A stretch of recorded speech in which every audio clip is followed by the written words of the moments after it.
Good morning, everyone. Good morning.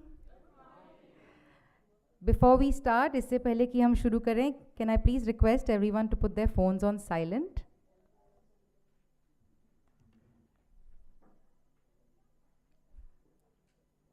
So good morning, everyone, and welcome to the Symposium, Bridging the Gender Gap, Challenges and Opportunities for the Next Decade. Gender inequality and equality, therefore, is more than a goal in itself. It is a precondition for meeting the challenge of reducing poverty, promoting sustainable development, and building good governance. Today, as countries all around the world review their progress vis-a-vis the Sustainable Development Goals, we must remember these words of Kofi Annan's. According to a recent report in Lancet Regional Health South Asia, despite its numerous efforts, India will not meet its targets on SDG 5, gender equality, by as late as 2090, and for nearly one-third districts, this target will never be met. Currently, India stands at 127 out of 146 countries in the global gender gap. Founded in 2009 by Sara Abdullah Pilot and Laura Krishnamurthy Prabhu, Center for Equity and Inclusion works towards creating gender equitable communities through a rights-based approach and through sports for development. Sequin's model has evolved over the years, and it has been our learning that in order to bridge this gap, we must have a holistic approach that engages young people, men, women, gender diverse identities, along with critical stakeholders, making them all equal partners in this journey. Through the day, we have some fantastic panels lined up and some fantastic speakers with that. So without further ado, I'd like to invite to the stage Sara Abdullah Pilot, co-founder and chairperson of Sequin, and Laura Krishnamurthy Prabhu, co-founder and managing director.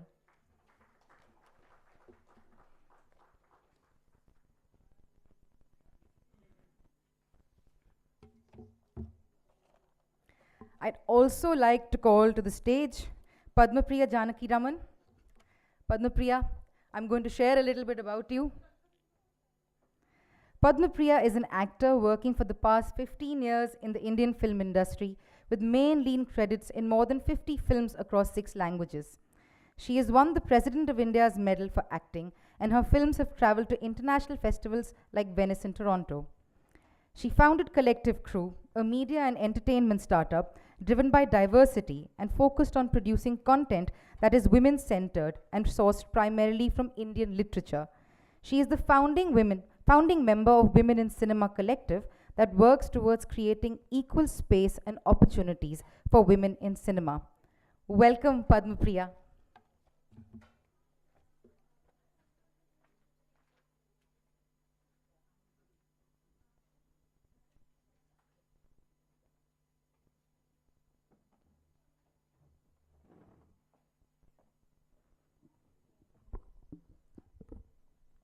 Good morning and a very warm welcome to everybody here.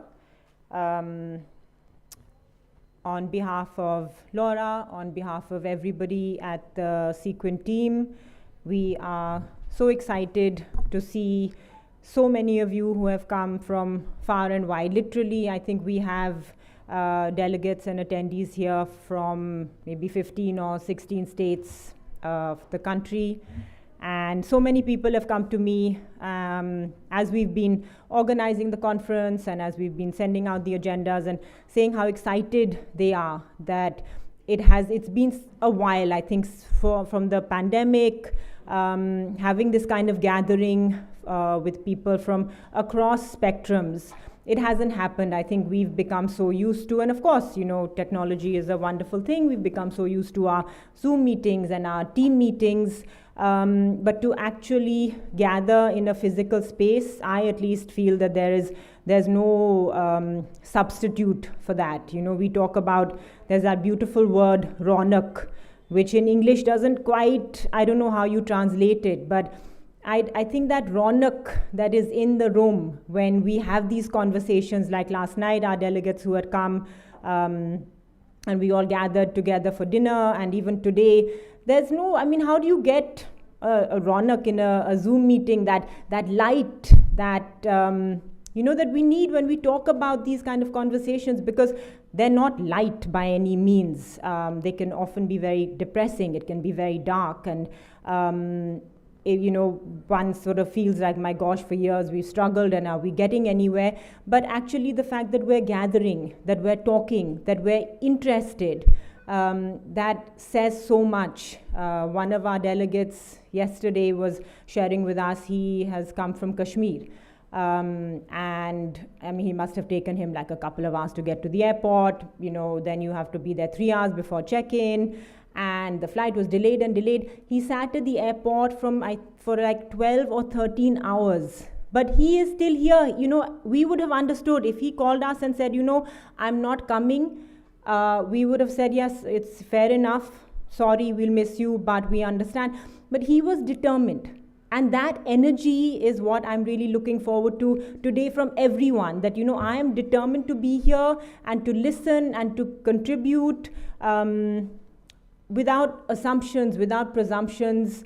Laura and I were very keen that we have these conversations across all the spectrums. We have organized conferences, for example, on particular topics. So it may be, women in sport, or on football, and various other things. But today, and in celebration of our 15 years, we thought, what is it that's missing, or what is it that we really want to do? And what we wanted to do was have that conversation across the spectrum, something very cross-cutting. So, X person may be an expert, and you'll hear from our speakers. We have such a wonderful lineup of speakers, and thank you to so many of you and to all of you who are coming to share with us.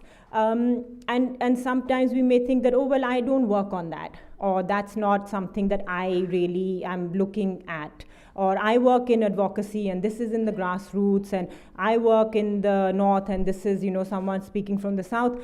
But I feel that when we think of that story, and I'm sure you've all heard it, about the 6 blind men and the elephant, when we only look at the space that we are working in, I think that you don't get that whole understanding.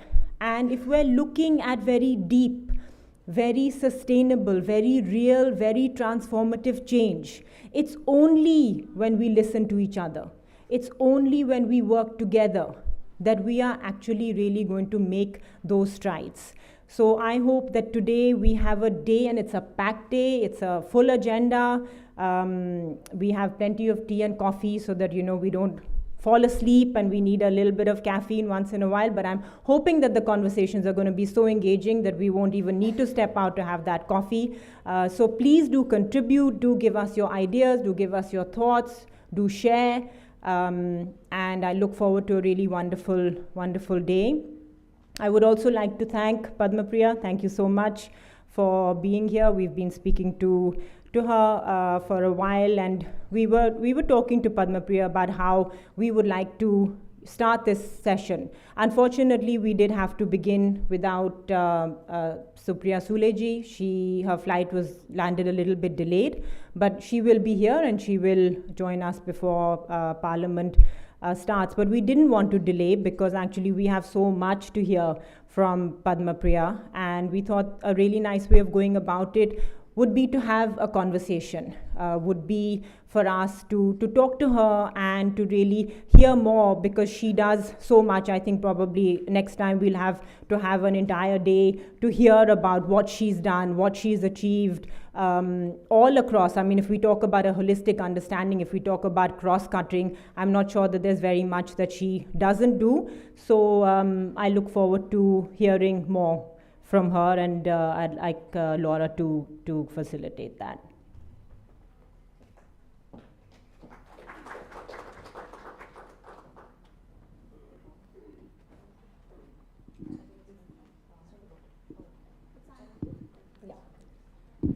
Am I audible? Thanks, Sada, and good morning to everybody. I'm really excited because I'm going to start this day with a conversation with a really extraordinary person. Number one, that she's an actor from the South, and we've been really deprived of access to those wonderful, wonderful movies. But thanks to the OTT, I think we got lucky and we got to see some absolutely wonderful cinema from the South. And so it's a real pleasure for us to present you to the rest of the country so that they, get to know you better.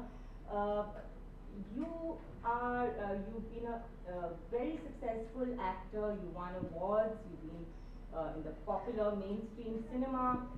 And coming from that space, you've been a very brave person, taking up for your colleagues, the entire, episode of sexual harassment in the industry, women actors coming together with a sense of solidarity. I don't think you're going to see that in Bollywood.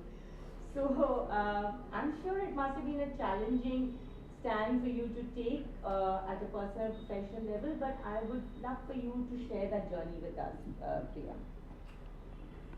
Very good morning to all of you.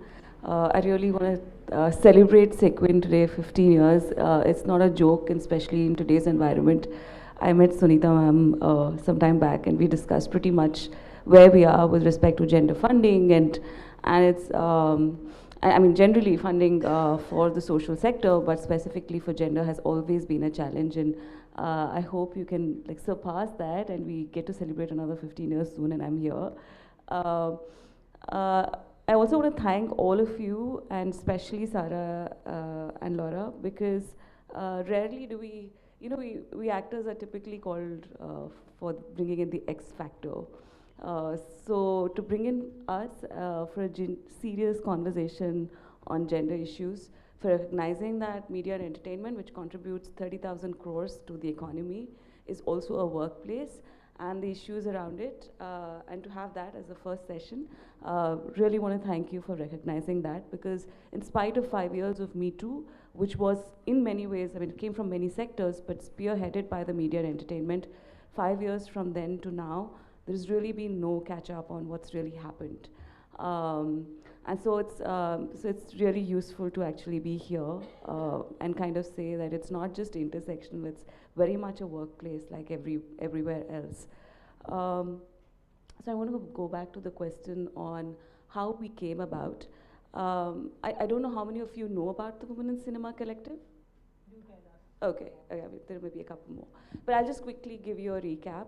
One of our colleagues, a pretty popular colleague in the Malayalam film industry, we have many film industries apart from Bollywood, and this is way before the Me Too happened even in the West. Yeah, so just to give you a sense of timeline, it's about 2015, 2017, and she was physically assaulted on her way to work, and over a course of time, which was a very short time, it was discovered that one of the key people involved was a main lead actor who was one of the top stars. So that was the scenario. And we actually came together, we were 15, 20 of us, just made quick calls. Trust me, this is an industry which is completely non-networked. We move from project to project. It's unorganized to nobody's business. So we have never spoken to each other seriously outside of a film award ceremony, which would last about 5 minutes across a lot of noise. So I suddenly get a call from a friend and from a colleague rather, and she says, this has happened, we should do something. I was like, okay, let's do something. And it really started as a way to make a date diary, because we had no idea what the law means, we had no idea of the Sexual Harassment Act, the POSH, absolutely no idea that those were rights which were available to us. We had no idea how this case was going to proceed, and this was a time when anything that happened in the media industry was claimed as controversy, was claimed as victim shaming. Oh, so immediately, 48 hours into this, our colleague was victim shamed big time. She was like, oh, she was having an affair with the person she was physically assaulted, she deserved it, blah, blah, blah. And so here we were sitting down and saying, okay, how are we going to deal with this case? Because she went legal. That was the best part of it, which rarely happens to a public person. And that's how we came together. And the first meeting we had within about 1 month of filing the case and trying to figure out what will be happening, we were sitting together in a very intimate space like this, about this time in the morning, over a cup of coffees. And we started talking about everything except our colleague. And we were joking and cracking jokes about it, like the way we do about our issues. And then I, after studying, and I'm ranting this not to like put a list of things that I've done, after an MBA, after a successful career in firms, having quit at the age of 26 thinking I'm too old, going to do an MPA at New York University, coming back and working in CPR, could not articulate that this was not a joke. The fact that I had been dropped off doing something which I loved doing at workplace, lost 10 years of brand equity, was because of a systemic issue. And that I could only realize when 20 of us were sitting and talking about it. And that's the story of how Women in Cinema Collective came about. It's amazing what it so happened that a year later, the Me Too happened in the West, then it happened in India. And I want to like break this idea that there's nothing happening in Bollywood. We have done a lot. We are now 6 to 7 years into being WCC. We've gone through our churn like every other collective does, of becoming big, having issues within the organization. Sunita has been very helpful in crusading through those organizational issues. She's been very intimate part of our journey compared to everybody else in the non-profit sector. We've done a lot of things. Like we were the first, I'm actually on the Kerala Film Policy Board to kind of see what kind of subsidies, incentives can we give to actually propagate inclusion of women in filmmaking. We've had the HEMA committee report, which has been shrouded, which was the first research report on what are the systemic issues of women workplaces in Kerala, in Malayalam cinema, which has been shrouded in history because there's a lot to it. I'm not going to get into it, but it's been shrouded because most of our issues are seen as controversies, as seen as blame games on big people, instead of actually seeing them as systemic issues which need resolutions so that the workplace is equal. We've had a win in the High Court of the implementation of the POSH Act. I know it may seem like a joke because the POSH Act is something which is, matlab, ho jana chahiye na, like 2014 mein hua hai. But I think it was important as a precedent for the entire country, principally because for the first time the court recognized what a workplace in the film industry is. Who is liable in the film process, in the process of filmmaking, for ensuring that there is no violence and there's preventative violence methods for ensuring that there's no violence on the workplace. What was interesting about it, and that's why I come back to saying that fortunately, yes, there has not been as much voice after the Me Too, and there has not been much success in the cases, but actually the maximum implementation of IC has happened in Bollywood compared to any other industry. The High Court case was shrouded in like real lot of controversies, including the state itself mentioning that they are not responsible, they have district level ICs. So we are not responsible as a state to prove suo moto, try and solve issues of an industry which is fairly big and was attracting a lot of media attention. Bollywood has been very interesting in each industry, actually, the Telugu industry, the Karnataka industry, just to give you guys a sense, have all formed women in cinema collectives of their own kinds. They're all fighting it in their own little ways, little and big ways. But yes, the WCC has done it the most, in the most brash, systematic, organized way. We have been, apart from all of this, I think the biggest achievement for us is to change the conversation in the public space. I don't think anybody today, at least in Kerala, no media person will name a person who has suffered a harassment issue and will never put it, at least in the media industry, put it as something which is controversy or victim shaming. They now call everything as survivors. It took us 4.5 years of battle in public space, of interviews and TV media sessions over and over again to actually put this in people's head that you cannot call us victims. And I think that victim shaming, the progress that we have made, it's huge. I mean, if we sit back and say, oh, we've not really moved, yes. If you ask me 6 years later where we are, we don't know what we want to do. We have a counseling cell for girls who want to come in, don't want to file in complaints, or just want to talk about issues. We have our own Chai Pe Charcha. It has had huge ramifications for us emotionally, trying to deal with this. More than that, we've lost jobs. We don't get work. in Malayalam cinema anymore. Colleagues who have seen me through my very first year of filmmaking, I still remember, I took a break from films, and because I thought I was too old at 26, and 10 years hence I'm back in it. But I remember when I went into the set, the light boys whom have had tea and like coffee and like discussed news, politics. That's the culture of filmmaking in Kerala. Those men were looking at me as if I'm going to kill them. Like, I'm like some kind of a major enemy for them. I think that agony of like, and then you have to put yourself emotionally in a vulnerable position as an actor in front of the camera, in an environment where you're being constantly judged for something which ideally should have been taken up by everyone, is a constant battle for all of us. Most of us do not get jobs, and I'm not just talking about actors. We have 74 trades in the film industry, of which till date, in spite of a case which in spite of the Supreme Court saying that all makeup artists have every right to get a makeup card and therefore work in the film, on a film set, even to date we have to fight with trade unions to enroll makeup artists to get a makeup card. Now, even if they get a makeup card, our experience has been that because they have a makeup card, it's not like they're going to get a job, because now systematically they have been removed from getting jobs. They're like, abhi to naukri nahi milega, tumko kya lagta hai, card rehne se kafi hai. So it's almost like, you know, it's almost like you find it's like when the Me Too happened, and then the, you know, this entire thing, they say, oh, we want to recruit women, because then if we recruit women only then you have an issue, right?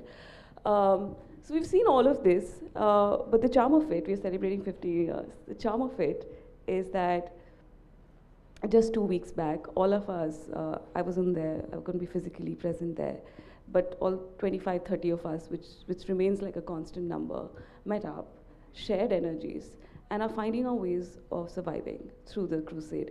So there's always light at the end of the tunnel, as long as you can like wake up in the morning and see your face in the mirror, and say confidently that, okay, I have stood up, not because I'm trying to be brave, because it's my right to be able to work and do what I love doing. Wow. I mean, you know, we work in the development sector space, and this is our job, but it's truly inspiring, you know, coming from you, like, you know, in mainstream, being able to stand up, you know, for what you think is right, I think is exceptional. And I think what you shared today is something that we're going to be resonating with throughout the day. All the panels which will follow, because, you know, when you talk about women in political participation, we're going to have a panel on workforce participation. Ultimately, you know, you can be skilled for the job, but as you demonstrated, there's so many other barriers beyond just, you know, being qualified.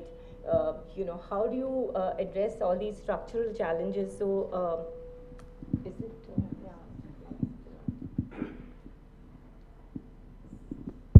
Is this better? Yeah. So, I mean, that's right.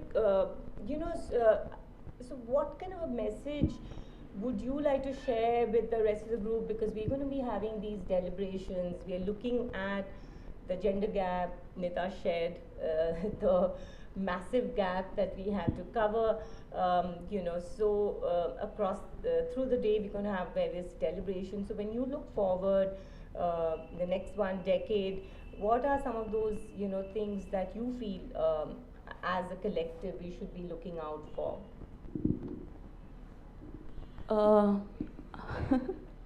I think there's just like a huge spectrum of things to be done, right? Like, but I'm going to just speak from the perspective where I'm coming, because of pretty much, I mean, I also, because I have a public policy degree and I've worked in the non-profit space, so I do, you know, spend some of my time trying to study women in entrepreneurship issues and stuff like that, like just research stuff for my own understanding. I feel like there is a plethora of things, and we move the needle inch by inch. And I'll just give you a sense of what I am trying to do, and what even many of my colleagues are trying to do in the media space. And I don't think I will be very different from other networks and other spaces, because I think the issues systematically are actually the same, right? We basically don't get access, both in terms of safety and in terms of a genuine platform, whether in the public, whether it's in the workspace or in the social space. So I'll just give you a sense of what we are trying to achieve. There are, I feel like, literally 4 pegs to this. With respect to cinema, I'm like clearly talking about what we're trying to do with women in cinema here. One, I think, is the activism part, and I don't think we can take it away, especially because in activism in the media space has been like a non-brainer. It's never existed. We never thought it was our right. It was, it was almost like thrown that, oh, you're in this space because we're allowing you to be in this space. So I think activism is an extremely important part, whether it means you engage with all kinds of stakeholders, industry associations, we work with government. As I said, there's not a single film policy which is gender friendly. It's very surprising that the non-profit sector is not talking about it. So I'm trying to do everything possible to try and see what are the kind of gender instruments that are being employed in other sectors so that we can employ them in the film policy, at least in Kerala, and then kind of make that as an example. We need a lot more emotional, as you said, emotional network and support. So counseling cells, creating support structures where women can just talk together, appreciating their moments of leisure, celebrating their little joys, little wins. I think those are things which are part of the activism part. There's another part which is research. I feel like, at least in media, and entertainment, there's been zero research. There's been some which has been started by organizations like Film Companion, and trust me, we are not like equipped to do research. Okay, we are not trained to do research. We are trained to make films. We are trained to make visual content. So we really need a lot more support and engagement of researchers to come in, like serious researchers to come in. I think the coming in of WCC actually did invite a lot of interest, especially anthropological studies from abroad, but like none of them really have found a genuine roadway into this. One thing which Film Companion does, I think, has been very interesting. They've been doing it for the last 3-4 years. I think even TIS came out with a research report recently on women in media. But what Film Companion has been doing is like a post facto analysis. How many films, how many series, how much of the visual content being made is made by women, with women headlining the story, etc., etc. But it's still very post facto. There's a group called Ormax which does it more for economic reasons. And it's very strange, it's very important. I think the power of research is so important. We assume that women are not making films successful in the box office. It's not true. Today, 53% of the moviegoers are women. They don't come up. 80% of the viewership in the first day happens to be men. That trickles down to 50% by the end of the first week. And then it's all families and women. Which potentially means for us as movie makers that if we managed in this time of today to make people stay on until the first week, there's equal chance for our stories to be as visible as a Jawan has its place or as an animal has its place. I mean, we're not contesting whether that should be there or not. What is it that we can do? I mean, I find it really ridiculous when people say, oh, if Piku was made today, because it's a Hindi film, I'm assuming a lot of people would have watched it. If Piku is made today, it will go to the OTT. That's bullshit. If we can reach 100,000 people, I see no reason why we should only reach 50,000 people. If Shah Rukh Khan can have a release, both in the box office and in the OTT, I think a Deepika Padukone film should also have that opportunity. And there is possibility if we do enough pre-facto, post-facto research. There is the severe issue, like what happened with the Hema committee report was that the culture minister status actually said it. I think there are a couple of Malayalis here who will resonate with it, who know about it, said that, oh, the report is extremely controversial because it names people, randomly for harassment and actual like serious, heinous crimes. And that's really distressing that nobody really takes it up, because it's a suo motu responsibility not to solve the crime of the government, but the suo motu responsibility to actually go to the courts and say that I'm going to fight these cases. And, whoever it is, whoever is allegedly accused should be rectified. And that's the first step that we need to take. But there is really no structured analysis of the issues of women at workplaces as a report. We in WCC did something with Sakhi, which was supported by the UN consulate in Chennai, which kind of analyzed the issues of women at workplace in all the 4 southern film industries. And there's been nothing been done about those recommendations.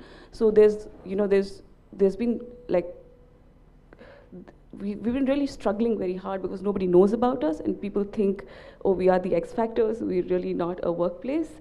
And so I think this entire research activism has been really limited to 25, 30 of us and a few very strong media friends. And fortunately, the nature of our industry, which attracts media and public attention naturally. I think the third peg of it, which I'm seeing very interesting movements in Bollywood, is they're trying to make networks like the way it happened in the West. They have a network of women, which has led to the making of people like Reese Witherspoon. I mean, you see a Greta Gerwig today. All of that has happened because a network of women are coming together and saying, how do we make work happen for us? And so there are like serious networking spaces which is being created as I'm speaking today. I mean, I don't want to this is a very close space. I'm happy to share this, that there are actually a bunch of women who are trying to put together a women's only club, which focuses on making women's stories and women filmmakers and championing them and kind of creating and pitching opportunities for them in the market space. I think that's an extremely important leg. We've had initiatives like 50 by 50. I don't know if you've heard of it. This has happened in the Swedish film industry, thanks to one lady who said that in 2012, she said, in 10 years from now, Swedish film industry is going to be 50%, they were like some 10%. They're going to have 50% female filmmakers, and all the film festivals are going to show at least 50% of films which are made by women for women. And they've achieved that today, and countries like the UK and a couple of other European countries are emulating it. I think there is a lot of, at the end, if they feel that they can invisibilize our voice by making us not get work, I think the best way, one of the best ways to count that back is that our stories matter. Storytelling is the way we change our perspective to our lives, and we have an equal right to it, and therefore our access to work is important. If you can't give it, damn to you, you never gave it to us, we will go and occupy it ourselves. And I think a large part of it is, the last peg of it is outreach. So we're actually thinking of making, I mean, WCC already has it's one of the only female, so Kerala, by the way, has a very extensive film club culture, which is supported by the government. And we started one of the first film clubs, which was completely meant to showcase films made by women and for women. And we're trying to, at least in Bollywood, like this network of women that we're talking about, we're trying to replicate and see if we can do that through our little collectives. So the steps are very small. Not all of them make news. They're not meant to make news because they're meant to change our lives and therefore make news. But I think outreach, research, activism, making us economically visible are the 4 pegs that I see as a way forward. And none of them are any less important than the other. That's just fantastic. Can we just take a couple of minutes, because I just thought because it's rare to get somebody like her here. I hope that's not true 10 years down the line. Yeah. So are there, like, maybe we can just take a couple of questions if anyone has any. Otherwise, yeah. Please. When we had a panel on gender. The Department of Women and Child Development Minister was also there, and she announced that they have come up with a scheme to support women filmmakers financially and in terms of resources and plan to build the campus or the studio and all. What is the status of that? So this is in Kerala? Kerala, Yeah. September 24, they had this 25 seminars by 25 ministries. Okay. So the time when this entire issue happened with our colleague, we went to the CM, the Chief Minister, and we laid out like a full mandate, like, ye sab karna hai. It was a very popular photograph. And one of it was actually to fund female filmmakers. And so they did come up with a scheme. And we've had 4 films released, of which one has actually especially won a lot of accolades. It's called B24 to 32, referring to the breast size, the bra size and stuff.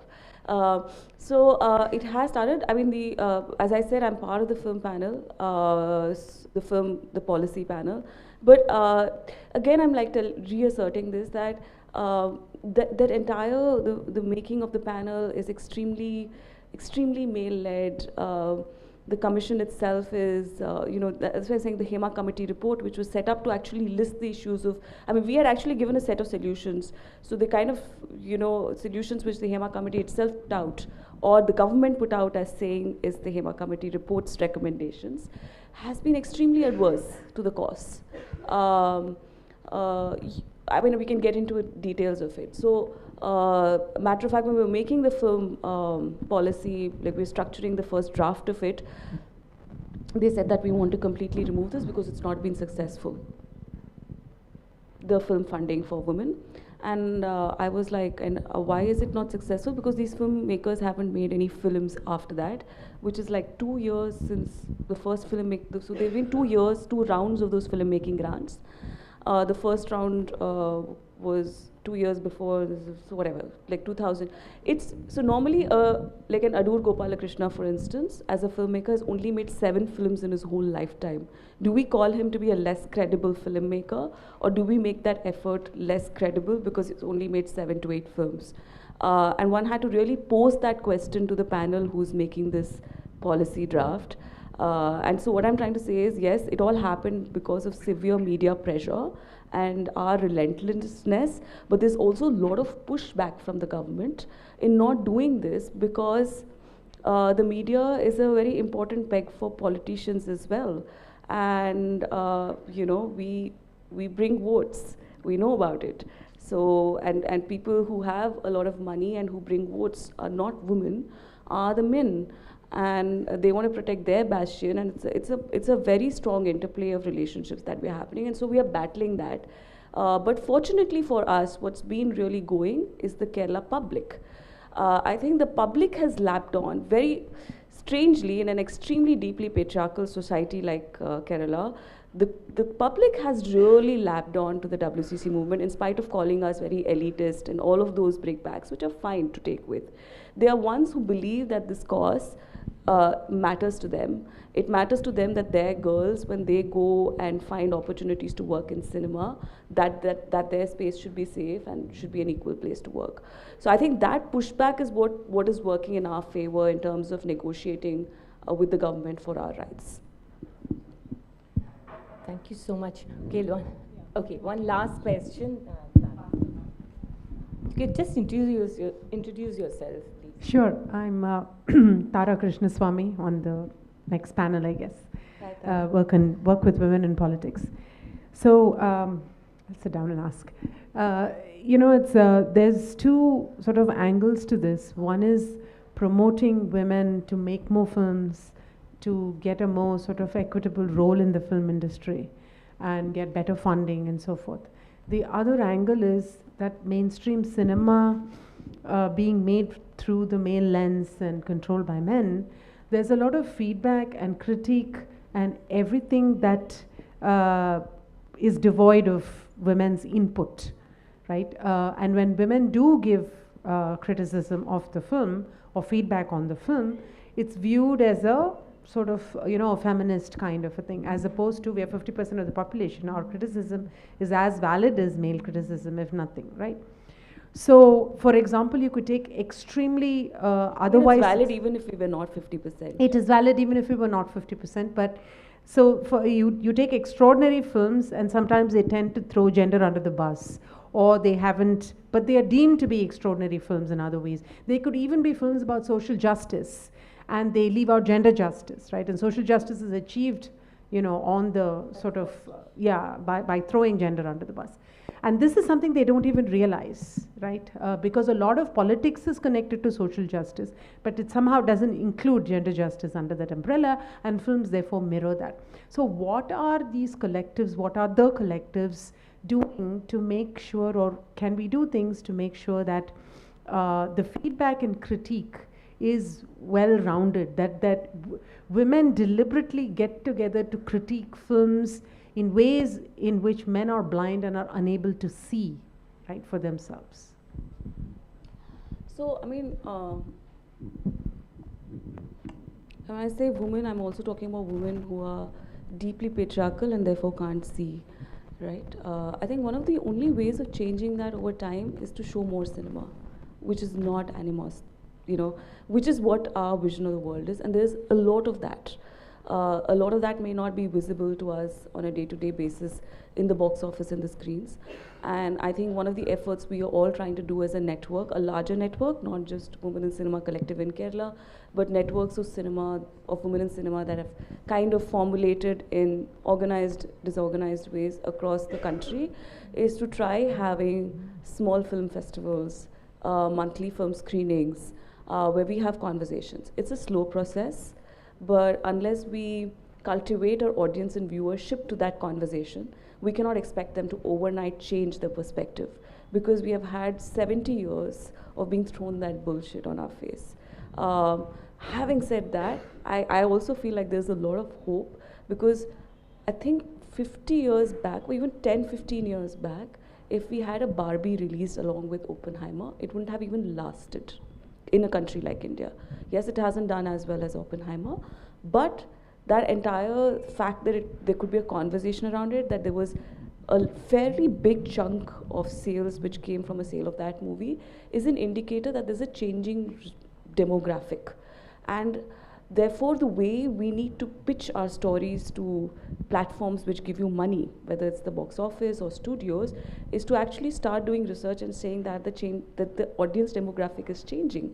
So it's very interesting. As part of my organization, we've been doing this little research of younger audiences between the age of 18 to 30.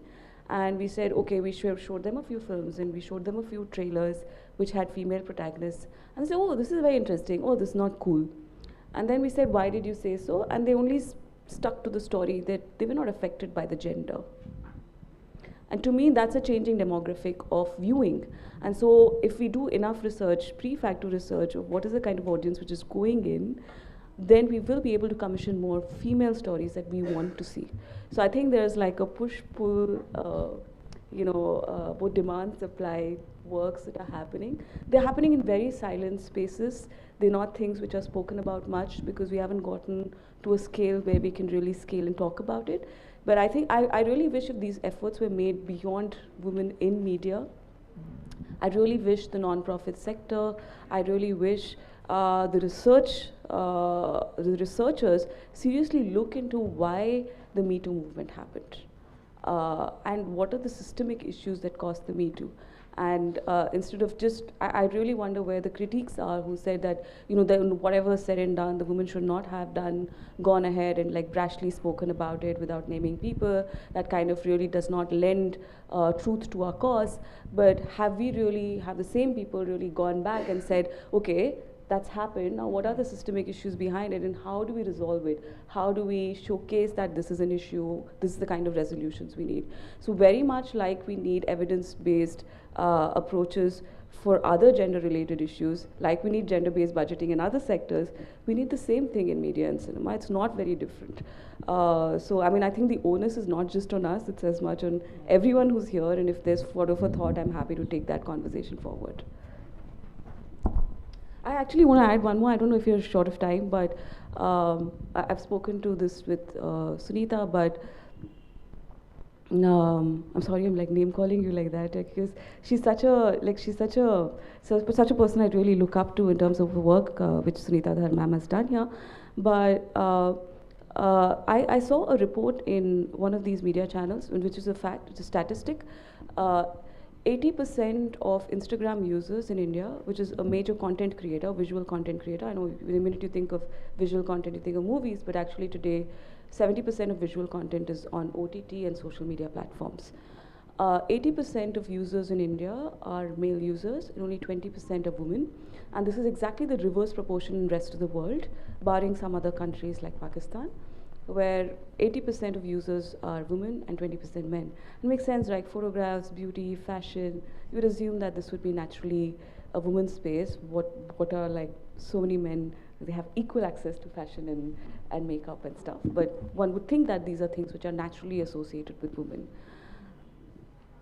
And one of the leading media outlets said that, oh, because there are not enough working women in the working space, and that's why they don't have enough stories to tell, and that's why there's not enough female participation. That was such a rubbish. So like, please don't appreciate research like this. So that is so not true. If you just look at the publishing industry, there's at least like a 40-50% could get better. Gender representation, there's not that much caste representation, but the diversity in the publishing industry is vast. The Indian publishing industry is vast. The kind of stories which are said are genuinely relatable. And and if it all of it takes is to tell these media platforms, there's so many of such stories of everyday women, and they don't have to really work to have a story to tell. We are one of the most ancient civilizations, and storytelling was championed by women in this country. Then I think we would be, that's another way of looking at championing our stories. Thank you so much, Padma Priya. Can we please have a round of applause? I'm absolutely thrilled with this conversation, and it's such an honor and pleasure to have you here amongst us. Just to show a little bit of appreciation from our side, can I request someone from the Sequin team to please give a token of our appreciation to Padma Priya?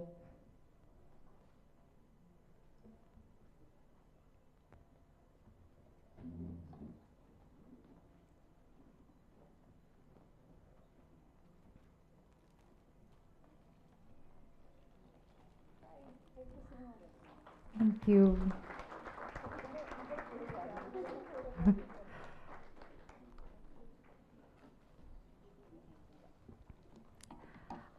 Can I request all three of you to now come take a seat? Now we're going to show something a little on the screen.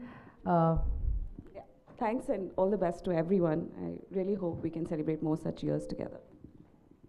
And we hope to see you again in every 15 years. Or sooner than that, much sooner than that.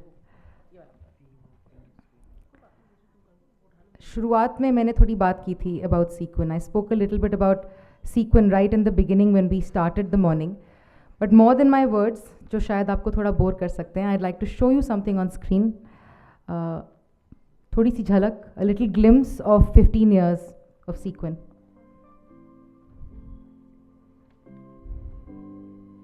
Laura and I were working together at UNIFEM, which is now UN Women, and it was a very enriching experience. It taught us a lot, but we felt a little bit too far removed from the women that we were actually working with, working for at the grassroots, and that was something we wanted to bridge that gap. But where's the data? In fact, according to the Center for Equity and Inclusion, 96% of women feel that they are not safe in Delhi. It's the fear of violence which keeps women indoors. महिलाओं को इज्जत दीजिए, सच्चा Daredevil बनिए. We had an ad film which was running, we had hoardings across the city, and we pulled that entire campaign just with partnership. We had the Wow Men Awards because we wanted to recognize men who make a difference. Our work with men and boys has been intrinsic to Sequin from the very beginning. We initiated the Mardo Wali Baat campaign. Why are you doing anything at all with men and boys is the question that we were faced with. Why should we not have those conversations with men and boys? They are not just some bystanders. They too suffer the ill effects of patriarchy. It's not just the girls. मर्द वही नहीं कहलाता जो कि लड़ाई करता है, शराब पीता है या हुकूमत जमाता है अपने घर में. वो मर्दानगी नहीं है, वो बेवकूफ़ी है. The kind of boys which emerge from this program, we call them agents of change. We were trying to develop our understanding of how to address gender-based violence, physical, emotional, sexual, economic violence. The most important piece to challenge was structural violence. We decided to engage in a two-pronged manner. One was the advocacy piece where we are informing policy, raising awareness, capacity building, and gender sensitization. What exactly are we going to put in that curriculum piece? We partnered with various schools. We conducted these experimental workshops. Have you ever been posed with this question, what is the difference between sex and gender? A film like that can be used in multiple spaces. We're all about doing what is not easy We are all about stepping out of our comfort zone. लोग ने ये NGO जो start की है सिर्फ इसलिए की थी कि हम लोग चाहते थे कि हम लोग जामिया नगर के जो पिछड़े इलाके हैं पीछे की तरफ, ये झुग्गी बस्ती जहाँ पे वल्नरेबल पॉपुलेशन है, सारा स्लम एरिया है, उन लोगों को कुछ बेनिफिट हम लोगों को पहुँचा सकें. One of the early pieces of our work was setting up self-help groups. आवाज़ उठाओ आंदोलन प्रोग्राम है जिसमें महिलाओं के ख़िलाफ़ जो हिंसा हो रही है उसके ख़िलाफ़ आवाज़ उठाना है. जिनके अंदर डर बैठी हुई है वो निकल नहीं पाती हैं, वो पढ़ाई के लिए नहीं जा पाती हैं, स्कूल नहीं जा पाती हैं, कॉलेज नहीं जा पाती हैं, बाज़ार में निकलना नहीं जाना पसंद करती हैं, तो वो डर हम लोग का निकालना हम लोग का काम है. If a woman in the home is not given money, is not given that financial independence, then that is also a form of violence. A group of women coming together, producing for the market. If there are women who dropped out of the education system, does not mean they do not have an opportunity. गाँव में जब आदमियों की पंचायत बैठती थी तो औरत को नहीं बैठने दिया जाता था और पीछे न बोलने दिया जाता था उसे. इसीलिए हम लोगों ने सोचा कि महिला की भी तो कहीं सुननी चाहिए. तो ज़्यादातर केसेस जो होते हैं domestic violence, physical violence, economical violence. जब वो ड्रिंक करके आते थे तो रात में जब सोते थे हम तो वो मेरे साथ ज़बरदस्ती भी करते थे. 29 अगस्त को मैं उस जेल में से रिहा हो गई थी. There may be different frameworks for your women's collectives, but the key thing is the collective process. Our entry point into a community is through football for adolescent girls. मेरे पापा को अब तक नहीं पता कि मैं फुटबॉल खेलने जाती हूँ. मेरी मम्मी को पता है, रोज़ मना भी करती है, लेकिन मैं चाहती हूँ कि कुछ पढ़ूँ. मैं चाहती हूँ कि आगे बढ़ूँ और मेरे पापा को भी पता चले कि मैं आगे जा सकती हूँ. I was very fortunate to have the opportunity to be the chairperson of the Women's Committee at the AIFF. We formed the National Alliance for Women's Football. So many people who work in football, so why not have an alliance where all these voices can come together? And we won that bid. And India did host the Under-17 Women's World Cup. मैं बात सुना था कि बहुत ज़्यादा challenging situation है, बहुत पिछड़ा हुआ है, लेकिन बहुत ज़्यादा करीब से नहीं देखा था. और जो थोड़ा बहुत सुना था उसकी हकीकत देख के सच में शौक लगा. लड़कियों के साथ एक पैकेज लेके जाना, जो उनकी होलिस्टिक डेवलपमेंट को लेके जो अप्रोच इस्तेमाल की गई. We identify a certain physical space which we want to engender through our efforts. If we don't ensure that the girls have those opportunities to play, that they don't play the leagues, that they don't have coaches, that they don't have the opportunity to go to play international tournaments, then we're not going to have a women's team that tomorrow can play a World Cup. We really needed to create a cadre of women coaches, and so that's how the coaching program started. Today actually we take great pride in saying that there's so many certified coaches that we have in Delhi as well as in other states. अगले 5 साल में मैं as a coach Indian women's team के साथ काम कर रही हूँ.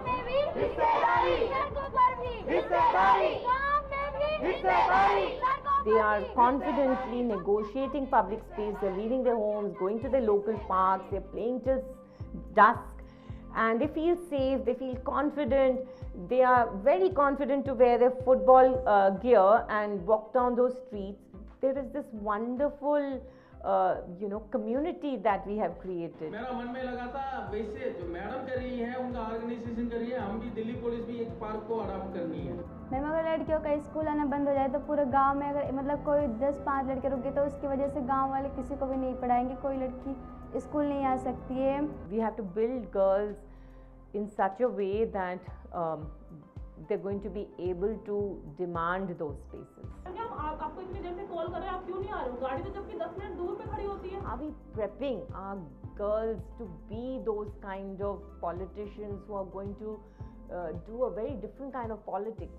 When we see the gender gap, when we see the percentages that we are constantly bombarded with, we do know that everybody needs to work together. It is about us all understanding each other. It's about us all working in collaboration, working in partnership in order for everybody to be an equal part of this country and to be an equal stakeholder.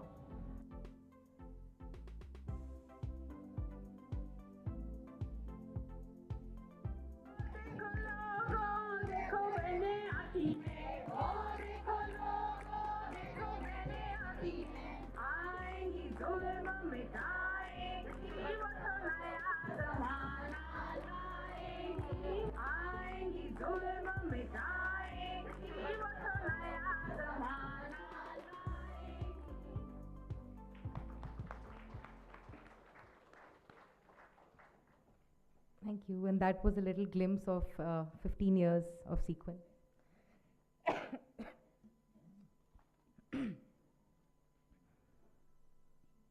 Moving into the day now, I'd like to start with just talking a little bit about the history of the women's movement. Like you saw in the film, which talked about women's collectivization and how important that is, there are numerous examples in our country's history. अपने देश के इतिहास में बहुत सारे उदाहरण हैं जहाँ पे औरतें साथ में आई हैं एक समूह में, and they've come and they've claimed their space and they've led from the front lines, right? So, but how do we build those pathways for women's collective leadership? What are those pathways going to look like, and how does women's participation in leadership contribute to a thriving democracy? I'd like to now call upon my panelists for the first panel now. On the front line, women in political leadership, Professor Vibhuti Patel, Vice President, Indian Association for Women's Studies, Sushmita Dev, former Member of Parliament, Rajya Sabha from West Bengal, All India Trinamool Congress, Nandita Barua from the Asia Foundation, Tara Krishnaswamy, co-founder of Political Shakti, and Laura Krishnamurthy Prabhu, co-founder and managing director of Sequin. Request you all to come to the stage.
Handing over to you, Laura. Thank you. Audible, yeah? Okay, so I think we are starting the day with a power-packed panel. It's a wonderful time for us to be congregating just a couple of months away from the next general elections, few days after the budget has been presented. So I think it's really time when gender issues become mainstream conversation. So I'm really, really excited, and we've had the Women's Reservation Act passed in Parliament after nearly 3 decades of that movement that led to it. Ultimately, it happened quietly, and we're still kind of trying to understand what it means.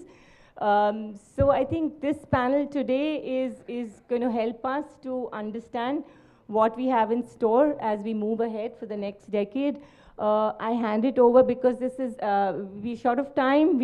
I want to use every minute to listen to all of you. I'm going to keep it short. I'm going to hand it over to you, Vibhuti ji. Please go ahead. Give us a sense of the history of, the women's participation which led to today's moment. Yeah. Thank you very much. First of all, I would like to congratulate Sequin for completing 15 years of meaningful work. I have seen organizations which don't do anything but have very impressive visibility. And and here so much is happening at a ground level. Even a person like me who has been in women's movement for 47 years doesn't know that such excellent work has been happening. So heartfelt congratulations to you. I have just 7 minutes to make my presentation, so I think that's why I'm using PowerPoint, and that will save time and keep me focused. So we all know that when it comes to participation in social movement, next one, women's participation has been very, very robust in India since early 70s. We can see that we have 45 years of struggle in the women's rights movement in my generation. but we all owe it to Savitribai Phule and Fatima Sheikh, who taught Indian women to get out of four walls of domesticity and be part of the larger world. They were not only educationists, but they were the social reformers who fought against all the evil practices of female infanticide, persecution of widows, so-called illegitimate children. They formed more than 123 schools. Next one. We also owe our gratitude to 15 women freedom fighters who played very important role in the freedom movement. They had a lung power, they had tongue power, they had a power of pen, they had power of public speaking, and they were committed to women's cause. And if you go through the history, and I think our previous speaker, Priyadarshini, told us about the robust research that we need, what all went through for nearly 30 years of debates in a pre-independence period. We did not get adult franchise on platter. They had to really struggle against the internal patriarchy within the Indian National Congress and also the overall antipathy towards women. Next, please. So when it comes to political, women's movement has given a slogan, personal is political. We witnessed it way back in 1972, where women in tribal areas of Maharashtra who were asking for employment guarantee scheme, they said that politics is the only solution. The song is in Marathi, Chala Bai Chala, Ekazut Kara. Now, it was in 1975 that women in the UN, they said, every time women tried to open their mouth, they were asked to bring coffee and sandwich. And a woman who shouted and she said that, I don't make coffee, I make policy. And that was a slogan which was got attention of women of the world. And that's how we started taking active interest in politics. But when it comes to membership of political parties, but as they are there as a collective, they do groundwork. In fact, we have been conducting training programs for women who aspire to a contest election in the Legislative Assembly and the Parliament. And they say that they have given 30, 40 years of their parties for their party, but they have still remained foot soldiers. So much of frustration that you see. And it is in this context that we see that the current passing of a bill, but now it has become Act, Women's Reservation Act, has its relevance. Maybe what are the intentions you can debate. Next, please. So I think getting foothold in public spaces is very important, and now we have seen over last 30 years, though 5%, 10%, 20%, 25%, we have seen women's representation, more and more women participating in public life, but still they face glass ceiling, sticky floor. Yes, we have to fight against that. And we have now the National Commission for Women was a long-standing demand of Towards Equality report, which was debated in the Parliament of India in 1974. Finally, we got it in 1994. So affirmative actions are extremely important to deal with the historical injustices women have faced over the last 5,000 years. And that is why some of the national instruments like National Perspective Plan for Women or Shram Shakti report or globally CEDAW, Convention on Elimination of All Forms of Discrimination, Beijing Platform for Action, become a touchstone for us to fight for our rights on a day-to-day basis and also in terms of coming up with the tactics and strategies for future. Next, please. So from toehold to foothold, we know that it was after 30 years of debate, and finally in 1994, we got 33% reservation for women in local self-government bodies. Now we have nearly 1.6 million women who are in the local self-government bodies, urban and local Panchayati Raj institutions. They are also, there are only 2 states, Kashmir and Nagaland, which have not implemented, but the rest of the states and union territories have implemented.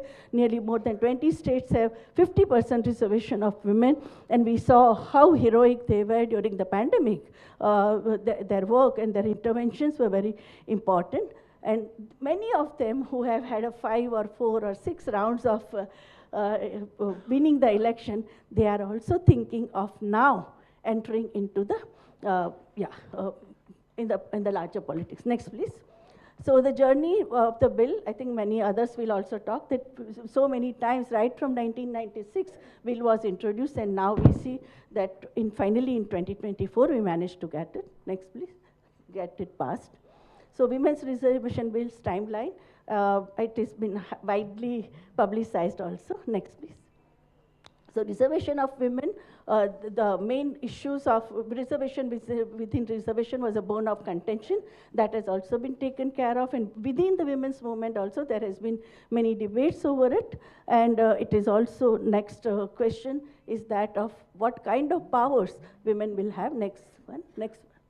So first of all our neighboring countries, and whenever you go for the meeting of SAARC, they all say that India is the country where you have a least participation of women in the higher echelons of power structure. Nepal, Pakistan, Bangladesh have more. Next, please.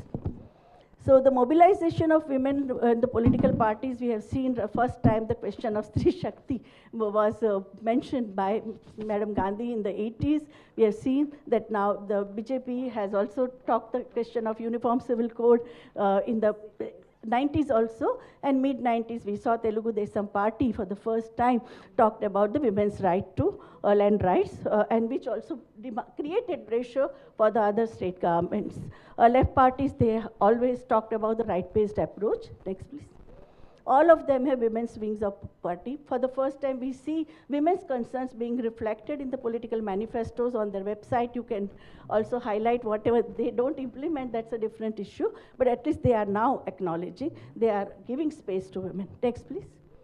So the percentage of women in the various elections, if we see from 1951 to the last 2014, we are seeing that there has been zigzag, but now it raised to 12.15%. Next, please. When it comes to women in Lok Sabha also, we have seen that in terms of number, there has been continuous increase, but as population of India is also increasing, constituencies are increasing.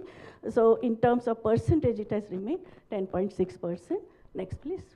So if we see all these graphs, you can see the kind of ups and downs that you see in the graph in terms of voters' mood so far as the women candidates are concerned. But the question, most of the political bosses say that there is a problem of winnability of women. You can see that women's winnability is higher than that of men. Okay, so no, don't use this argument against women that they don't have credibility to win the Lok Sabha election. Next, please.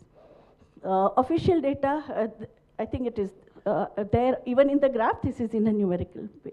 Next, please. So the controversial issues over the, which has created major political polarization was the Devrala Sati episode 87, Shabano case 86, communal carnage of 1993, caste conflicts during 1980 to 23, moral policing became a major issue in so many countries, so many states, intercaste, interreligious marriages and honor crimes, gender-just family laws in the matter of marriage, divorce, custody of child, guardianship right, right to property and inheritance, and SC, ST, OBC women's representation in the, within the women's representation. These have been the larger issues which have shaken the national political scenario in our country. Next, please. So the hurdles faced by women candidates, basically money power, mafia power, and the muscle power. I think that is what makes the major argument that why we need reservation. Even those who were against reservation of women, our senior leaders who were freedom fighters, they also later on realized that it is very difficult, even for the seasoned locally rooted activists to win the election because of these 3 M's. Next, please. So elected women representatives, the UNDP study has shown recently, the latest study shows that 46% of women in Panchayati Raj institutions are taking independent decisions. Still 54%, they are the Sarpanchpati, they are Pradhanpati, okay, that is a different thing. But 44% women taking independent decisions against so many hurdles, that is a major achievement over last 30 years, we can say 94 to 2024. Next, please. So the reservation of in the electoral bodies, if we see that the absence of any quota or affirmative action has created democracy, it is called as a democracy deficit, because if we want a substantive democracy, then representation has to be there. Experiences of European Parliament or Somalia, Rwanda has shown that when women are in the, have a representation and voice, things make major change and it has a transformative potential. Next, please. So the new law that we got, Women Political Empowerment Day, was declared by women activists in 1994. After that, they started releasing Womanifesto, that means a women's manifesto. What are our demands of the women's movement? And there are all India 8 organizations, plus there are organizations regionally also who rally around the important concerns of women's movement. Next, please. The demand of the elected women representatives, when there was a Chalo Delhi campaign where 5,000 women elected representatives gave their memorandum, there also you can see some of the extremely crucial grassroots level issues are reflected in the demands. Next, please. So elected, in the Panchayati Raj institutions, what all they have asked for, what kind of democracy they need in the Gram Sabha, the weapon of which the local patriarchy, internal and external patriarchy uses against that, how can women safeguard themselves? There are certain states where you have we have a Mahila Rajasatta Andolan, where women elected representatives of any political party can be part of the platform, and capacity building on gender responsive budgeting, how to do the double entry account, all these things are taught to women elected members. Next, please. Next one. Yeah. So the coping with the power blocks, that is a major challenge that we are facing. It is in this context that there is great significance of the new act. Next, please. So this is some of the posters of the women's movement which have been used in the training programs, workshops, and rallies. Next one. Yeah, finished. Yeah, time up. So women voters' demands are also there. You can get, I will share this PPT, and currently also there are the 11-point program has been declared by the Womanifesto. Next one. Next, yeah. So these are the 11-point Womanifesto, was released day before yesterday, in terms of health sector, education, equality in legislation. Next one. Yeah, gender budgeting, gender mainstreaming, monitoring, evaluation, environment. Next. Yeah. Next. Yeah. Okay. Next one. Yeah. So Nari Shakti Vandan Abhiyan, I know we all are very critical at the historical juncture it has come, but I think we need to keep this political and historical context into consideration. Next one. There are, okay, next. Yeah, okay.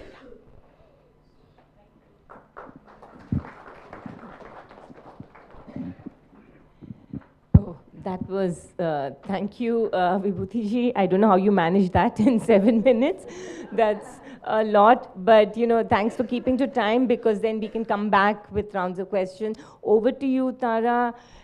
Please help us understand, whether we should be excited about this act, what to look out for, what does it hold for us in the future? Sure. Good morning, everybody. I'm going to keep this short so that there's more time for questions. If you don't mind bringing it up so that we can just understand the act a little bit. So I think there are probably like 3 or 4 questions we need to answer for ourselves. Okay. So first of all, why do we have reservation, and is that the only way out? So if you page down, this is the situation today. So 2024, 1952, the first elections, we had 24 women. Now we have 78 women. That's about 50 odd women in 75 odd years, which means democracy left to itself in India is incapable of sending even 1 woman per year to parliament. That is how pathetic gender equity in politics has been, right? So there is a compelling need to fix that, right? So keep going, please. This is, the red line is where it should be if we have equal number of women. This is how we have been over the years. So you can see that the progress, when there are slides that say the progress, there has been progress, no, there hasn't. This is not progress, right? This is with respect to population, this would actually be regressive. Okay, let's keep going, please. This is female MLAs. The black is here across the states. So this kind of, just to tell you how stark the situation is why I have this. Let's keep going. So why should we have women in parliament? In order to avoid this sort of situation. If you recall, when GST was introduced, we had 16% on sanitary napkins, 0% on diamonds and Coca-Cola and, bindis and bangles, right? So democracy left to its natural course has not put women in parliament. B, this is the ill effects of the situation when we don't have enough women in parliament, because there is such a thing as critical mass leading to critical voices. Without a critical mass, we all know if we walked into a room full of men, many of us wouldn't speak up, right? It's very difficult to speak up, vice versa. You call this a gender conference, you will see that this room is full of women. You call it a gender conference, men won't show up, they won't sign up. There'll be very few men, they'll be at the back, which is usually the position reserved for women, right? So, keep going. Yeah. So, how did we end up here? Is it, page down please. There are a lot of myths that are propagated. We need to understand that to put the act in the context, in its context. The first myth is women are not interested in politics, which is total BS, because the political parties themselves will claim they have crores of women in their parties, right? So the CPM, for example, claims openly to have a crore of women. The Home Minister, Union Home Minister claimed there are 3 crore women in BJP. It's just examples to tell you, as per their own claims, there are lakhs of women at least, even if they are exaggerating. If you point that out to them, they will tell you women are mostly dummy and proxy. We just saw a statistic that says 46% of women are making independent decisions, you know, in panchayat. Okay, how many men are making, and why aren't we measuring that? If you're a son or a nephew, are you making independent decisions, or are you following is the son of the party of the CM, of the HM, of the defense minister? Are these people blazing new trails, or are these people following the footsteps of their own fathers and uncles and, you know, father-in-laws? Of course they are following the footsteps. They are the same old ideology, and they are leveraging, they are consulting the same people in the party using the same network.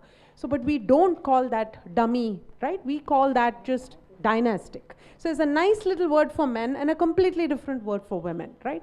When you point that out, the myth 3 says, oh, but women, can they really govern? And there's enough and more studies that show that, you know, including UN studies that show, you know, the level of corruption among women is less, criminality is less, and regardless of all that, that governance outcomes are equally good, if not better. More importantly, even setting aside all that, purely mathematically and statistically, when you have a large enough, is a law of big data, when you have large enough numbers, like in any class, right, you will have a bell curve. There will be 10% of the people that are really bad at whatever it is they're doing. There will be the majority, 60% that are average, and then there will be a 20% that is good, and another 10% that's extraordinary. This is any law of large numbers. And we have had 1 crore women elected to local bodies over the course of the last 25 years, right? Including ward committees, including taluk level, gram panchayat level, and so forth. So clearly at least 10% of them must be high performance, but there is no ladder or career path for them. There is no systematic way by which they are absorbed into the political mainstream. And the final myth is, be all this as it may, women are not winnable, right? So please continue. This is the winning rates. The pink is men and the purple is women, and you can see in every single election since the beginning of time in India that women have won at a greater rate than men. Okay, every single election. Women are more winnable. So the biggest challenge with women in politics, and Sushmita Devji is right here, is that you are not only competing with men like you are, you know, in the economic sphere, like you are in the social sphere, like in any other career. There are a fixed number of spots. The pizza pie is a fixed size. There are X number of slices. If I need to get a slice, you need to lose a slice. There's no other way. So you're actually taking away their position. There are X number of MLAs or X number of MPs. And worse, you're taking away a position not just for, you know, running a business or for heading a company or for being a professor or a head of a department or a sports person, whatever. This is actually the power to run the country, to make decisions, to make policy, to change the fate of millions of people. So there is the greed for power as well that you're replacing. Okay, so to keep going. On the other hand, if you stripped patriarchy from society in terms of giving women opportunities, not what happens afterwards, but just in terms of giving women opportunities, if you strip them of patriarchy, you will see that the average percentage of elected women actually, on the whole, across India, exceeds the 50%, right? There is 33% in some states and 50%, but it exceeds the percentage of reservation, meaning that if you just provided opportunity, more women than reserved stand for elections and come into power. To keep going, so the net of the problem is simply that parties don't offer tickets to women. The percentage of candidates that parties field is too small. So when your input is so small, your output cannot be very high. So this is the crux of the problem. The parties are the devils. Keep going. So we know power concedes nothing without a demand, right? Never has, never will. This is from the abolitionist. So many of us have made demands. She talked about the history of women's movements. Keep going. And one of the group that I founded, Political Shakti, has also made a lot of demands about this. Let's keep going. Page through very quickly, please. And we've just one before. We've one before, please. Yeah. So we've worked with parties, voters, MPs, and women candidates. And I want to just talk about the women candidates. One of the things that we did relates back to what Sequin said, and that's why I want to spend a second on it, which is that in addition to running air campaigns and campaigns at the largest level and ground campaigns, grassroots campaigns, one of the things we recently did was to help one of the MPs set up an internship program for young people. In the US, if you're a senator or a congressperson, your local constituent women and men, young people, students and young people can apply to work as an intern and therefore get politically trained, and they can work on both the elections politics and governance policy, and therefore explore and then decide whether they want to go forward with that. India doesn't have such a program. The LAMP Fellows is just for legislative, and it's extremely exclusive. It really has nothing to do with the constituency in which you're born and raised, which is what you need. So that is something we helped set up with, Shakti helped set up with Jyoti Mani in Karur. She's a Lok Sabha MP. And we set up an internship program where she put out an application, we helped design the application, hundreds of young people applied, and it's a residential program, you stay there for 6 months to a year, and you work with her in the constituency. You can choose the governance path or the politics path. You approach voters / you approach, you go into villages. It's a semi-rural constituency, urban and rural, and you understand the problems. Two interesting learnings from it. One is that when the application said anyone under the age of 35 or 40, we got very, very, very few women. We wanted 50% women. I said to her, let's remove the age limit and just see what comes. It's after all up to us to decide what we do with it. We removed the age limit and we got hundreds of women. And when we started interviewing them, and I think the women in the room understand why that's the case, the women came up and said, look, I'm 50, my work at home is done. I'm 45, my work at home is done. I've fulfilled my domestic responsibilities. I've raised my kids, they're now independent. I don't have to be home all the time. I want to come do this, right? But when you're 30, domestic pressures are a certain way and you need permission. By the time you're 40, 45, you've fought and won the battles, right? Or they've given up on you at least, go do, right? So something to learn and understand that if we just follow the male model, we're not going to end up with more women. The second thing is the cohort is designed with 50% men and 50% women. We deliberately work with men.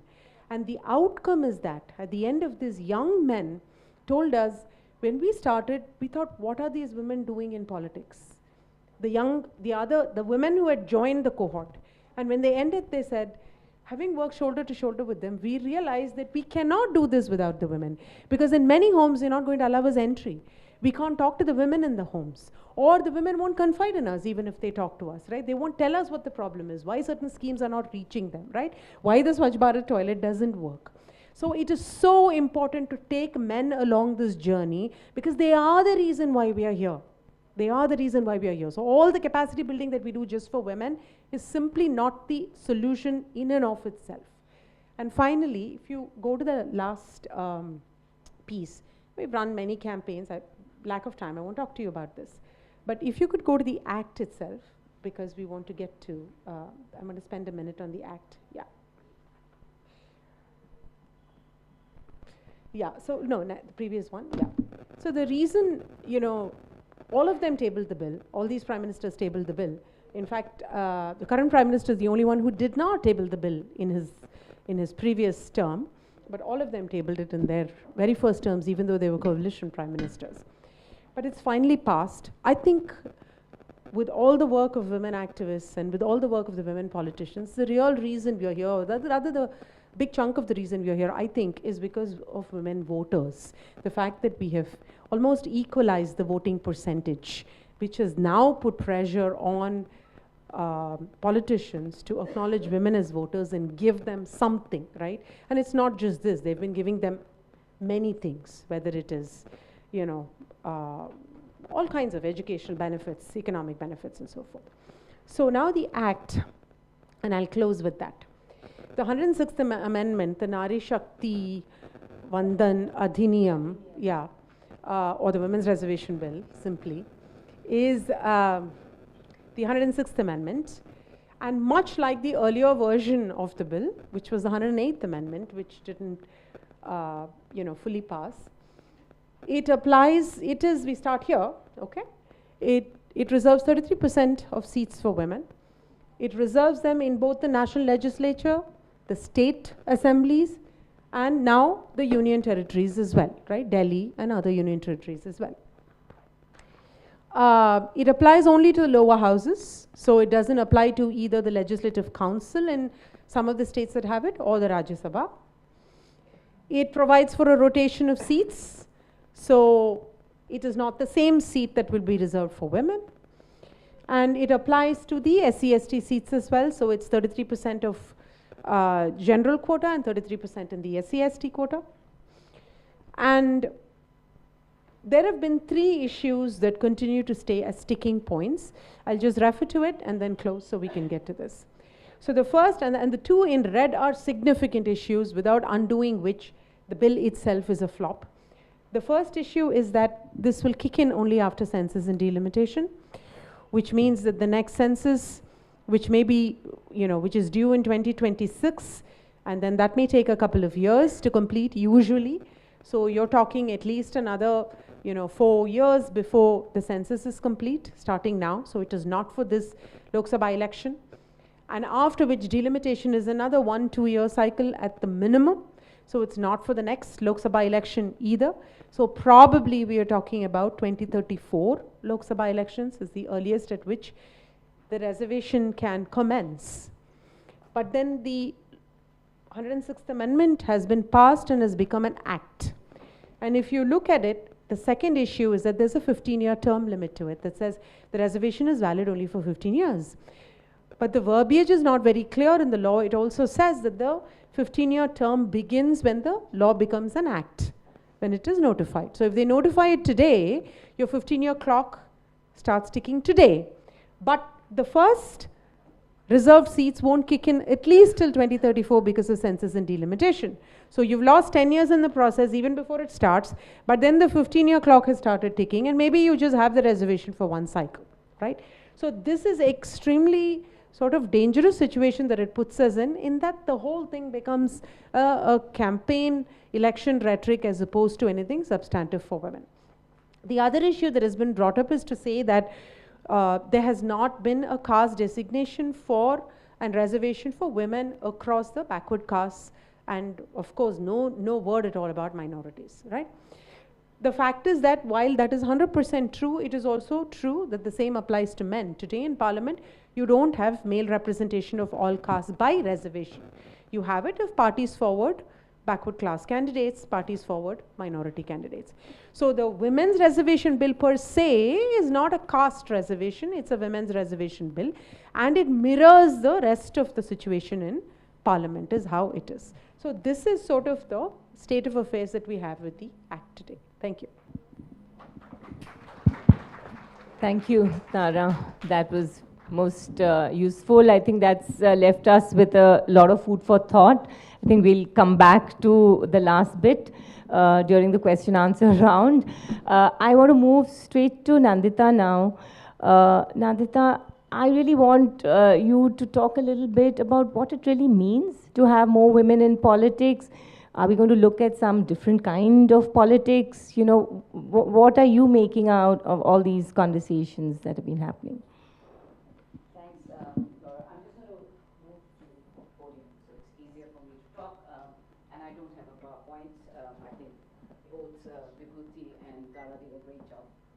putting things out there. Thanks. First, congratulations, Sequin, and thank you, Laura, and thank you, Sarah, for having me here. It's a long journey, and I think we go back to our joint journey from UN Women / UNIFEM in those days. So I'm just going to really dwell on a few points which have come out even during the course of the conversation. And the first thing is, we all agree, I think everybody sitting here agrees, that it's the first step to gain access into a room. You know, and the access into a room comes in various ways, and whether it was the 73rd, 74th Amendment, which gave access to women at the lower level of the local governance, or this current bill, which hopefully will give access sooner than what Tara said. Hopefully they will look at the challenges that the bill poses and there would be some changes. But access is just the first step. And I think it's important to learn the lessons from our journey of the earlier access to the lowest level of governance, which is the panchayat, what it meant from being women just being seen as people who are going to fill and hold the chair warm for their husband till the next election, to today where we are seeing more and more women actually asserting their role as a panchayat in a more definitive political and social way. Now that didn't come on its own, and that's taken a lot of time and effort by everybody sitting in this room and more to really prepare women for those roles. And I think while they are more active today and are taking more determined actions within the scope of what they are supposed to do at the local level leadership, there is still a large question that remains to be addressed and answered, which is, how well have they been able to dismantle the construct of power and politics, which is very patriarchally driven, even from that lowest level? And that's a longish journey. That the question is getting access, learning to do the job that you have to do, but in which TOR? You know, is the terms of reference of the job that you have to deliver on being challenged and changed, or are you just made to deliver on a terms of reference that really in the first place was not equitable? Because if it was, we wouldn't have had to take the reservations and fights that we had to do. So to me then, that begs the other question. We have the access. We're going to get the space. We have already got it at one level. Hopefully we'll get it at the higher level. What are we going to do with that space? You know, the question is, how do we utilize the space once we have it? And is there space to change the TOR? Is the conversation about saying a MP and an MLA needs to conduct himself and herself in a certain way which does not have any space for inequity and discrimination? Is the TOR different? Are you going to look at every bill, every MP-led funding that you have, keeping in mind even something as simple as, is this road meant for the water tankers in Delhi, or is this road going to facilitate more women to reach workspaces? And I think that is the bigger question that we have to start asking ourselves even as we talk about access. And therefore, what needs to change? What needs to change? What needs to change are two things, and I will take from what Tara said, is more women are there today because they are voters, which is great. And I think most political parties would like to believe, and do believe, that it's important to have the women vote bank with you across party lines. And more women are coming up to vote. But at the back of everybody's mind is also the fear of acknowledging that you may have women as voters, that's great, but are we going to promote women as somebody who are going to come up and challenge the patriarchy within which you're asking them to vote, across? And that, unless we bring that conversation into the politics of access not just in the political parliamentary system, the politics of access across all our institutions, whether it's the corporate, whether it's the development sector, you name it, whether it's science and technology. I think the whole politics of whether that access is going to allow you to change the framing of that very institution from moving it away from the lens of patriarchy to moving it into the lens of equity.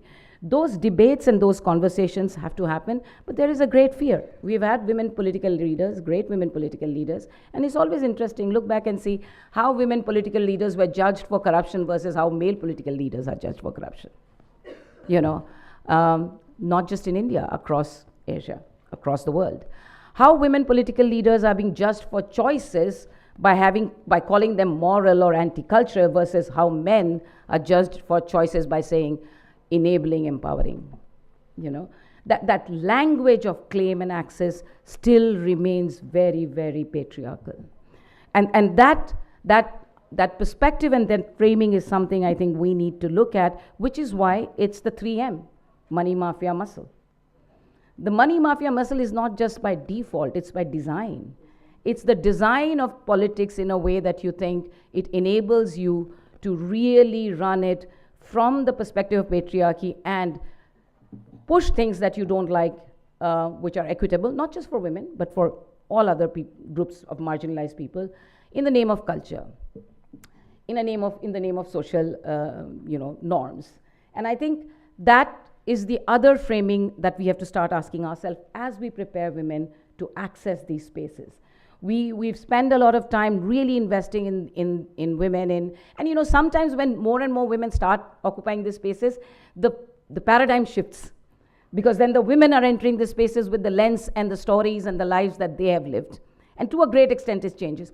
But at very, very entrenched politics, women are forced to start applying the same patriarchal lens to operate within and to be seen as successful.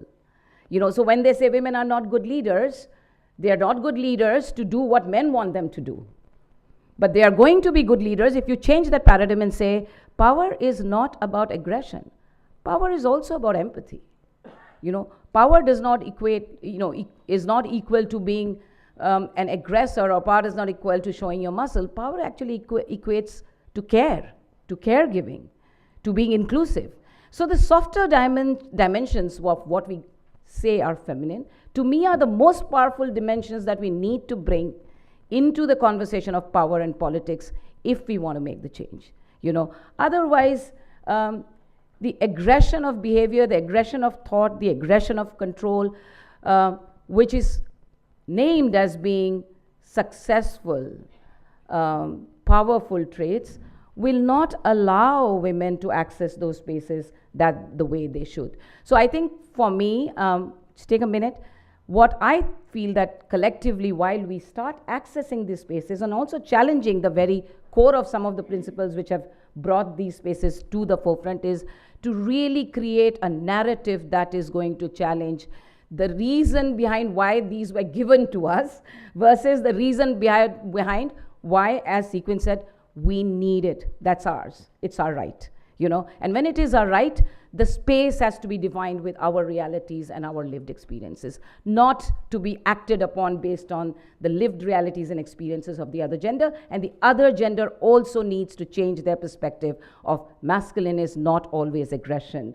Masculine is feminine, masculine is about more empathy, and masculine is about softness and caring. We need to change that, which is why work like what Sequin does with young men and boys and what Gender Lab does in Bombay become very important to changing the construct. So I'll stop here and we can take Q&A, but and this is going to be an interesting journey on how we access the new spaces that are given to us. Thank you. Thank you, Nandita.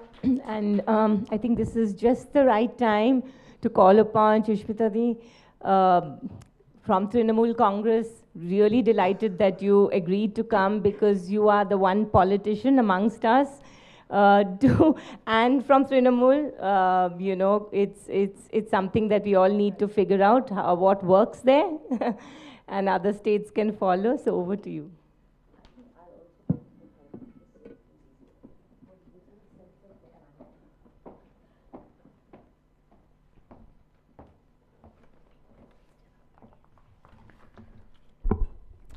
I would like to start by thanking Sequin, Sarah Palaji, Laura, the entire team for the excellent work that you all have done in the last 15 years. And I'm quite honored and elated to share the dais with many eminent thinkers, activists, some of whom I've worked with over the last, I think, 10 years in our struggle for the Women's Reservation Bill. I think what Tara said very politely, I would like to say it bluntly, that the Women's Reservation Bill is a hoax. So since I am the only politician, I should say it outright. And I'll tell you why. Because it is incumbent on two very tedious and complicated exercises, one being the census and second being the delimitation. And the history of delimitation, to put it very briefly, it was delayed twice, once when the Vajpayee government was there and one when Srimati Indira Gandhi ji was herself the Prime Minister. And we all understand why, because of the if you like, the tug-of-war between states that have managed to control their population against the states who have failed to control their population, because delimitation is on the basis of population. So where are we at? We are at a situation when your mom says, I've cooked you lunch, but it's lying in that cupboard and it's locked.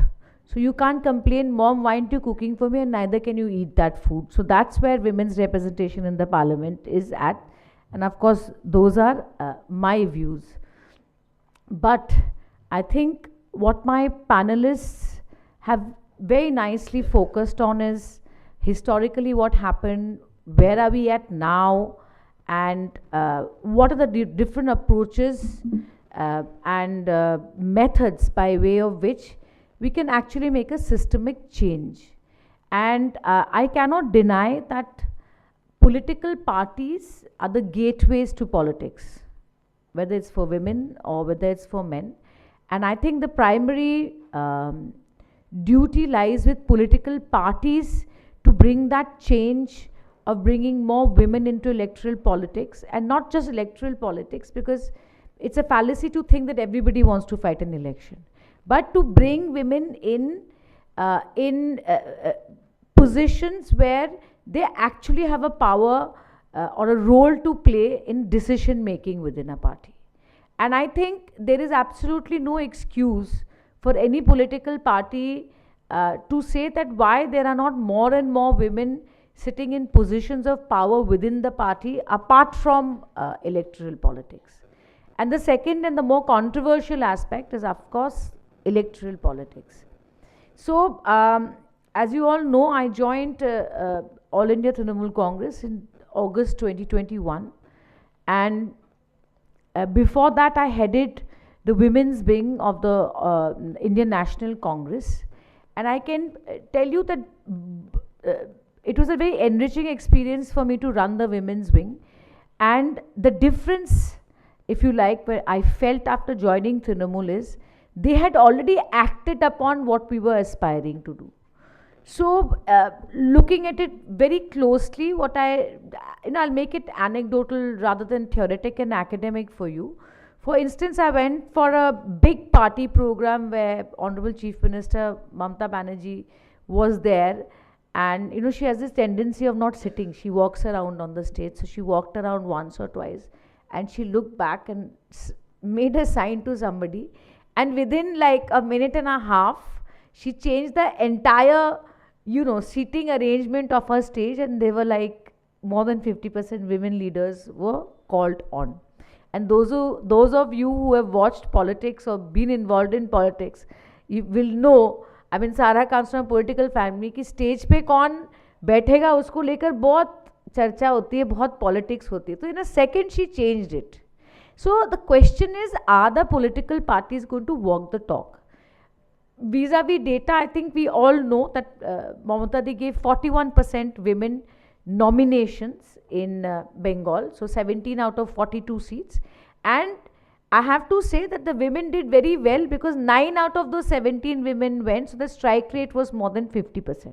So that speaks volumes. Now the question is, how could she do it? Why could she do it? How did she make it possible? It's very simple. Mamata Di is the vote catcher. She's the one who steers the party. People vote for her, and she used her popularity. She used her popularity and her brand to propel more women into electoral politics. So net, what I'm saying is, all it is political will and conviction of the leader to bring more women into electoral politics. There's no rocket science in it, if you like. But how can it happen?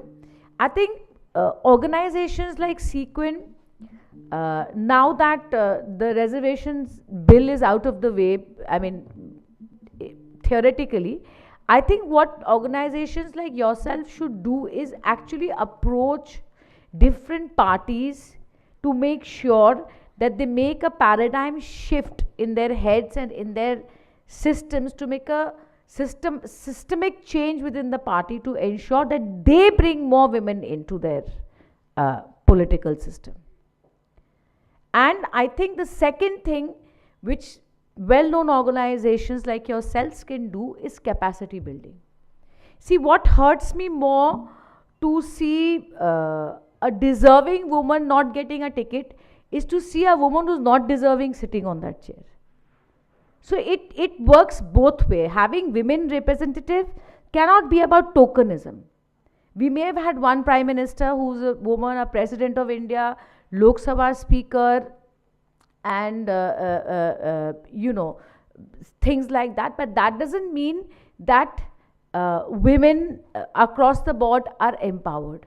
So I think what is extremely important, assuming but not admitting that this reservation will, as and when will come through, I don't know, I think I'll be at a pensionable age by then, but I think that what we need to do, what organizations like yourselves need to do, is impress upon the party to work with you all closely to do capacity building.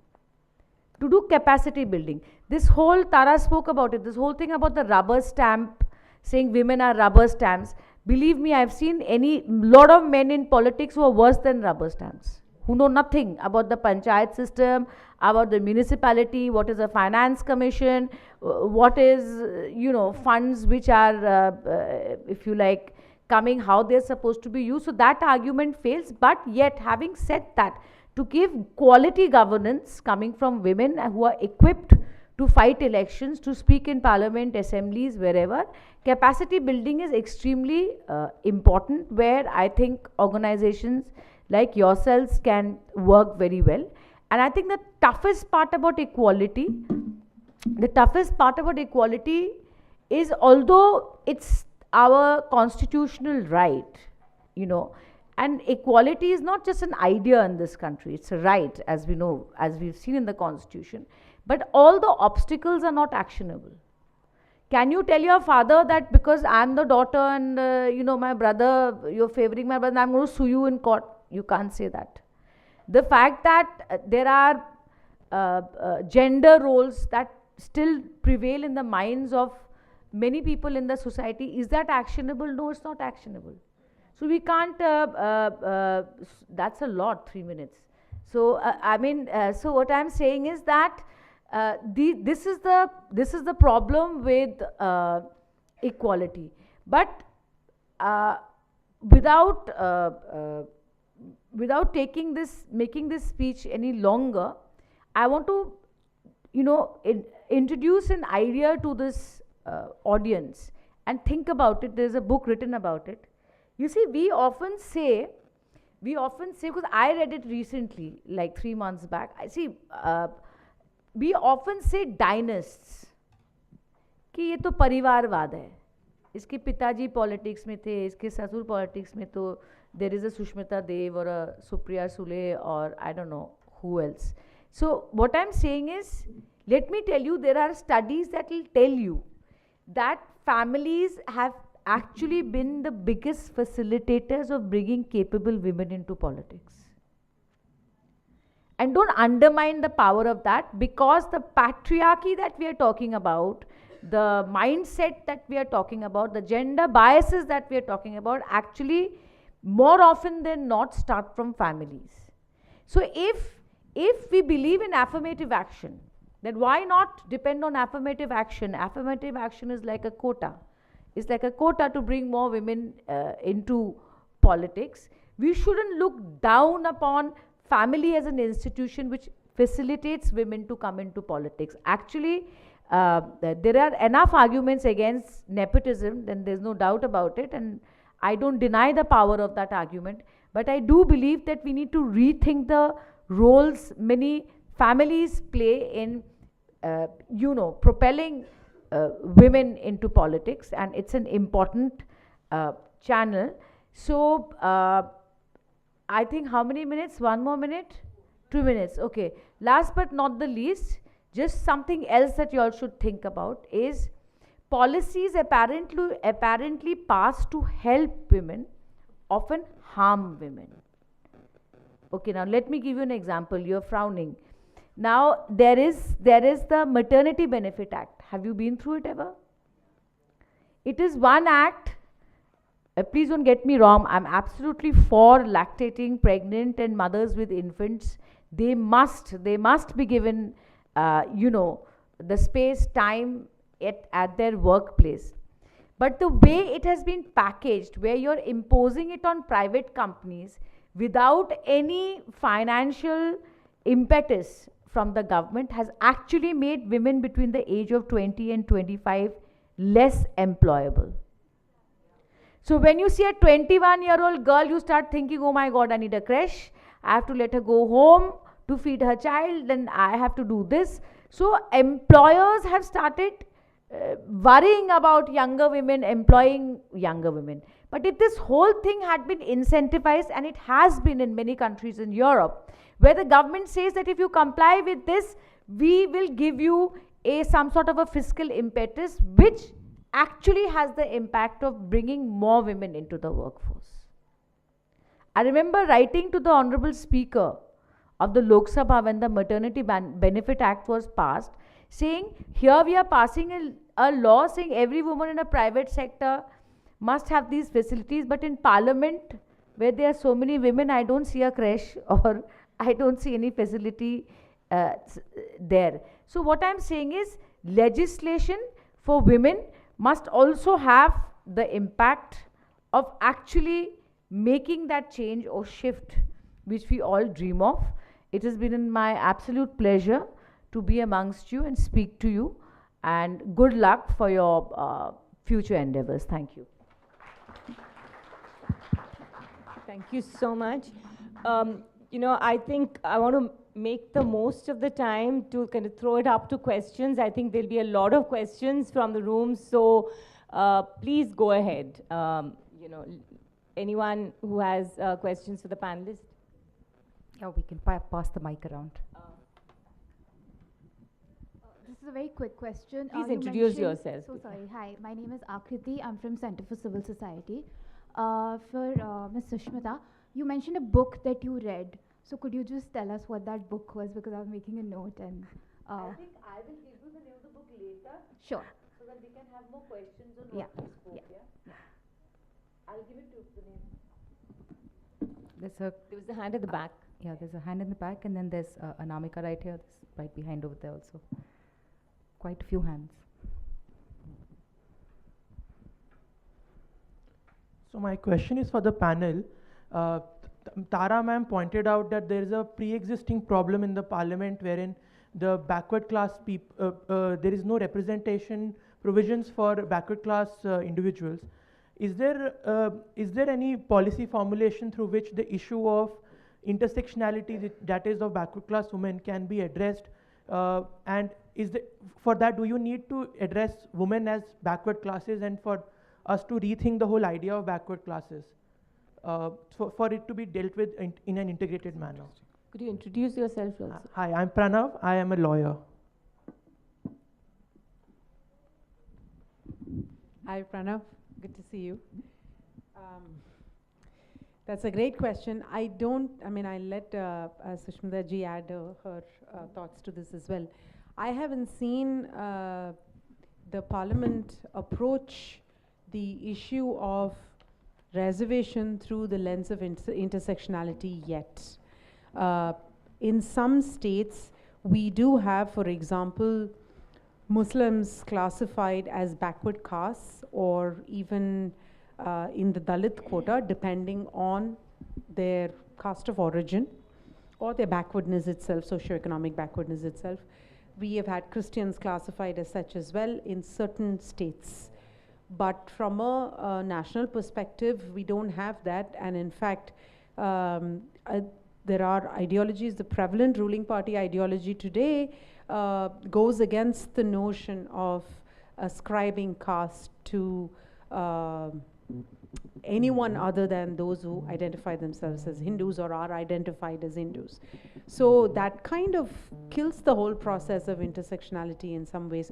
I certainly haven't seen an approach towards intersectionality, but it is crucial because we are not just one thing, right? I'm a woman, I'm a South Indian woman, I'm from Bangalore, and then of course there are various other religious and caste locations that define me in the eyes of law, whether or not I like it.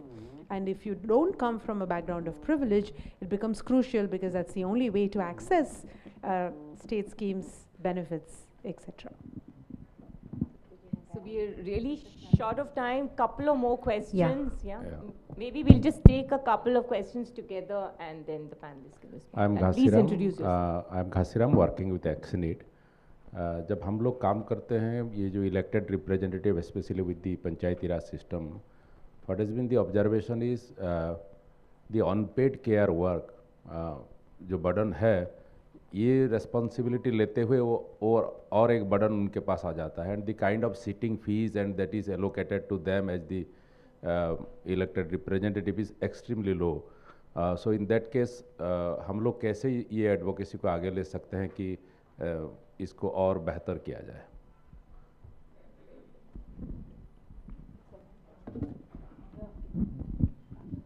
I think ये जो unpaid care work की बात आई है तो उसमें एक तो crashes पहले बहुत, आज हमारे देश में बहुत कम क्रैश, 10% क्रैशेस ही बची है. तो पालना घर होना बहुत ही ज़रूरी है, सिर्फ जो इलेक्शन में पंचायत में उनके लिए ही नहीं, लेकिन जो भी कामकाजी महिलाएं हैं उनके लिए कम्युनिटी बेस्ड पालना घर या तो काम की जगह पे पालना घर होना बहुत ज़रूरी है. मैडम ने भी कहा कि पार्लियामेंट तक में वो नहीं है. और दूसरी बात की जो आपने कास्ट बेस्ड रिजर्वेशन की बात की, तो जो पसबंदा मुस्लिम्स हैं उनको कई कई राज्यों में उनको माना गया है रिजर्वेशन के लिए. दूसरी बात कि बुद्धिस्ट दलित है उनको हम कहते हैं कि वो रिजर्वेशन में आते हैं, लेकिन क्रिश्चियन दलित्स को अभी तक नहीं लिया गया है कि जो सफाई कामगार भी है. तो बहुत ही एनोमली हमको दिखाई देती है अलग अलग राज्य में और यूनियन टेरिटरी में. तो ये बात बहुत महत्व की बन जाती है जब हम One thing to add for the women elected representative and crashes जो आपने पूछा, in Karnataka the government has just introduced what is called Kusina money. As you know, Anganwadis have a age limit, right? They don't take infants, for example. So Kusina money, the purpose is to have at least one per panchayat, so for several villages, and explicitly for women elected representatives, NREGA workers, working women, to drop children who are even infants. They have just born to the age at which they can go into 3 years old, when they can go into an Anganwadi. So Karnataka government has just started that initiative. It'd be interesting to see if it can be taken forward in other states as well. I think we're like really running out of time. If there's any quick comment any of the panelists want to kind of make in response to the others, please feel free. I want to make a comment about progressive legislation. Right from colonial times till now, every time progressive legislation for women has come, it has backfired in a short term, but slowly and gradually, I think gets accepted. I can give you an example of when Mr. Sharad Pawar announced 30% reservation for girls in engineering college. There was a massive sexual harassment in engineering colleges. Principals, they could not even handle the situation, but now Maharashtra is the state which has highest number of women engineers. After capacity building, campaign, and discussion in a women development cell, boys have now accepted it, and the whole campus atmosphere has taken it for granted that it is institutionalized. So I think we need to work more with the employers organization, and in any case, 90 2% of women are in informal sector. They don't get benefit of maternity benefits yet. Only 8% of women, even in that, how to subvert it, you do. Center for Women's Development Study did multicentric research of 8 states. I was in charge of Maharashtra, and we have seen how the employers flout the rules. So I think we need to change the mindset of the employer that it is not a favor that they are doing to individual women. These women are producing the workforce for 20 years down the line. They are going to contribute to the Indian economy. So that mindset will have to be brought, which is there already in the East European countries. In fact, my interpreter in Russia had to pay 40% deduction of salary because he refused to marry. He was a bachelor. So at source, it is called bachelor's tax. So many countries are taking bachelor's tax because when he grows old, who will look after him? So I think we need. May I just quickly add one point on the care. I think I think personally, I think for me, it's important to see that when we talk about creche and benefits of maternity, we are still pushing the burden of care to women. I think that creches are not to be in only places where women work. They should be in places where men work, so that the women can send the child with their husbands to the creche they have, if it's not theirs. And leave for maternity, I'm sorry, is not just, why is it just 6 months for women?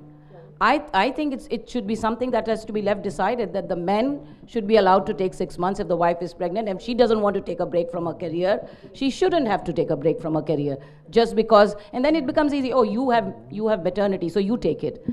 Getting back into work after 6 months is not easy. Split it up. Even if you're in 2 different companies, I think the law needs to be more responsive to how women and men are navigating their lives today. It's a very retrograde thinking to say that you do 6 months. So I strongly believe it's time for us to relook at our maternity benefits and laws. Yes, absolutely. Absolutely. Yeah. Sorry.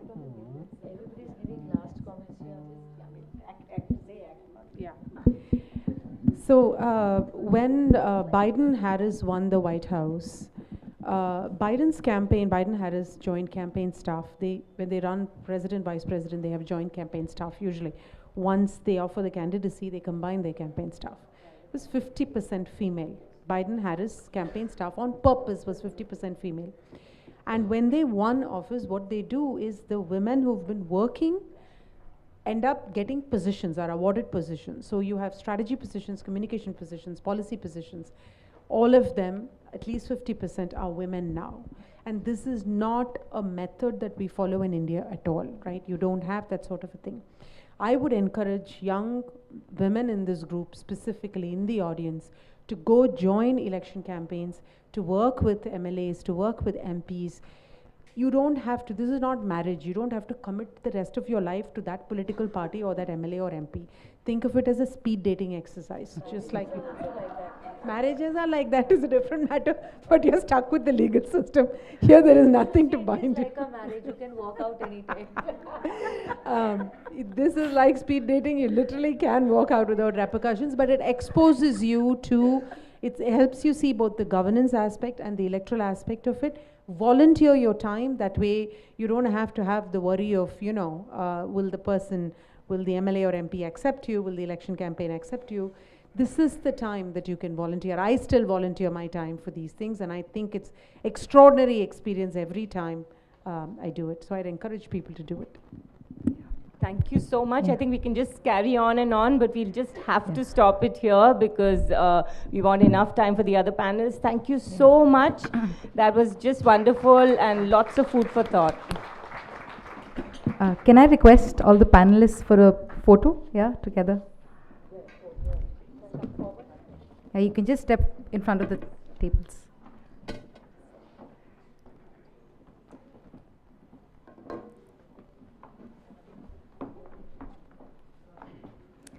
Please give them a round of applause, friends. It's been a wonderful, fantastic, power-packed panel. इसको हम लोग एकदम धाकड़ बोलते हैं. I think it's really been from the heart.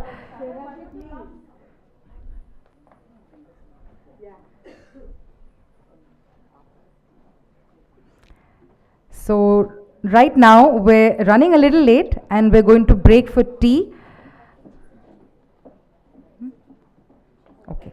We're going to break for tea. The doors at the back open at the hall. You can use those to go.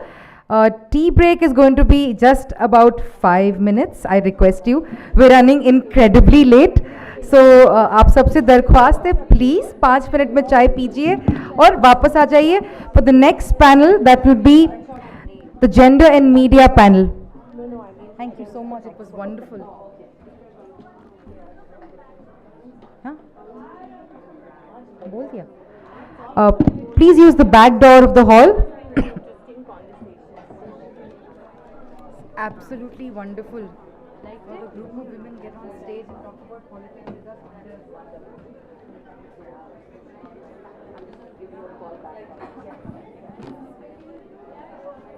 I just put mine on silent. Hi, absolutely fantastic.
like the opportunity to introduce you all. And I request everyone to come inside. Where's the Sequin team? Can I please request you to usher everybody back inside? चाय के साथ वापस ले आइए सबको. Sequin team.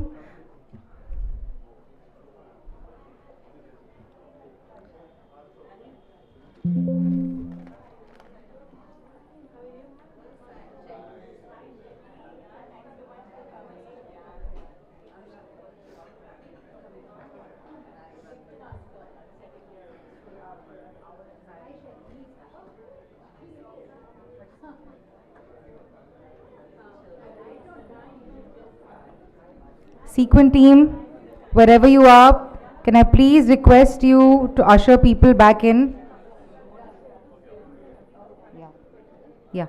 Film. Yes. Do it.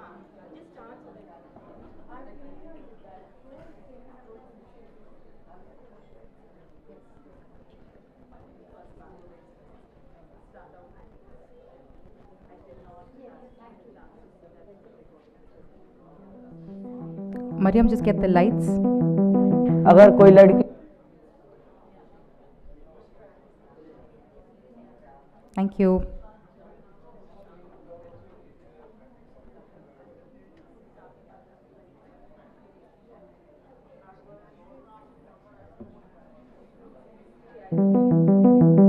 अगर कोई लड़की हमारे समाज में गलती से भी एक बार कोई जीन्स पहन ली तो गलत लड़कियों में आ जाएगी। फर्क डालते हैं लड़का और लड़की में, कहते हैं कि लड़की को ज़्यादा अधिकार नहीं है, पढ़ाई भी नहीं कराते मैम पूरी, तो कहते हैं कि तू बस इतनी पढ़ गई, नाम आगे गाँव निकलाएंगे, बस बहुत है। उन्होंने कहा दहेज देना भी चाहिए, लेना भी चाहिए, जो ये पहले से चलता आ रहा है। हमसे जो बड़े बुजुर्ग हैं उन्होंने कोई काम किया है तो कोई सोच समझ के किया है, कोई गलत थोड़ी ना किया है। मेरे दोस्त वे बोलते थे कि मतलब लड़कियों से इतना वो दूर है, वो लड़कियों में जाके लड़की बन जाओगे तो। हाँ, ऐसा बोलते थे बहुत से लोग कि तू लड़कियों की तरह रोने बैठ गया। मैंने ऐसे तो किया, कहा बस तू लड़कियों की तरह रो रहा है, वो कहते हैं ऐसे बहुत से लोग।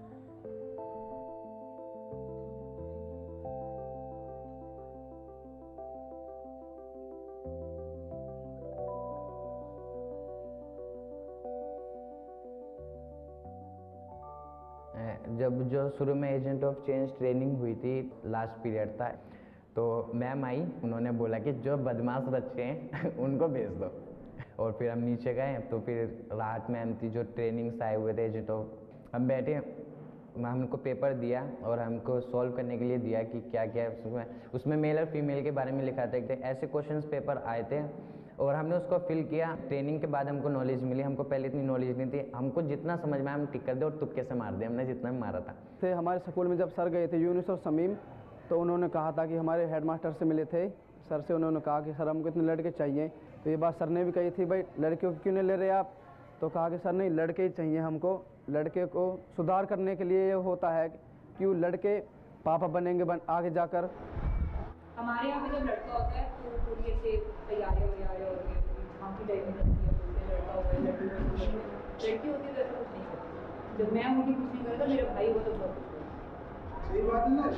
जब से मैं सीक्वेंस से जुड़ा हूँ, अपने घर वाले से बात किया है, क्योंकि अब हम बहनों को भी बराबर हिस्सा मिलना चाहिए, क्योंकि कोई किसी से कम नहीं है। लड़का लड़की दोनों, मतलब मैं अपनी नज़रों से अंदर नहीं देखता कि लड़की कमा नहीं सकती, लड़का कमा सकता है, या लड़की इजी वर्क करेगी, लड़का हार्ड वर्क करेगा। वो भी इंसान है, हम भी इंसान हैं, उनको भी हक है, हमको भी हक है। किसी कानूनी है उसमें तो लिखा नहीं है कि लड़की ये काम नहीं कर सकती, लड़का ये काम नहीं कर सकता। सबको बराबरी का हक मिला है, आज़ादी सबको बराबरी की मिली है, तो जिम्मेदारी भी सबको बराबरी की होनी चाहिए। मैम मेरी बहन 8वीं हुई है मैम, दो तीन साल बाद है ना मैम। मैंने कहा कि पापा से, पापा इसकी 10वीं ओपन से करवा दो, अगर ऑनलाइन ना पढ़ाओ तो आप इसको 10वीं तो करवा दो। उन्होंने कहा नहीं, अब क्या करेंगे 10वीं करवा के, छोड़ो आप इसकी शादी करके इसको भेज देंगे। मैंने कहा अब हमें भी पढ़ाना छोड़ दो, जब लड़कियों की नहीं पढ़ाए तो हमें क्या करेंगे मैम पढ़ के। तो उसने कहा कि इसकी 10वीं ओपन से करवा दें मैम। फिर फॉर्म वॉर्म भरा मैम, अभी उसकी 10वीं बिल्कुल क्लियर हो चुकी है मैम। जैसे कि ये सीक्वेन प्रोग्राम है, ये हमको ये बातें सिखाता है। क्या पता हम सीक्वेन अटेंड ना करके हम भी ऐसे हो सकते थे, उनमें आ सकते थे, लेकिन हमने अटेंड किया, हमें कुछ पता चला। आप बड़े होके किस टाइप के मर्द बनना चाहोगे? अच्छा मर्द बनना चाहूँगा कि लड़कियां हैं जो हमारी मतलब वाइफ होंगी या फिर और भी औरतें होंगी, उनको मौका दें। ये देखा है हमने कि औरतों को ना मौका नहीं देते, कहते हैं कि रहने दो, तुम घर पे रहो, मैं चला जाऊँगा। कहीं पे ज़रूरत पड़ती है, स्कूल में भी कहते हैं कि कुछ हमारे फ्रेंड्स हैं पेरेंट्स मीटिंग में पापा को बुला कर लाते, मम्मी को नहीं लाते। पता नहीं क्यों वो बहुत से कहते हैं कि मम्मी को ऐसा रखूँगा कि पूरी ज़िंदगी में स्कूल में कदम नहीं रखेगी। ऐसा कि पता नहीं क्यों होता है मैम। इस ट्रेनिंग में जो एजेंट ऑफ चेंज है, जब ट्रेनिंग हुई थी तो जो आज जितना मैं अभी बोला हूँ इसमें से मुझे कुछ नहीं आता था। जितना भी मैंने आज बोला है ये सब मैंने ट्रेनिंग में सीखा और आगे भी जाके इसी के डायरेक्शन पे रहूँगा। मतलब इस जैसे कहते हैं ना कि पटड़ी पे चढ़ गए और फिर उतर जाओगे, तो वो पटड़ी पे चढ़ना है मुझे और आगे भी जाके सीखना है बहुत कुछ। और मर्द जिसे बोलते हैं कि आज के तौर पे कि मतलब अगर ये भारी वजन उठा सकता है असली मर्द यही है, या ये मूँछ रख लेगा असली मर्द यही है। असली मर्द वो नहीं कहलाता, असली मर्द वो कहलाता है जो दूसरे की फीलिंग्स को समझे, दूसरे की मदद करे और खुद को इस लायक बनाए कि वो किसी के काम आ सके, उसको भी मर्द कहते हैं।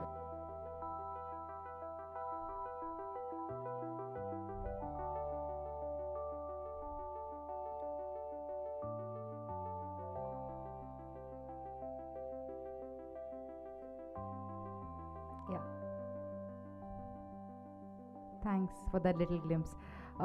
So,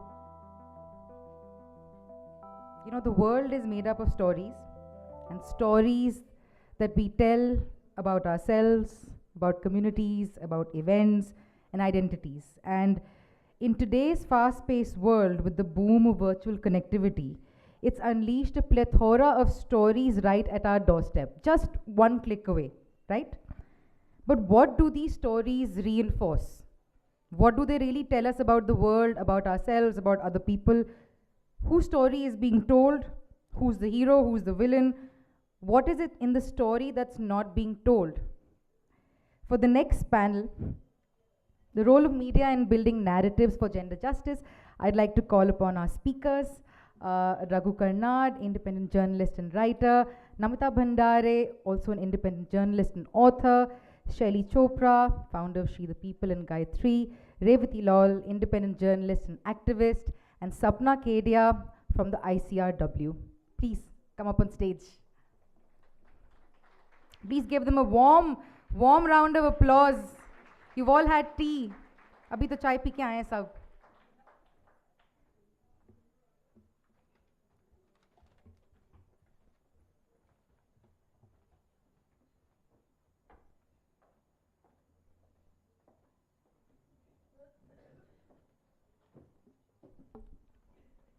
Handing over to Raghu. Okay. Well, this is wonderful, and I wanted to start by congratulating Sequin and congratulating Laura and Sarah on 15 years of doing incredible work. My mother also ran an NGO in Bangalore. I know how much effort there is and how much it takes to make change on the ground. So I just wanted to begin by congratulating you guys and celebrating. Let's have a round of applause for Sequin. 15 years is a long time. And also, congratulations on putting together such an excellent panel. I really feel that I could speak for an hour with any one of these panelists and probably anyone in the audience as well on this subject, which is what media can do to shape our attitudes towards gender and gender justice. But there are 4 people, so I'm going to try and do instead of getting very deep, very quickly, I'm going to try and get something very concrete from you right off the top, which is this question: what media can do to shape gender justice. What does it prompt in you in terms of your own encounters with media? What does it make you think of in terms of actual pieces of media that have come up on your screens recently? Where should I start? Someone have something off the bat? Yeah, Shaili, let's start with you. Hi, good morning. Just the last 24 hours of Poonam Pandey is a great example for us to start this conversation. Let me ask this group, I know we are all laughing, but I'm very curious because, my DMs on Instagram are like infested with people who are batting for this as an awareness idea that led people to start thinking about the term cervical cancer. Anyone here can raise their hand if they really think it's helped the cause of awareness. I'm just curious. Okay, there are 3-4 people here. Some brave hands. Yeah, that might be true. So the rest of you are perhaps on the side, at least I am at the moment, which is that I don't really think that this was a way to increase awareness about cervical cancer. Having said that, should that really need a lot of attention? Yes, it does. But I think there are ways in which you tell stories. There are ways in which you create awareness. And we didn't really need Poonam Pandey to suddenly one day make, justify for the work that's being done by 1,000 others in this place with a lot more depth and perhaps more on ground. I think, so that's one way of looking at stories. When it comes to women, why should things be so gimmicky that they sort of, are reduced to an issue, reducing such an important issue of cervical cancer in a country like ours, where I think at a bare minimum, at least 12 to 14% women die of this, and the number that gets it is extremely large. So I think that's one. The other is the absolute opposite spectrum. And I say this to an audience that actually knows how to work very significantly on the ground with real issues. We just never show women having fun. The idea of a woman having fun in the press is flippant, and the fact that it's in the press is also because it appears flippant. So you'll find stories about women who are found exiting a disco, perhaps according to the press, not looking up to the mark or whatever, and just not suggest that, what, today, just like I remember, by the way, it's not just an Indian phenomenon, was it the Finnish Prime Minister? Sanna Marin, when she was found having a good time, people criticized her around the world for making headlines for the wrong reasons. Like, women, if we don't start looking at as regular people, people who fail, succeed, celebrate, enjoy, and normalize the press covering that, I think we will remain in this constant department called the CSR department for the rest of our existence. I mean, the CSR department, even from the lens of press, there's a connotation. The CEO says, it's not my job, send it to CSR. I love CSR and I really appreciate all the work they do, but I don't get the escape route the CEO takes. So just wanted to make those two spectrums on the press coverage of this stuff. Yeah, those are great starting points, actually. I like women having fun because, of course, fun is a really important part of being alive and human thriving.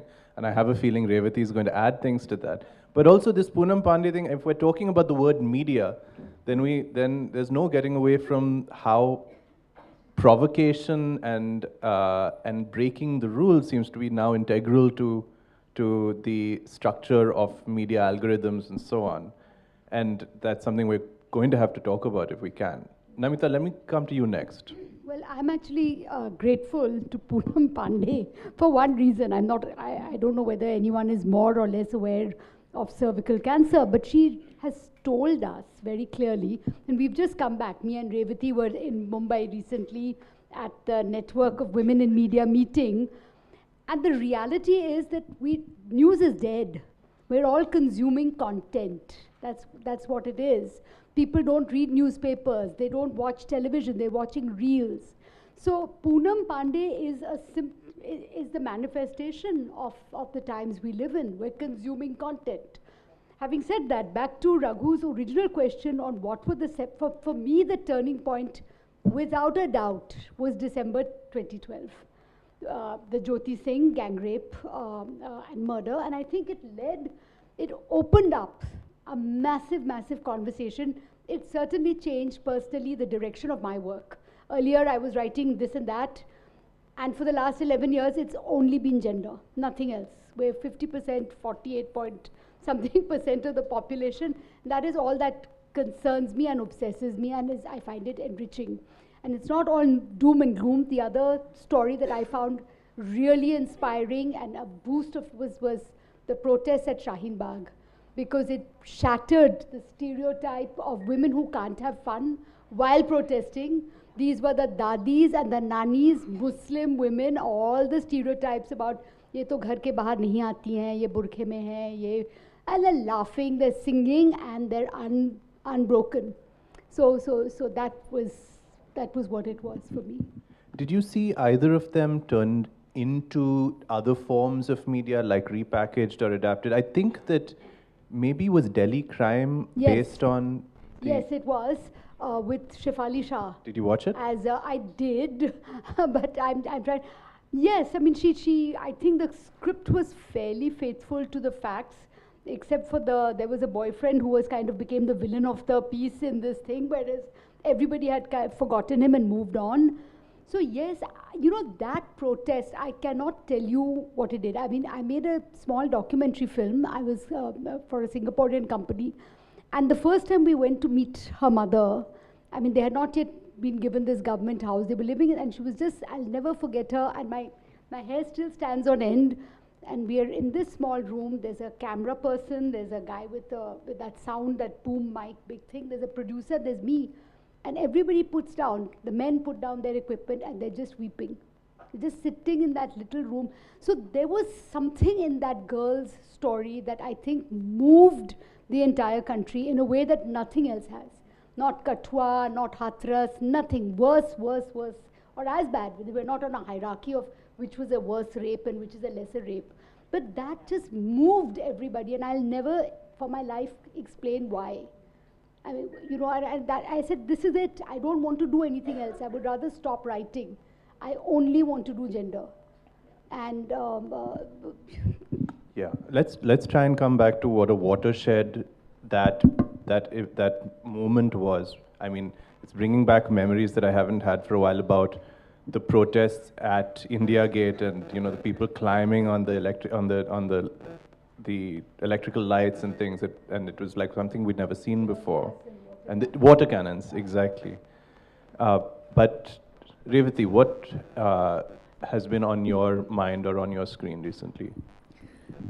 I actually thought it would be good to look at gender conversations that have actually shifted the way we look at gender in the media. And there are two very big ones that I thought would be interesting to flag up. One is a gender site called the Mook Nayak, which is basically taking its name from what Ambedkar wrote when he was alive, which is the hero of the dumb, literally speaking. And Meena Kotwal, a journalist, a woman, a Dalit woman, said she was practically reduced to an invisible phenomenon in mainstream newsrooms until she then decided that then she had to be her own editor and create a newsroom. So when a Dalit woman starts her own media space, how does it change the way we look at news overall? I want to actually urge people to go to her site, and you will see a very different hierarchy of news. It doesn't break the news down into politics, sports, entertainment, finance, business, and horoscopes. It breaks the news down into Dalit, Adivasi, Shakti, Swasthya, Kisan. Now, that by itself tells you that when you put someone in charge of a newsroom that hasn't had that space before, they begin to look at politics differently.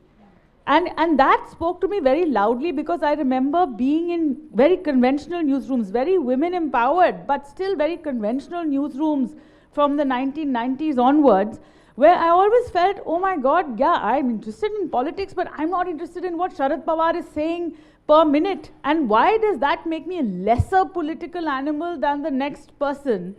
And then I realized it's because the way we look at politics, the way we cover elections, goes counter to the way conventional women are raised in their homes. So if you are kind of raised to think more about food and clothing and aesthetics, why should that be lower down in the pecking order and be assigned to features? And why is that not politics? That's politics. So it takes a Meena Kotwal to shake that up. And on the other side, Agents of Ishq by Paromita Vora. Because Paromita Vora, if you look at Agents of Ishq, I was just looking at the lineup of stuff on her page this morning as I was coming here.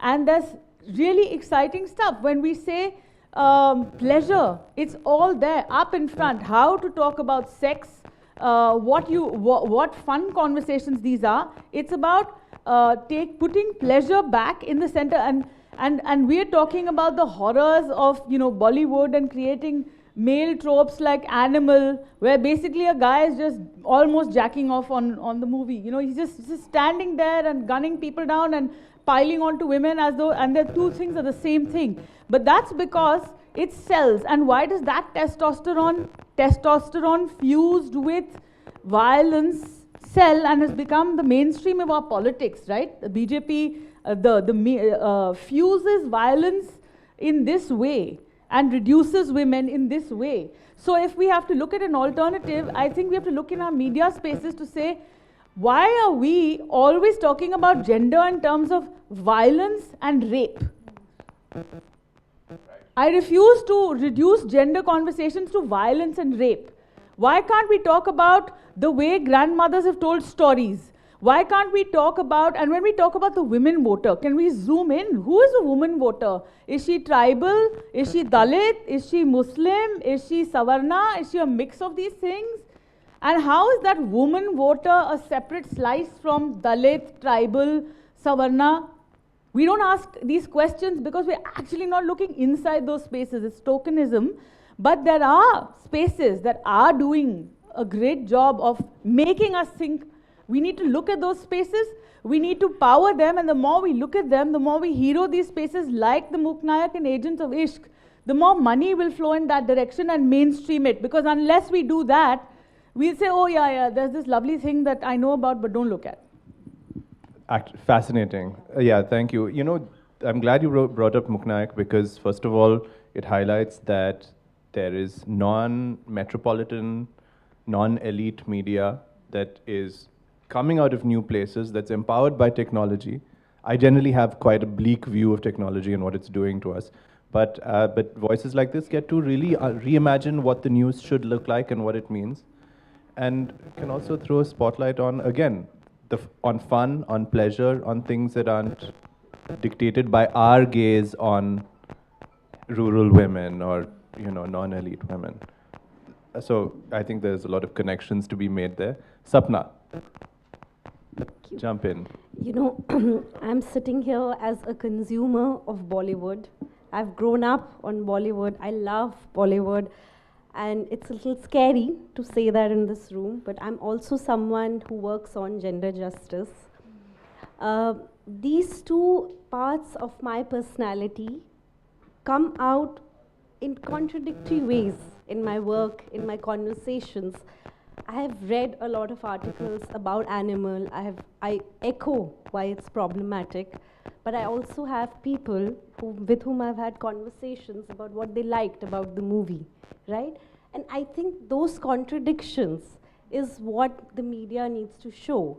I think we've made talking about gender, we've made showcasing gender very heavy. Aisa nahi hai. When we go to villages, when we work with young men and boys, when you ask them कि अच्छा, what is it that you find funny? What is it जो आपको देखना अच्छा लगता है? They will say TikTok में W Bablu है, वो एक दूसरे से मजाक कर रहे हैं, एक लड़की पुचका खा रही है, उसको छेड़ रहे हैं, and it's very funny. They'll talk to you about Bahubali. They'll say Bahubali बहुत अच्छा है, and then if you ask them further कि क्यों, why is it funny जब वो लड़के को छेड़ रहे हैं या लड़की को छेड़ रहे हैं, they'll say हाँ वो ठीक नहीं है, छेड़ना नहीं चाहिए, but the whole scene is fun. So those are the contradictions. जब आप बाहुबली की बात करते हो, they'll say वो सबको बचाता है, rescue करता है. वहाँ से they are picking up notions of masculinities कि ये हमें ऐसे करना है as a man, as a young boy, and these are boys who are in class 6, 7, 8 in government schools. They're picking that up, right? So what is it that we seek from media? At the end of the day, as a consumer of media, as someone who's interacting with people who's consuming media, we're looking to media for respite. Sometimes we want it to give us a route to escape. Sometimes we want it to speak back to us and show our reality. Sometimes we're looking at it कि कुछ बदलाव कर सके, right? I think these contradictions is what needs to come out in the media.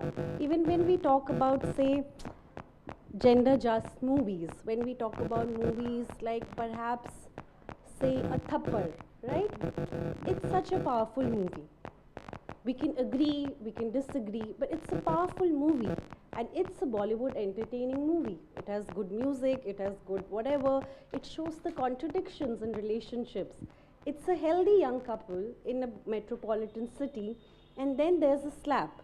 And what that slap does to the woman, what it does to their relationships. I think gender in all of our lives is everywhere. It's contradictory. We are constantly negotiating. And I think sometimes when we portray or when we talk about gender, I think we very conveniently make it into the black and white. I think we miss out on the gray. I think that's very, very important. And even based on our experience in the field, I think people consume media for change, but they also consume media for some respite, you know, in terms of escaping themselves, their realities, the norms of masculinities that they perhaps have to go through, the privileges that they exercise.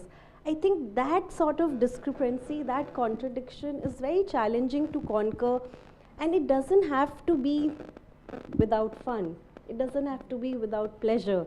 I think we have to talk a little bit more about grey. This brings to mind something that Revati once wrote for The Wire in the days of TikTok, when TikTok was still dominating everyone's time in India, about a young woman that you had met in Shamli, where you now live. Shamli, a small town in UP. Someone with quite a difficult life who was finding a new side of herself on TikTok. Do you want to tell us? You think that story gives us a lead into this subject? Yeah, I was just, I was given a Ladli Fellowship to write about women in COVID, and I found this working class woman who was working in a factory making spoons. And she became like this amazing TikTok video maker, and she made hundreds of videos during the pandemic. And they were lovely, funny, sexy videos, but then her phone got stolen and her hard drive got lost. So we could only hear about her videos through her and didn't get to consume all the videos. But it just, like, living in a place like Shamli changes the way you put women in boxes. You know, working class woman has to be a victim. Why? Why can't she have agency? And if we're talking about rapes and we're talking about Jyoti Singh versus the rape in Hathras in UP a few years later, there are a couple of stories in the Indian Express actually which alerted me to the fact that the reason this Dalit woman was raped was not because she was a Dalit woman, but because she decided to sort of look back, spurn the advances of an upper caste man. So when we write these stories, we write them as if the woman is always this flat character who doesn't have any agency. Yeah. The main thing is women have agency, and women are very subversive. In the villages and the women I work with now in my avatar as an activist in Shamli in Western UP, in that district, there are so many women who do such interesting things. For example, in one village that I work in, I spotted two women who seemed like they were in a relationship with each other, a gay couple, in other words. And I was curious about, I was talking to a community leader who we work with very closely, and I said, have you, like, are there a couple? She said, yeah, and everyone in the village knows that they're a couple, but they're going to have to sort of succumb to getting married. But what everybody in the village is planning is that let them get married to in the same family, or two contiguous families, or to two brothers, so they can still be in their relationship. So women are naturally subversive. We've got to be, because we're dealing with men, right? So actually that's a great way to look at politics. Say yes, yes, yes, yes. Say those 3 words that the regime is telling you to say, and then do the opposite underneath. Who will you learn that from but a woman or a trans person? Yeah, well, couldn't agree more. We're going to have to do a lot of say yes and do other things a lot more in the future. Shaili, I think this it's very useful for us to pay attention to what media online means for a little bit. We can't ignore that by any means. You made you started what is now a major online hub for feminist discussion and for talking about women's lives. How long ago was that? It was 2015. Yeah, wow. Yeah. That's quite But not without a large amount of debate from within women, whether women deserved or needed a platform for women. Right, yeah. Yes. That's when we were one. Today we have 45 million views a month. Superb, congratulations. And that just tells us that the space that one needs, sometimes you don't recognize you need that space on the constant battle of arguing with men and those who believe in the way the patriarchal discussion goes, that why do we need a separate place? I really am a huge believer of that separate place emerging and eventually, hopefully, merging someday. But given that 2024, we're still discussing this subject, it tells us even more why we need spaces for women that are safe and need to drive conversations. Sorry, I truncated your question in the middle, but what was it? No, not at all. I think that's important. When you are editing She the People, is there a particular field that you find, I mean, let's say at this point it's been not quite a decade, but it's been 8 years of doing that. Is there a particular field of human life or society that you think has been the most fruitful to talk about? So there are a bunch of them. I think this changes for us every few years, as it should, because the conversations progress, as does hopefully to a great degree human capital and understanding of what's happening in the gender spaces. So for She the People, when we just began, the way we started this conversation was 5 interns and I literally sat around a table like this and said, let's just tell each other our life stories. The first 100 Instagram posts came from that. That's the rest of the year, essentially. Because there was somebody in the room who had been molested by a tutor. Of course, it's such a normal story. I have been in blue lines and DTC buses, and I don't even remember the number of times I've been molested in college. So much so, my father was criticized back in 1998 for buying me a two-wheeler after the stories I told him.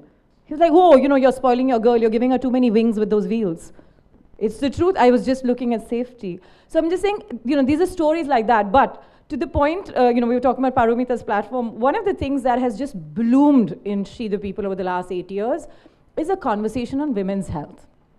And when I say women's health, it means like I haven't even seen my body. I didn't know a thing about it. I didn't know that one of my breasts is smaller than the other, and why? Oh, by the way, I don't know why I discharged from so many places, but why? Right? We have stunned ourselves in the year 2020 by starting to put out content by doctors to the point about, yes, we're a content, come news, come journalistic platform, but we're broadly a lot of content. But we are careful about how we bring that content lens. So I wouldn't put a random creator because they have followers to talk about the body. We started putting real doctors. Doctors in English, Hindi, Bangla, Tamil, various languages, talking about the female body and the importance of understanding. One of our first videos that went viral on YouTube was what to ask a gynecologist on your first meeting with her. Girls didn't know this. I learned 80% of the questions there myself after producing 2 children from that video.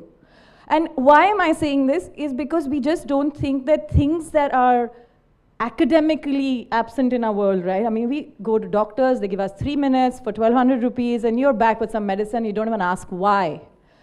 These videos collectively have done 400 million video views. And they continue to do this. Big chunk of that is female pleasure. Pleasure points, why pleasure, why not pleasure, all of that. There is such an absence of things that women really don't have access to. And so I think there is a lot to be said about delicious looking videos on solo travel and jumping in Bali on a jhula. Lovely. We all need that. We all aspire for that. But there's something very core at the problem that women today want to solve.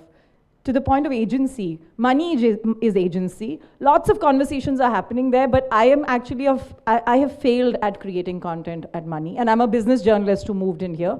And the reason I failed is because even the most independent woman with the biggest agency in her family, with maximum agency in her family, she doesn't have agency over her money.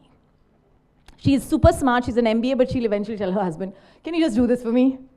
And that's where she loses that agency. So I gave up on doing anything around women and money, and I said, okay, let's pick health, and let's see where we go with it. And boom. I mean, we've not seen any, we weren't even on YouTube until that first video about what to ask a gynecologist. And last week we crossed 1.1 million. It just tells you that the things that one thinks about the least, and think that, oh, ye to pata hi hoga. You know, if women don't know their bodies, who does? Well, I guess no one knows that, including women. Yeah, so there's still this huge process of discovery about what the questions are, let alone what the answers are. I just want to make one small thing, which is that I would thank technology around women's health a lot. Not only in terms of how we are able to solve, because through She the People came Gayatri, which is the platform now, we actually offer services for women's health online. It's GYTREE, Gayatri.com. But the reason why I felt that technology gave this, these are private conversations. You want 100% privacy in the fact that you're even listening about this. So I think that made a big difference to our lives, that this conversation happened online. Right. Okay. Namita, I'm going to skip you for a second and take that to Sapna, because Sapna, you said that you are on this stage as a consumer of Bollywood, but I'm going to disagree with you about that and draw you out on your other identity, which is as a researcher on women's health and reproductive rights and sexual relations. You were recently the lead researcher on a report on, which the title sounded fascinating to me, male involvement in premarital abortions. That's just, there's so much complexity to the picture that comes up when you see that. And it makes me wonder, from your research on that particular question, did that reveal anything about media people were consuming, about videos people might be seeking out on the internet, where people are finding information or inspiration? Yeah. Thank you. That study is a little old now, but it was a sort of a life-changing study, because around that time I was probably in a love-hate relationship with men. And then we went to do this study where you're talking to men. You're talking to men about their feelings, you're talking to men about their vulnerabilities, and you're listening to them. I think what that study did, and to link it back to your question on media, I think a lot of the young men that we spoke to in groups, in person, one-on-one, they all said that we wanted to be supportive of our partner who was pregnant. Now, the circumstances of the pregnancy is debatable. You don't know about consent, you don't know about what led to the pregnancy, but what did support look like? Support looked like a promise for marriage. Support looked like doing a Reiki of the clinics secretly. Support looked like a Reiki, going to a faraway clinic, finding out who can provide a medical abortion, a surgical abortion to your partner. It meant arranging money. It also meant just sort of ensuring that the girlfriend of your partner is there for your friend, right? So all of that. But I think one thing that stood out is most of these men were like, okay, why are you asking us? Why do you want to talk to us about this? What is your ulterior motive? Because when we go to service providers, we are looked at as perpetrators. Service providers do not want to engage with us, especially because it's a premarital situation, right? And in cases where it's an intercaste relationship, or there are differences in backgrounds. And these are also young people who have aspirations which doesn't culminate into marriage. Okay, there's a pregnancy, but we don't want to get married right now. We want to go through the abortion. But if I don't promise marriage, then I'm a perpetrator. Then I'm an exploitator, right? So that study sort of made me realize that young men are also flying away or sort of trying to escape this gaze of being a perpetrator, right? They're trying to escape this gaze of being a perpetrator. And I think one thing that stays with me a lot is this young man telling me and a fellow researcher that, are you asking me how I felt during the abortion? Are you actually asking me about my feelings and you're not asking me about the logistics of it? No one's really asked me how I feel. I felt very upset. I felt I let down my partner. I felt I wish I was in a position to perhaps marry her if that's what she wanted. But I did not want to get married at that point of time. I think the problem is that the media, in our conversations, even in spaces like this, I think we are not talking enough about masculinities. We are not talking enough about vulnerabilities of young men, along with talking about privileges, right? Of course, men are privileged. They've been privileged for very long, but they're also pressured, right? And where are the spaces that men are escaping this? Very recently, I saw a very beautiful film, Kadil, Malayalam film, right? And it speaks about a gay man, his marriage. It speaks about, and when it comes out in the open that he's gay, the society is responding normally. His wife and he are friends.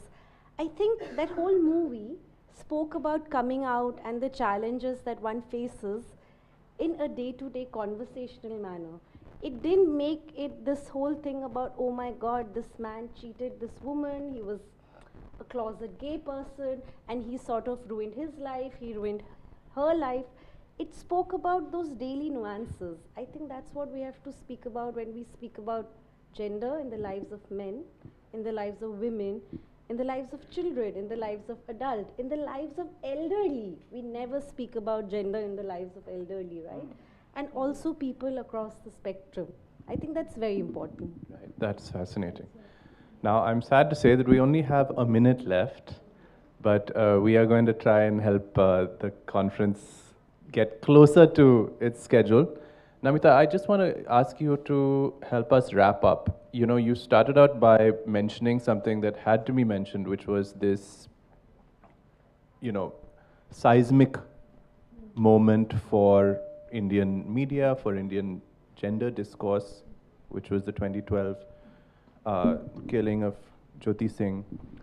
And we've also seen a lot, we've seen major moments of gender discourse that, of course, necessarily had an antagonistic quality in terms of how they talked about men and women. And Me Too obviously comes to mind in the last couple of years. But there's something else that's also coming out of this conversation, and it's also some attention to pleasure and to relationships and to the different positions that men can have vis-a-vis gender justice and supporting women. Since you are our official gender editor, and sort of, Namita is also is also what on the board of the gender. What's the journal called? Article 14. What are you talking about? No, an academic journal. No, that's not. No, sorry. Okay, well then skip that. Okay.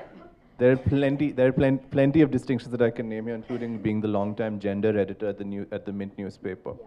Yeah. Tell me how that adds up for you. So let's just looking ahead. I think, you know, we've kind of.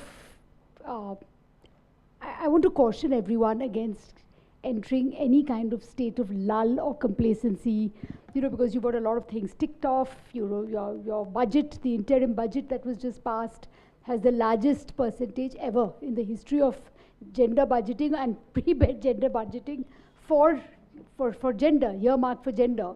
You have 33% reservation for women. I keep forgetting the name. Sorry, Tara. You know, so you know, Stree Shakti. You have these wonderful slogans, Beti Bachao.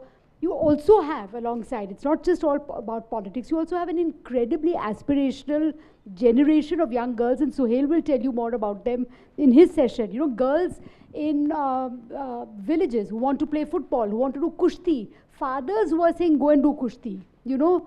And girls saying that, yeah, we know it's tough. We know that there's a Brij Bhushan Sharan Singh who will sit in parliament and this government will do nothing at all. But we will still brave, we will still take our chances against predatory coaches and creepy men, क्योंकि हमको करना है, हमको बताना है.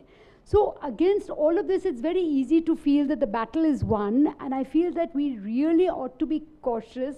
You have at this moment 6 states in India that have laws that practically make it impossible for interfaith marriages. You have the Allahabad High Court last week ruling and saying, telling 8 interfaith marriages, you know, not, I mean, there were Muslim men and Hindus, there were Muslim women and Hindu men. They said, no, sorry, we can't. They had gone to seek protection from their own families. This is a country where honor killings are continuing rampant, even years after marriage, that, you know, you go back home and they kill the child, they kill the daughter. It continues, you know, for generations. Lata Singh still cannot return home to UP. She's living in hiding in Rajasthan. She's a married woman with grown-up children. So, you know, you have the judiciary, you have the state. In Maharashtra, you have a panel that says, now today the Uttarakhand Assembly is going to be debating a common civil, uniform civil code. One of the items on that code is that if you're in a live-in relationship, you have to get it registered. What the hell? Why? You're not married. You get your marriage registered. What does it mean? Registered with whom? आप DM साहब के पास जाएंगे कि please sir, मुझे permission दीजिए, मुझे इसके साथ रहना है. You know, so I think we're not realizing at just how dangerous. We're not at an emotional time like 2012, but we're at a very dangerous moment in our history. We need to safeguard our very hard-won freedoms. You know, the women's movement is literally built on the blood and bones of women. And yes, it's not rape and it's not violence. It's also, I think, I'd like to end on that note of caution, that we need to protect and safeguard our freedoms. That's a good note. Well, it feels like we are at the beginning of our conversation rather than the end. But of course, the whole rest of the day has more conversations which will expand on all of this. And we didn't get to talk about sport, but there will be a session about sport.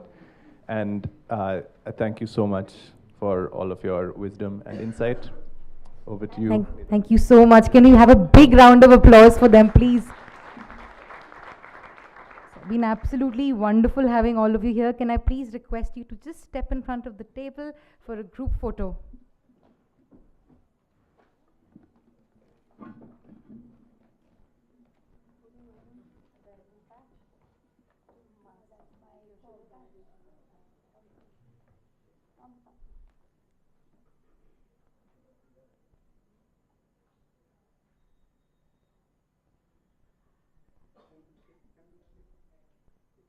Thank you so much once again. Thank you so much, all of you. Oh, you're going to take a selfie.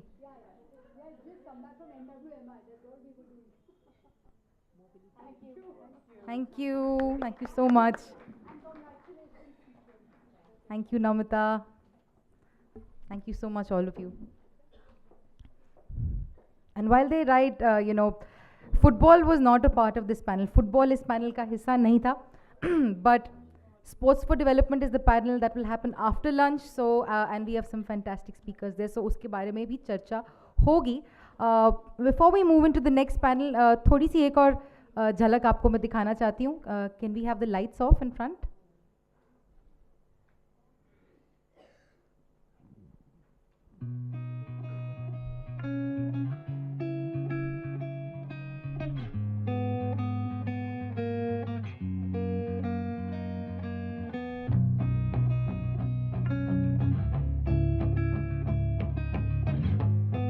कुछ time पहले ही मैं vaccine लगवाने गई थी. Bus stand पे खड़ी थी मैं, तो वहाँ पर मतलब थोड़ा सा शाम हो गया था सर, 6 साढ़े 6 बज गए थे. एक मतलब अंकल थे, अंकल टाइप के, थोड़े से नशे में थे. आकर मतलब उन्होंने मुझे टच किया पीछे से. मुझे बहुत अजीब लगा, मैं गुस्सा हुई.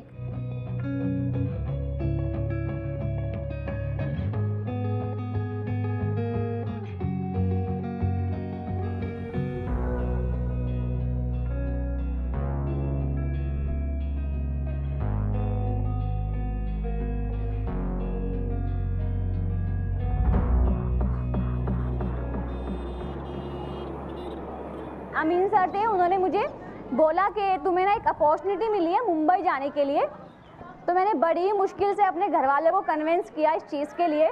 मुझे शाम को टिकट दी मुझे अमीन सर ने, तो मैं आई वॉज शॉक, सर मैं अकेले जाऊँगी? उन्होंने कहा यस अंजलि तुम अकेले जाओगी। मेरे आंसू टपर टपर बहने लगे, तो मैं नहीं जा रही, टिकट रखो अपना, मुझे नहीं जाना मुंबई। फिर सर ने कहा ठीक है, तुम अगर अकेले में तुम्हें स्टेशन तक छोड़ के आ सकता हूँ। तो सर मुझे स्टेशन तक छोड़ के आए और फिर मैंने वो अपना कोर्स सक्सेसफुली कंप्लीट किया। वो मेरा लाइफ का फर्स्ट टाइम ट्रैवल था अकेले, वो भी मुंबई जाना। मेरे नाना मम्मी को बोलते हैं अब इसका 10th हो गया है, अब क्या करेगी, फुटबॉल खेल के बाहर क्यों जा रही है, अब क्या ही होगा, वैसे भी घर का काम ही करना है, लड़की चाहे कितना भी पढ़ ले, कितना भी ऊंचे चली जाए, लेकिन वो घर ही संभालती है। तो वो बोलते हैं कि इसकी शादी करा दो, और नानी भी अभी भी यही बोलती है कि शादी करा दो। मम्मी मान जाती है तो सर भाई नहीं मानता, भाई मान जाते तो पापा नहीं मानते, तो कोई ना कोई होता है जिसको एक आध मुझे मनाना पड़ता है। छोटा भाई हो, बड़ा भाई हो, फादर हो, कोई भी हो, सारी चीज़ें रूल्स और रेगुलेशंस वो बना के रख देते हैं लड़कियों के लिए कि आपको ही ये फॉलो करना है।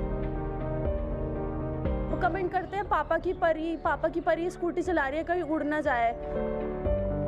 कुछ लड़कियाँ होती है डर के मारे कि अगर हमने ऐसे बताया तो हमारे घर वाले हमें जाने नहीं देंगे बाहर, फिर जो थोड़ी बहुत आज़ादी मिली है शायद वो भी बंद हो जाएगी, जो ऑप्शन है सब खत्म हो जाएगा, इसलिए अच्छा है चुप रहो। घर से निकले, गौनी के गेट तक पहुँचे तो उतने बीच में कितने लोग मिले, उनको हमें फेस करना है। फिर गेट से हम बस में बैठे, बस में कितने लोगों को हमने फेस किया।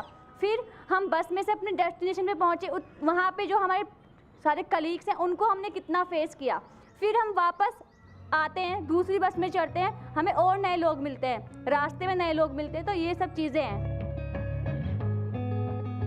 ये सारी सिचुएशन तो कहीं ना कहीं चलती रहती हैं, बट हमारा जो रिएक्शन होता है कि कई बार हम डर जाते हैं, और जहाँ हम डरते हैं वहीं पे इस चीज़ को बढ़ावा मिलता है।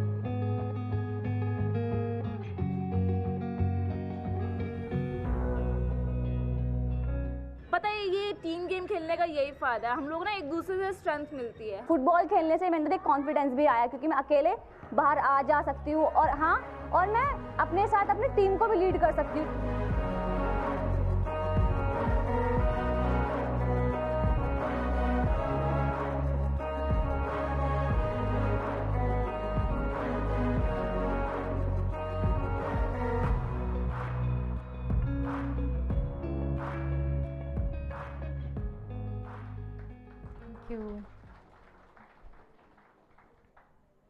So it's true, women do make up more than half the population. आधी जनता हमारे देश की औरतें हैं. And of course, census clarity नहीं देता है what exactly that number is, and we'll know, but हम अंदाज़ा लगा सकते हैं, right? That half the population of this country are women. And we have seen that while recently literacy rates, education rates are improving, right? More girls are being retained in school. But at the same time, only 24% of the women in the entire country participate in the economy, participate in workforce. And we know that there is a direct correlation between the rise in structural and gender-based violence and the decreasing rate of women's participation in the workforce, right? What is really missing when we look at India's growth story? Yes, India has made great economic strides. बहुत तरक्की की है हमने as a country in the recent years. But उस कहानी में क्या missing है? What is missing in that story? Let's look at women's economic participation, and when we overlook that, what happens? What are the problems that can happen for a country? So I'd like to invite on stage for my next panel, the missing growth story, women in the economy, with panelists Dr. Gurucharan Manna, Senior Advisor, National Council of Applied Economic Research, Professor S. Chandrasekhar from the Indira Gandhi Institute of Development Research, Dr. Anamika Priyadarshini, Senior Specialist Research from the Center for Catalyzing Change in India, and Dr. Bidisha Mondal, Research Fellow from IWWAGE. Please welcome all of you to the stage.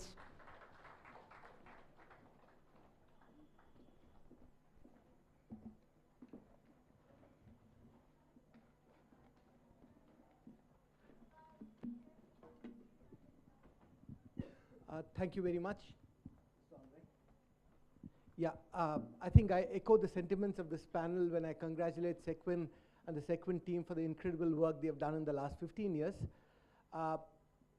this session could have been called the Data Geeks. Okay? You're going to hear data, data, data. And as an economist, I'm asked, what is it that economists or anybody else have anything new to say? I think we quantify the extent of the problem, and to a major extent, civil society organizations and NGOs provide clues in terms of what might work or what might not work. We've kind of coordinated our story in the interest of time. There are a few things you need to look out for in the three presentations. First, less than 3 in 10 women in the age group 15 to 59 work in India. In Vietnam, it's 8 out of 10. Even among women who work, a lot of them are in unpaid work. What does that mean? Are women actually underpaid compared to men? One more thing which has not been mentioned is that the fertility rate in India has actually declined. And before I hand it over to the panel, this is a kind of an approximate rule. In another 25 to 30 years, there are going to be more grandparents in India than grandchildren. It's happened in Italy, it's happened in Japan, it's happened in Korea, it's happened in Thailand, it's happening in China. So we are actually undergoing a profound demographic transition. And I'm going to start off by requesting Dr. Manna to make his presentation.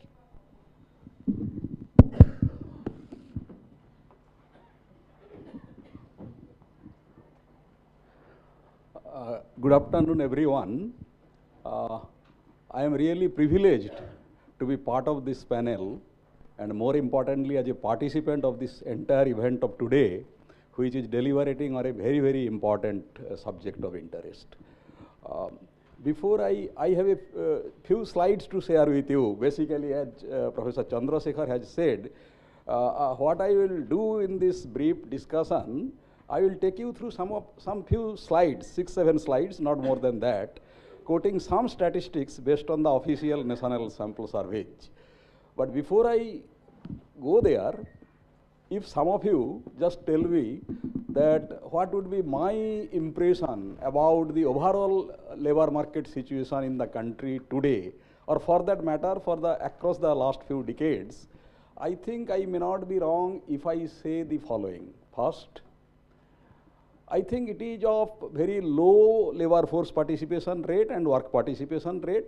If we compare with the situation across the globe in respect of many countries, particularly the high income countries and middle income countries, compared to them, India is much in a worse position, number one. Number two, our economy is having predominance of the informal sector. That I think all of you are familiar. I think more than 80% of the workers are engaged in this sector with not much of social security and other kind of benefits. That is the second issue. Third one is the gender gap in employment also, which I will just share with you some of the slides based on the national sample survey results. Fourth one is the problem with the quality of job in terms of pay parity, etc., etc. So without wasting much time, before I proceed, let me also, I take this opportunity to congratulate Sequin on completion of their 15 years. Let me go with the slides.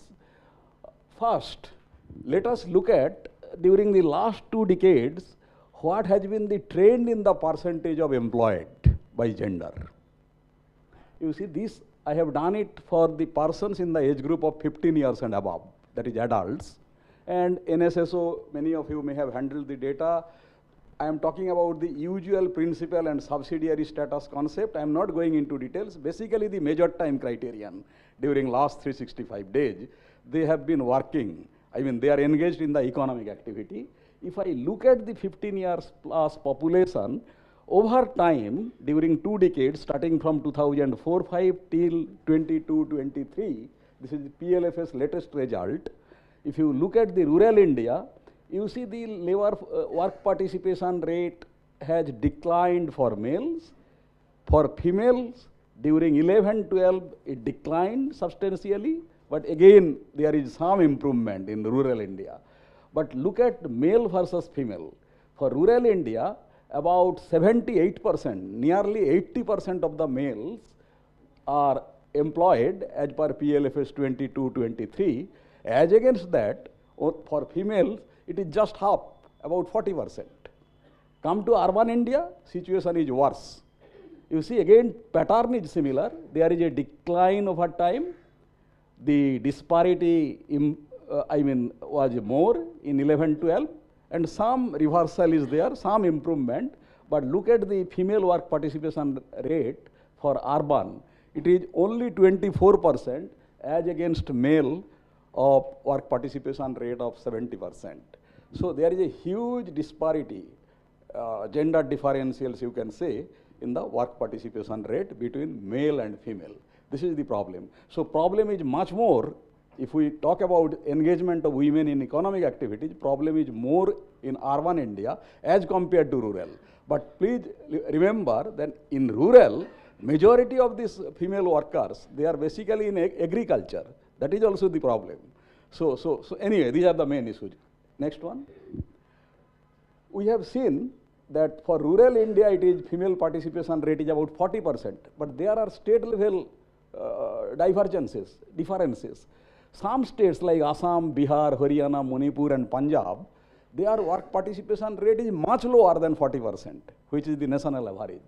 You see, Bihar it is only 23%, Assam 20%, Haryana 20%, something like this. And urban India, just in the previous slide I told you saw, it is about 24% of the women who are engaged in workforce as per latest survey.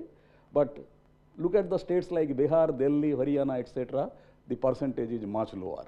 So this is the overall work participation rate, disparity between male and female. Come to the next slide, please. If we go by this work participation rate again by type of education, the problem is more again with the educated people. Please see, RM means rural male, then rural female. Overall female participation rate, I told you, rural India it is 40%. But if we talk about the women in the, who are secondary or above or graduate, the percentage declines further. That means they have completed the education, secondary plus or graduate, but they are not in job. Because of lack of jobs definitely, or whatever could be the reasons. So rural India problem is like this. Urban again, situation is more or less similar. I am not going into the details. You can see it. The problem is here. Okay, come to the next one. Okay, here this is percentage distribution of all the workers, you see, by the status of employment. Out of all these workers, if you see rural female, you see about 43%, nearly half, they are working as helper. They are assisting somebody else in the household who are actually owners. So these ladies, they are the family labor, you can say, self-employed, but they are assisting the other owners, 40%. Regular wage salaried workers, only 8%. Out of 100 women in rural India, only 8 are in regular wage salaried job. That means they have some kind of pay protection, something like that. Urban India, we are much better. Out of total workforce, you see female, 50% are regular wage salaried. So problem is more in rural India. And another problem in rural India is that among the females who are employed in rural India, nearly 1/5, 21%, they are engaged in casual labor. They are casual laborers. They don't have any, something like regular wage type of employment. Anytime they may not get any work. So these are basically the problems. Yes, next slide. Yeah. Now, I also thought that it would be appropriate to share with you the kind of wage disparity and what has been the trend over time. Again, here you see for during 2 decades, 11-12 to 22-23, these are the regular wage salaried workers. If you see over time, for rural India, you see the wage disparity has declined over time. During 11-12, on an average, a woman worker was getting 38% less wage than their male counterparts. 38% less. It has declined to 20% as on today. So, meaning is that rural, out of all regular wage salaried workers, female workers, they are getting 20% less wage than the male counterparts. In urban, the pattern has remained same, again 20%. casual laborer who are not engaged in public work. See, these are the, among all types of workers, casual labor category is the worst one. They don't have regular employment. So among them you see, again, on an average, a woman casual laborer is getting about 30 to 30%, 35% less wage than the male workers. Next one. This is a very small slide. You see here, average daily wage of casual laborers. They are the worst lot. Among them, if you see, rural India, on an average per day, during 22-23, this is latest PLFS data I am telling, by National Sample Survey Office, they were getting about 416 rupees per day, rural males, as against females who got only 287 rupees per day at current price. Urban, these are the figures, so nearly 300 rupees. Here, I think you must be aware there is a concept of minimum wage in our country, and Ministry of Labor and Employment, they periodically update those minimum wage figures. Recently there is an expert group where I am a member on fixation on minimum wage. The guiding principle of fixation of minimum wage is that any worker should be given a wage on a daily basis which should be adequate for his or her family's some kind of decent standard of living to take care of nutritional aspect and other associated costs with non-food related thing. So on that principle, the wage rate is fixed, daily wage. Just one second. So, Ministry of Labor and Employment on 19th January 2017, they suggested that unskilled workers who would be working in the area of agriculture, field agriculture, they must get at least 300 rupees on a day. And look at rural average women, what they were getting, 287 in the casual laborer. So what I want to say is that even average wage of the rural female workers who are engaged in casual work, they were not getting daily wage, minimum wage prescribed by the Ministry of Labor and Employment. Next one. Finally, this slide is the last one. I will not take much time. You see, in the 2011-12 survey, NSS 68th round employment-unemployment survey, among the persons who were engaged in domestic duties on a major time basis, you see, a question was asked to them. Since they were spending most of their time in household chores, a direct question was asked that, are you willing to accept work, gainful employment, if the work is made available at your household premises? If yes, what type of job and what type of facility you need? So these are the findings. Nearly 60% during 11-12 of the female workers, they were engaged in domestic duties on a major time basis. And what is the reason? Because there was no other family member who could take up that domestic duties work. So they were helpless. They have number one. Then coming to willing to accept work, out of all those people, 60%, in rural India, about 1/3 of the women, they were predominantly engaged in domestic duties.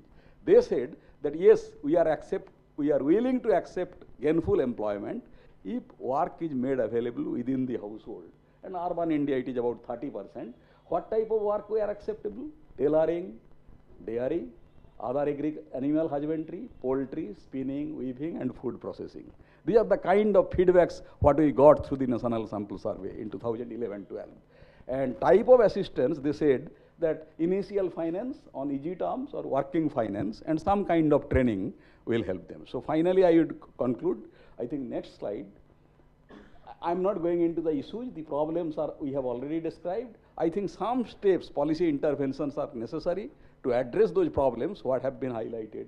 And finally, I think making available some suitable work to the women at household premises with certain kind of facilities in terms of providing loans or training would definitely improve the situation of low work participation rate among the females. Thank you.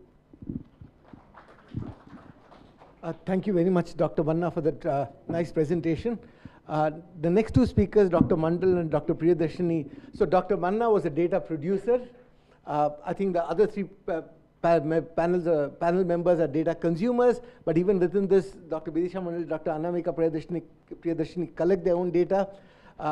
Dr. Mandal, I'll ask you to make the next presentation, where iWage has done a 5-state study, where she will share the findings. Thank you, Sequin, for giving us this opportunity. I work as a research fellow with iWage. iWage stands for Institute for What Works to Advance Gender Equality. We majorly focus on evidence generation to promote and facilitate women's economic empowerment through evidence-based policy recommendation. Now, today I'll be sharing few of the... am I not audible?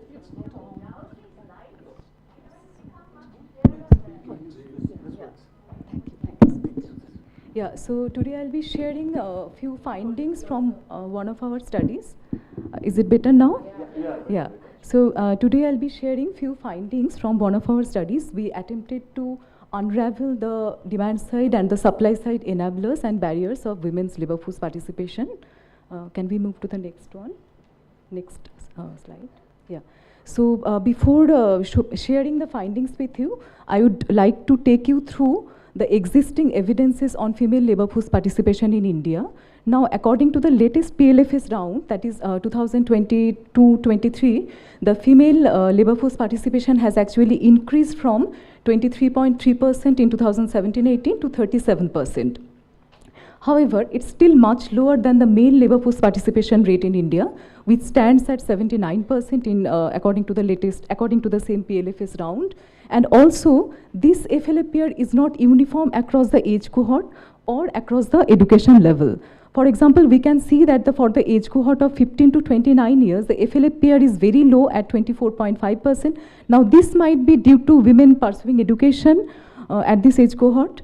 And also the female labor force participation rate is very low for those women who have just completed higher secondary level of education. Now, this again might be due to the U-shaped relationship between education and female labor force participation rate. So according to the U-shaped theory, when women gain secondary or higher secondary level of education, the unskilled, low-wage work, generally they feel uncomfortable with, and that's why they generally drop out of the labor force.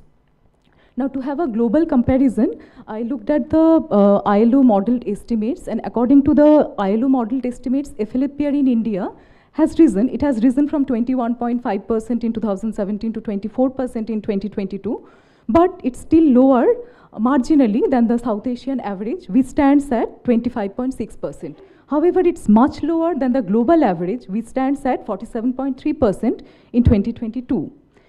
Now, this low female labor force participation rate in India, this has been prevalent despite the country witnessing high economic growth in the last 2 decades, of course with few breaks. Now, generally high economic growth is supposed to lead to higher economic opportunities, and that is supposed to lead to an enhanced female labor force participation rate, but which hasn't happened in India's case. Also, according to the NFHS data, the fertility rate has declined from 4.04% in 1990 to 2% in 2019-21. Now, a decline in fertility rate is also supposed to be associated with an increase in female labor force participation rate due to less childcare responsibility. However, that also hasn't happened in India. Thirdly, there is an increasing educational attainment of Indian women, which should have got translated in increased female labor force participation rate, but that also hasn't happened. Now, to solve this puzzle, there has been numerous studies trying to explain this, and few of the studies pointed towards the individual and household characteristics creating barrier for female labor force participation rate. Few pointed towards demand side factors like lack of employment opportunities. Some studies pointed towards measurement issues in the usual labor force surveys, leading to underestimation of female labor force participation rate. Few studies pointed towards the restrictive social norms, and few towards the lack of public infrastructure needed to promote female labor force participation. Now, although there exist numerous studies explaining the low female labor force participation rate, there is a need of continuous evidence generation because of the changing labor market dynamics, which is getting influenced by the technological adoption of technology, the digitalization drive. So there is a need of continuous evidence generation to understand the current situation. Can we go to the next one? Yeah, so driven by the need to understand the current situation regarding female labor force participation, IWAGE has conducted a study. The study is based on a large-scale household survey. We had interviewed approximately 5,000 females and 1,000 males across 5 states, namely Madhya Pradesh, Jharkhand, Delhi, Rajasthan, and Karnataka. The choice of the states has been based on their FLAPR rate. So we have tried to pick few of the good performing states and few of the poorly performing states. And then we tried to unravel the enablers and barriers of female labor force participation rate and tried to put forward some actionable policy recommendation.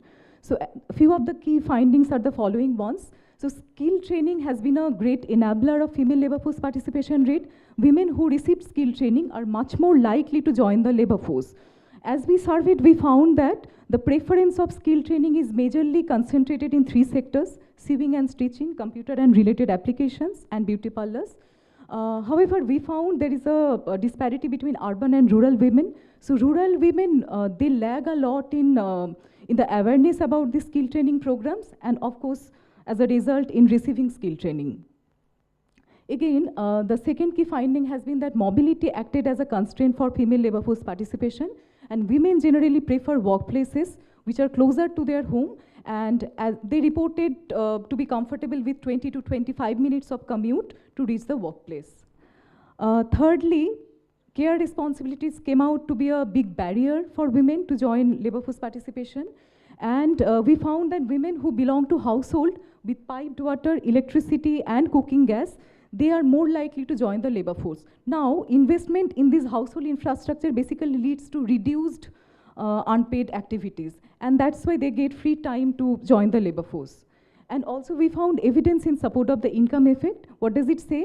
Now, it says that women who belong to the wealthier household, they generally are less likely to join the labor force because women, because of the existing gender roles, they are supposed to be the secondary income earners. So whenever they belong to wealthier household, they are less likely to join the labor force. We found evidence in support of that. And also, we found that women with education level of graduation level and above, that means women with tertiary level of education, they are actually less likely to part of the workforce. Now, this finding is in contrast with the common U-shaped theory, which says that once women reach the tertiary level of education, their labor force participation increases. But we found our finding is in contrast with that. Again, married women, since they face a lot stricter social norms, they are less likely to participate in the labor force. Can we move to the next one? Yeah. So the previous slide showed us the findings which we got from the data analysis. Now, we had probed further the female respondents to understand what do they think to be their barriers and enablers of labor force participation. So we asked with asking them whether they are working for pay or not. If they said yes, we asked what are the factors which encouraged them to take up this job, and what are the factors that is actually helping them to retain the job. And then we asked them whether they prefer self-employment or not. If they answered yes, we asked what are the issues and challenges they faced while seeking self-employment. Similarly, those women who answered that they are not working for pay or profit, we asked them whether they are willing to work or not. And then if they reported that they are not willing to work, then we asked what are the factors that is actually constraining their willingness to work. And then for those who are willing to work, we asked whether they're whether they're looking for work or not. If they answered yes, we asked what are the factors which are preventing their employment. Can we go to the next one? Yeah, so these charts summarize the responses of the females interviewed. And the first chart is basically for those women who are working currently, and shows us the factors they have told to be most important, which encourage them to take up this job and which are actually helping them to retain the job. Now, if we look at the rural women, we will see that proximity to the workplace has been the most important factor for them in retaining and selecting the job. The second most important factor has been their ability to do their household chores and care duties along with the job. The third most important factor has been flexible work timings. Similarly, among urban women, we have seen that the most important factor has been their ability to perform domestic and care responsibilities along with the job.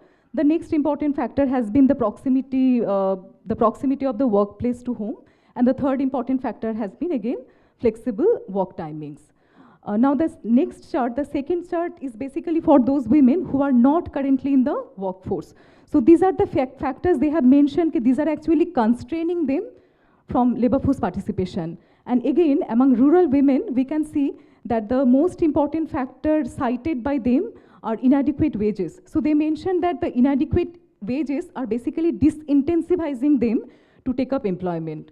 And the second most important next to the inadequate wages, childbirth and getting married. These two factors actually constrain their labor force participation. Among urban women, the most important factor has been again household chores and responsibilities. This actually acted as a barrier for their labor force participation. And getting married is the next important constraint cited by the urban women. Can we move to the next one? Yeah. So these are the actionable points which are actually coming out from our study. As we have seen that skilling has been a great enabler for labor force participation, raising awareness about the skilling programs, its benefit, and also setting specific gender targets in these programs and encouraging enrollment in non-traditional skilling courses could actually help a lot in enhancing female labor force participation. And also we found that mobility came out to be a constraint, so providing safe and affordable transportation would help a lot. Similarly, since again we found that women are not very comfortable with long distance commute, so creating work opportunities closer to their home would also be an enabler. And as we found that care responsibilities came out to be a barrier for their labor force participation, thus investment in household and care infrastructure like childcare facilities and also encouraging the workplaces to provide flexible working hours would enhance the female labor force participation. And as we mentioned that women with tertiary level of education, they are basically less likely to join the labor force. Now the reason it points towards, the finding points towards, is lack of quality work opportunities which are suitable for highly educated women. So creating decent work opportunities commensurate with high level of education would again increase labor force participation among the women with tertiary level of education. Last but not the least, actually the most important one, changing the gender norms through mass campaign programs, that would be a great enhancer of female labor force participation. Yeah, thank you so much. Thank you very much, Dr. Mondal. I'm just going to take 30 seconds to tell you how the story is evolving. India has a very low female labor force participation rate. The question is why? So Dr. Manna laid out the context. The study done by iWage and what Dr. Mondal presented was, is it a demand side issue or is it a supply side issue? Demand means firms are not willing to hire. Supply means women don't want to work. So there is actually no clear resolution of what drives it. Is it demand side or supply side?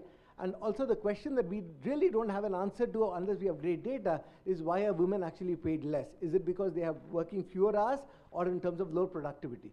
So while female education has actually increased, what's happening to returns to education is an important point, and what happens to perceived returns to education, and what's happening in one particular state of Bihar, and that's where the great insights that Dr. Priyadarshini will actually bring in. Thank you, Professor Chandrasekhar, and congratulations once again to Sequin on their 15th, and thank you so much for having this wonderful deliberation to celebrate your 15th. So my Professor Chandrasekhar has already set the context. Next slide, please. And I will not spend time on workforce participation of women. We have already discussed a lot about it. So I'll straight away zoom into Bihar. Can we go to the next slide? Okay, so the struggle is that there are a lot of policies, and if I'm talking about the state of Bihar, I think we are one of the most progressive states when it comes to policy. Don't ask me if it is getting translated to reality or data points or not. But we were the first state that reserved 50% seats for women in Panchayati Raj system or local governing system. In 2013, we reserved 35% seats in government job, in police, starting from police, and then by 16, we have reserved 35% seats for women in all government jobs. But still, the female workforce participation rate remains a huge challenge for us. And Professor Vibhuti Patel often talks about the glass ceiling and sticky floor. So my presentation will mainly focus on the sticky floor part of it. How social norms are, obstructing women. And this is based on a study which we had conducted in 12 districts of Bihar, and 12,600 people had participated. So it's kind of a massive study.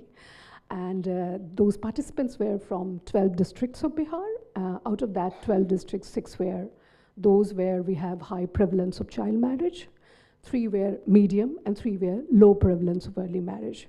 And the backdrop of this particular study was that Bihar government launched a campaign in 2017 to end child marriage from the state. So in this backdrop, we conducted this study.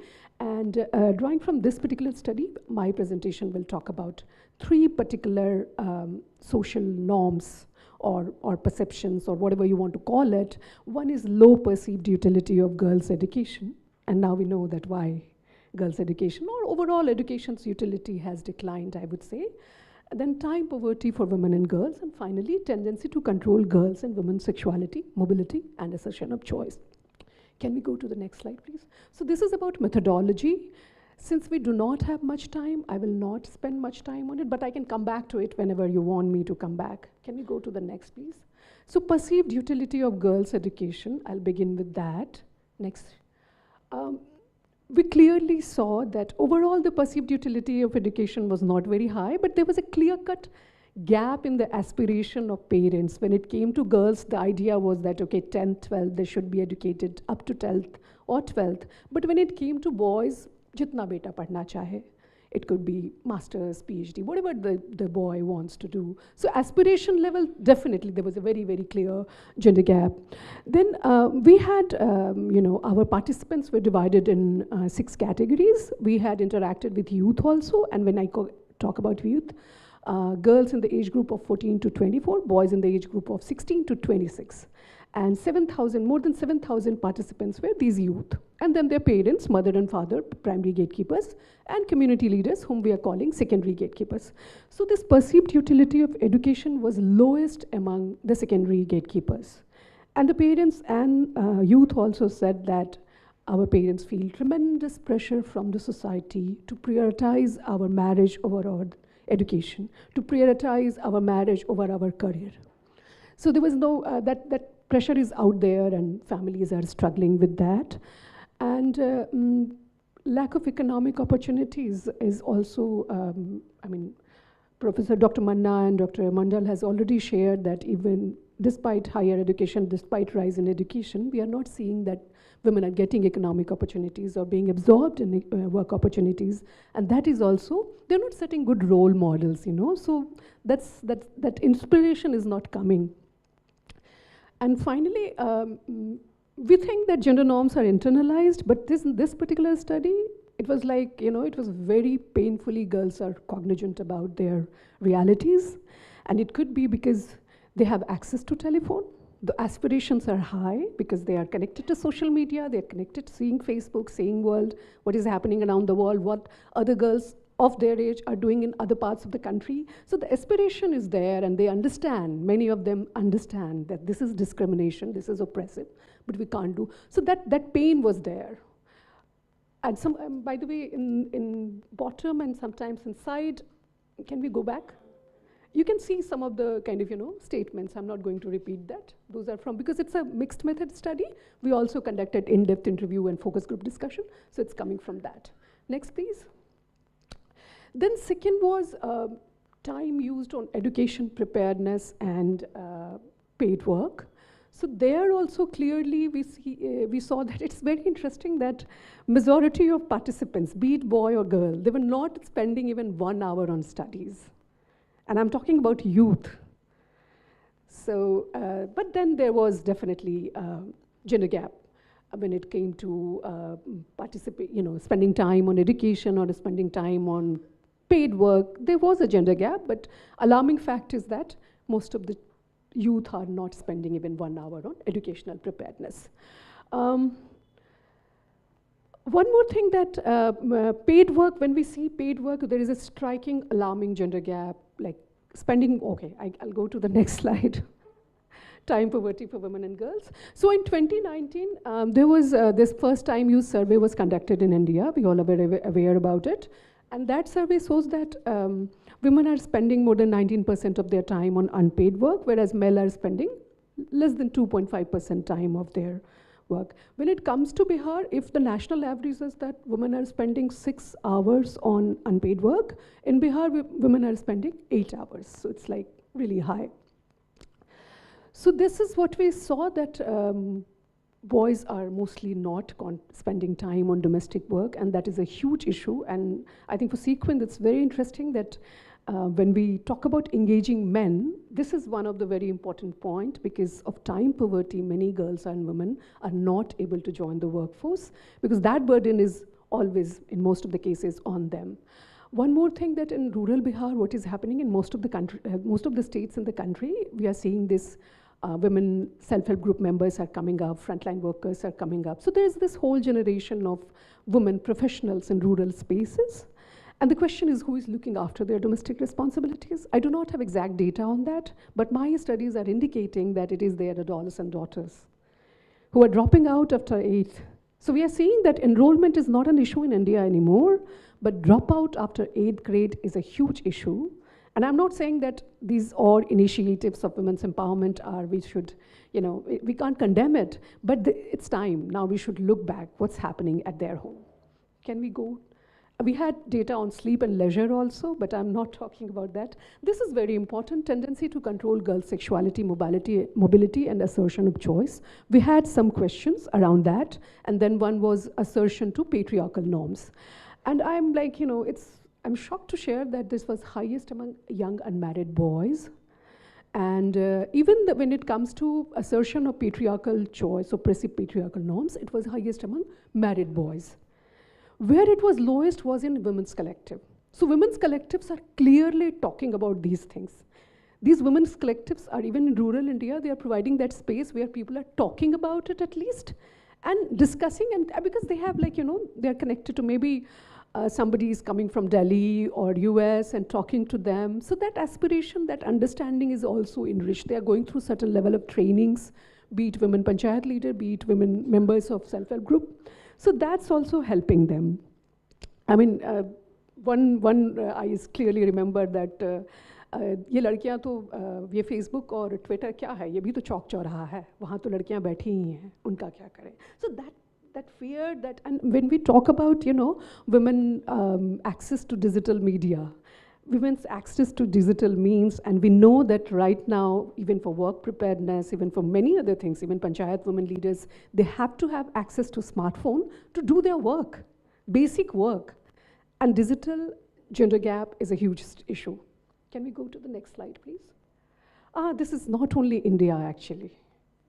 Globally, men are showing more regressive tendency in comparison to women. Women are showing progressive tendency, whereas men are turning. Next slide, please. Next. So I will not repeat it, but I just want to say that clear gender gap in the aspiration was clearly found. And another interesting thing is that most of the parents said that the daughter is dumb. Mota dimag hai, that was the common term. Bhodu hai, fail kar jati hai, padh nahi paati hai. This is the narrative of the parents, that why you withdrew your daughter from the school, why you opted to marry your daughter when, I mean, they will not tell you that she was under 18. They will usually say, 19 ki hui thi to shadi kiya tha. That's standard. So the parents' narrative is that daughter is not good in studies, but when we talk to daughters in the focus group discussion, it came very clearly that they don't get time for studies. And after 8th grade, you need more time because it's more competitive, there are more subjects, so you need time. Can we go to the next slide? So we had some recommendation which I would like to share with you. I think Professor Manna and Dr. Mandal has already shared about it, that women need, I mean, all the data is showing that women need flexible, access to work opportunities nearer to their homes. Another thing is that I just shared at the beginning of my discussion that there are lots of policies, but majority of participants were not aware about those policies. So we need to kind of, Bangladesh has set a very good example that it's not, policies are there, but then there is concurrent effort to ensure that people are benefiting from those policies. And there, I think, there is a huge role that civil society organizations need to play.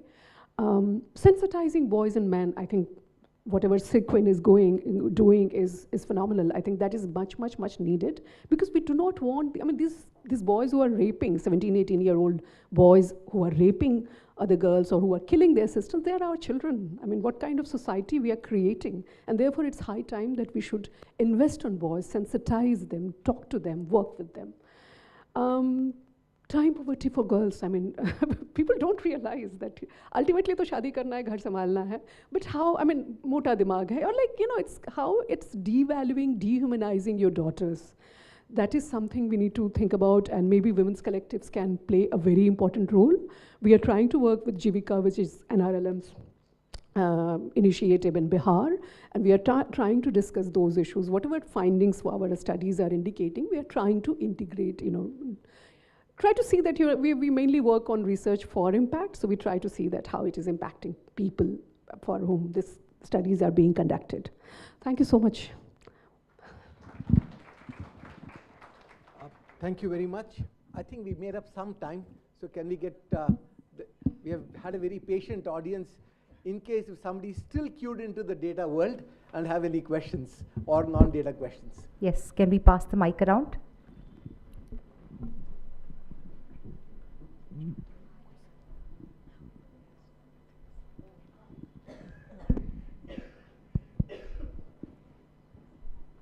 So ultimately what you're saying is that education for girls is now going to be incentivized. Are we going to now have a policy where we are going to be, I mean, the new education policy, the way it's also looking at higher education, you know, is there some kind of a linkage in terms of how the government is looking at skilling and education, and we go forward? For the economists on the panel, it'll be great to kind of get some insights. If you want to take the question. So I'm not talking about data exactly here, but at the same time, I'm talking about data also. So the thing is that, so there was within one study on desire for third child. If you have two daughters, the NFHS data is showing that women with graduate degree had more desire to have third child with two daughters. So what is happening that with education, I don't want to use the, you know, these terms, Sanskritization, Brahmatization, but it is happening. We can't deny that. So you try to fit in that conventional patriarchal setup with education. I'm educated, but at the same time, I'm fitting into those norms. That pressure is there, especially for educated women. Because in my study, I could not share that most of the parents said that, मेरी बेटी पढ़ना चाहती थी, मैंने उसको permission दे दिया, पर मैंने कहा ठीक से रहना होगा. What does that ठीक से रहना होगा means? That pressure to prove that you're educated still, I mean, I'm talking about the qualitative perspective. That is there. Second is that what is happening in the names of women, in the name of women's empowerment, that we are ensuring physical representation of women, enhancing physical representation of women. And I have, like, I was talking to Tara, I will share some of my papers, which are showing that women, you know, physical representation is not necessarily implying gender sensitization. Because when you are at a position of power, women leader, be it self-help group member leader or Panchayati Raj leader, you become custodians of patriarchy also. And that pressure is huge. You have to finally operate in that rural or urban political circle where you have to play the game as per its norms. So that is also happening at many different levels. But I'll leave to Dr. Manna and Dr. Mandal about what exactly the data is showing. So actually what I feel, women are pursuing tertiary education, but the lack of employment opportunities, I mean already in the formal sector, in the high skill, high wage sector, there is limited job growth. Now, within that limited opportunities also, if women are facing the employer's bias, that will actually finally disincentivize them to pursue higher education. So that needs to be addressed. The employer's bias women are facing when they're going to the formal sector for the regular wage, regular work, high skill, high wage work. So that employer bias has to be addressed basically.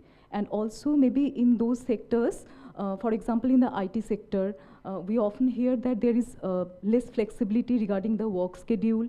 Also maybe due to the childbirth or due to marriage, if women are taking career breaks, that is actually hampering their promotional opportunities to a large extent in this high skill, high wage sector.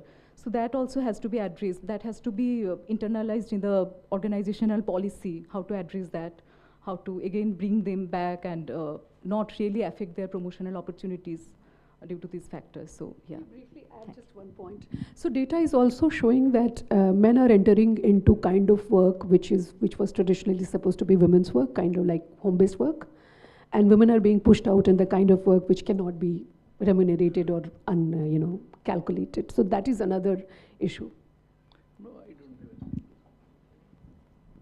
Yeah. Pass the mic here. There's a question right here. Acha, piche. Hi. Excuse me. I was wondering about any studies computing the economic value of women's work at home, and whether you refer to that in your work and in your studies.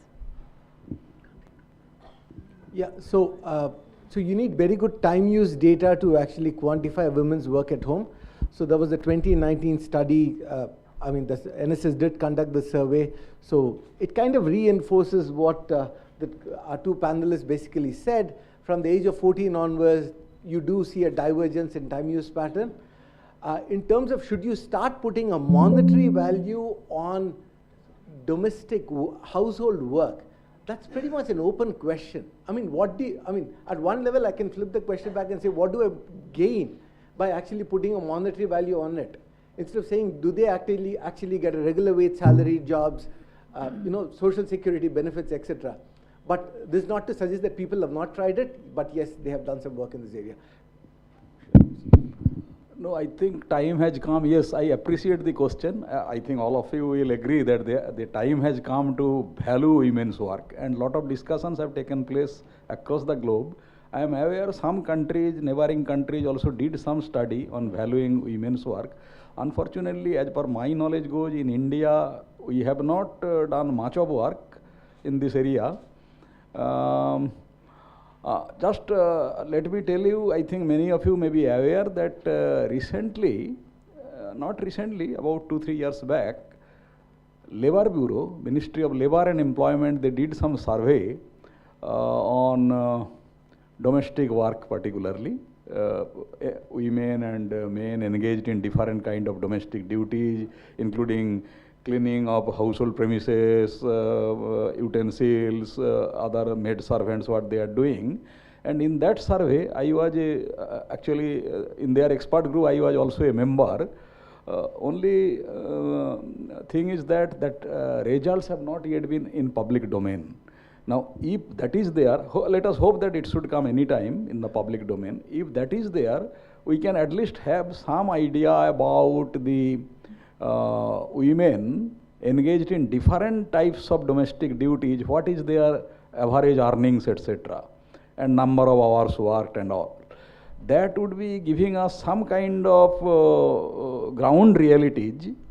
This information could be utilized to convert the women's total time in care economy as 2019 NSSO survey, time use survey has revealed, to have some kind of estimate about the valuation of the overall care economy so far as India is concerned. I think we have dearth of data, little. I think some initiative is required. That much only I can say. But based on the existing PLFS data, I think it is difficult to have some idea about the what should be the per day amount of compensation that the ladies or other maid servants are getting, because the database is very limited there.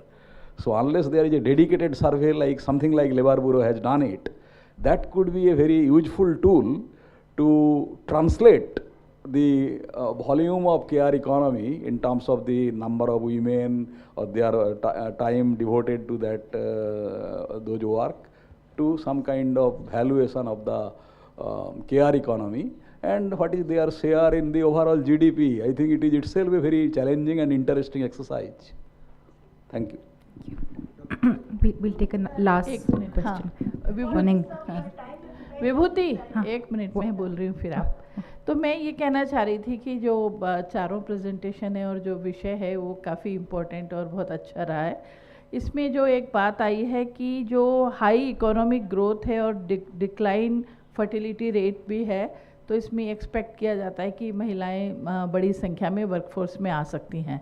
मतलब और उसके जो दिक्कतें हैं उस पर बात कर रहे हैं. मैं सोच रही हूँ कि इसमें ये भी है कि जो करंट में जो काम कर रही है विमेन वर्कफोर्स, उसके बारे में भी कुछ और स्टडीज़ आने चाहिए सामने. और जैसे अगर हम देखते हैं, हम एकदम रिमोट रूरल एरिया में काम करते हैं और वहाँ देखते हैं आज हर लड़की का एक एस्पिरेशन है कि वो कोई ना कोई काम करे. और जो पढ़ रहे हैं वो चाहते हैं कि पेरेंट्स भी पढ़ा रहे हैं और लड़कियाँ पढ़ रही हैं, तो वो चाहते हैं कि वो जॉब मार्केट में आएँ. और जो लड़कियां एक्चुअली जॉब मार्केट में हैं, अगर हम उनका देखें तो बहुत सारे, जैसे दिल्ली में भी अलग अलग इंडस्ट्री में, फैक्ट्रीज़ में लड़कियां काम करती हैं. और मैंने खुद यहाँ देखा एक स्टडी करने के दौरान में कि बड़ी संख्या में स्कूल से लड़कियां जब सुबह से आती हैं दोपहर में, तो उनके लिए टाइमिंग ऐसे हैं कि 2 बजे घर आते ही वो बैग रखती हैं, तैयार होकर बस, मतलब कम्यूट करने के लिए उनको बस भी लगाए हुए हैं बस्तियों के अंदर, और वो बस में जाती हैं और रात को 10 बजे तक काम करती हैं और अगले दिन मॉर्निंग में फिर से वो काम पर जाती हैं. तो इसमें काफ़ी सारी दिल्ली के बस्तियों में लड़कियां इस तरह के कामों में भी लगी हुई हैं. और जो एक स्टडी हमने किया था आज़ाद फाउंडेशन की तरफ से, उसमें हमने देखा था लड़कियों के काम को लेकर एस्पिरेशन क्या है और अवेलेबिलिटी ऑफ जॉब्स किस तरह के हैं, और जो लड़कियां काम कर रही हैं वो वास्तव में क्या चाहती हैं, और उनको जो काम पर लग रही हैं लड़कियां, और जो स्किल्स के ट्रेनिंग है, जो स्किल्स ट्रेनिंग है वो किस प्रकार के स्किल्स प्रोवाइड कर रहे हैं. क्योंकि बहुत बड़ा हमारे यहाँ पर पूरा सेक्टर है जो स्किल प्रोवाइड करने में काम कर रहा है, और क्या वो स्किल्स लड़कियों को कितना कमा सकती है उस स्किल को पाकर. तो जॉब मार्केट में भी लड़कियों की जगह कहाँ है, जब हम एक पूरा केयर वर्क के बारे में या घर में काम कर रही है या इंटरेस्टेड नहीं है, इस तरह की हमारी जो बातें निकल कर आ रही है, उसमें ये देखने की बात है कि उसमें वो लड़कियां बहुत ज़्यादा कमा नहीं पा रही हैं. और ऐसे भी देखने में आया जहाँ 10 साल 12 साल भी काम कर लिया, अगर उन्होंने 6,000 से फैक्ट्रीज़ में काम शुरू किया था तो 7-8 हज़ार से ऊपर पहुँच नहीं रही है वो 6 साल 8 साल काम करके भी. तो ये एक बड़ा, मुझे लगता है कि इसको भी बहुत हमें अध्ययन करने की ज़रूरत है, और हमें ये देखने की ज़रूरत है कि जो इतना एस्पिरेशन आ रहा है लड़कियों में, इतनी बड़ी संख्या में लड़कियों के साथ काम हो रहा है, एक्चुअली उसकी अपॉर्चुनिटीज़ तो बहुत मुश्किल लग रहा है इस इकोनॉमिक सिस्टम के अंदर कि उस तरह के अपॉर्चुनिटी बनेंगे. अंत में हम कुछ 1, 2, 5, 10 एग्जाम्पल दिखा के, अगर हमारा जो आज का वर्ल्ड है, इकोनॉमिक वर्ल्ड, ये दिखाता है कि ये इतने स्टार्टअप, ये लोग यहाँ थे, यहाँ पहुँच गए, वो 10, 20, 50 या 100 से हम हज़ारों लड़कियों तक नहीं पहुंच सकते हैं. तो ये जो इंडिविजुअल एग्जाम्पल दिखाने का है, इसको भी हमें क्वेश्चन करना चाहिए कि ये लोग पहुंच गए हैं और इसलिए हर कोई पहुंच सकता है अगर वो पहुंच गए तो जो लार्जर कॉन्टेक्स्ट है वो काफ़ी फ़र्क है. Thank you ma'am. Ma'am, can you introduce yourself just for the purpose? मेरा नाम इंदिरा पंचोली है और मैं राजस्थान से हूँ. Thank you. Absolutely last question we'll take Vibhuti ji's because we're running out of time.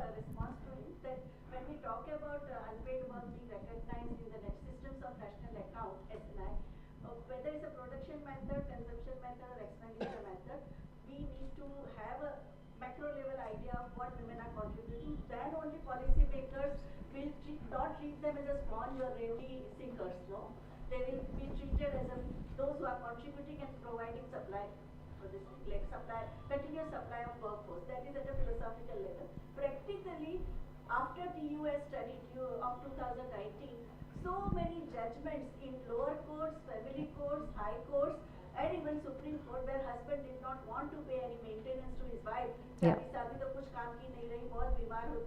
That has changed because judges are now, because now this unpaid work is a part of the module for judges training, so that they are getting maintenance, accident compensation. All the insurance company, when a wife dies in an accident, they say we want to घरेलू काम ही करती थी, मुफ्त की रोटी तोड़ती थी. That kind of argument is not accepted. So if you see, Prabha Kodishwaran has done very good study of the recent judgments on maintenance and accident compensation. So it does make difference. Thank you. Absolutely, we agree, but I think it needs a larger discussion how it can be brought into national system of accounting. That itself is a hot topic and it should be separately discussed. I think we need to have deliveries.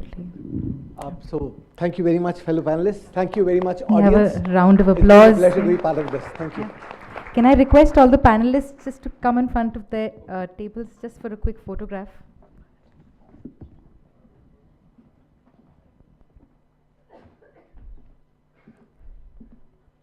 Can we have a huge round of applause for them, for our economists on the panel who have helped us also make sense and understand the story behind data. Data की समझ बनाना, especially हम लोगों के लिए, at least in the development sector, चूक हो जाती है, आसान नहीं होता. So thank you so much for that, all of you. Thank you so much. We're going to now break for lunch, and we'll be back here sharp by 2:30. Thank you so much. You can all also exit from the doors at the end. Hall के बिल्कुल अंत में पीछे में the doors, you can open those.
We wait for her.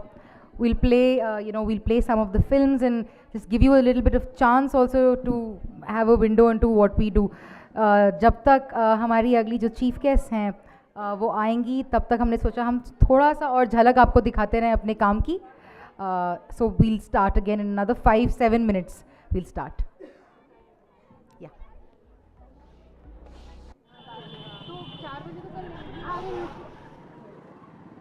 Amazing man, raise your voice. It's in your house, it's outside the house, anywhere. You should raise your voice. We cannot tolerate any kind of violence. We need a peaceful society.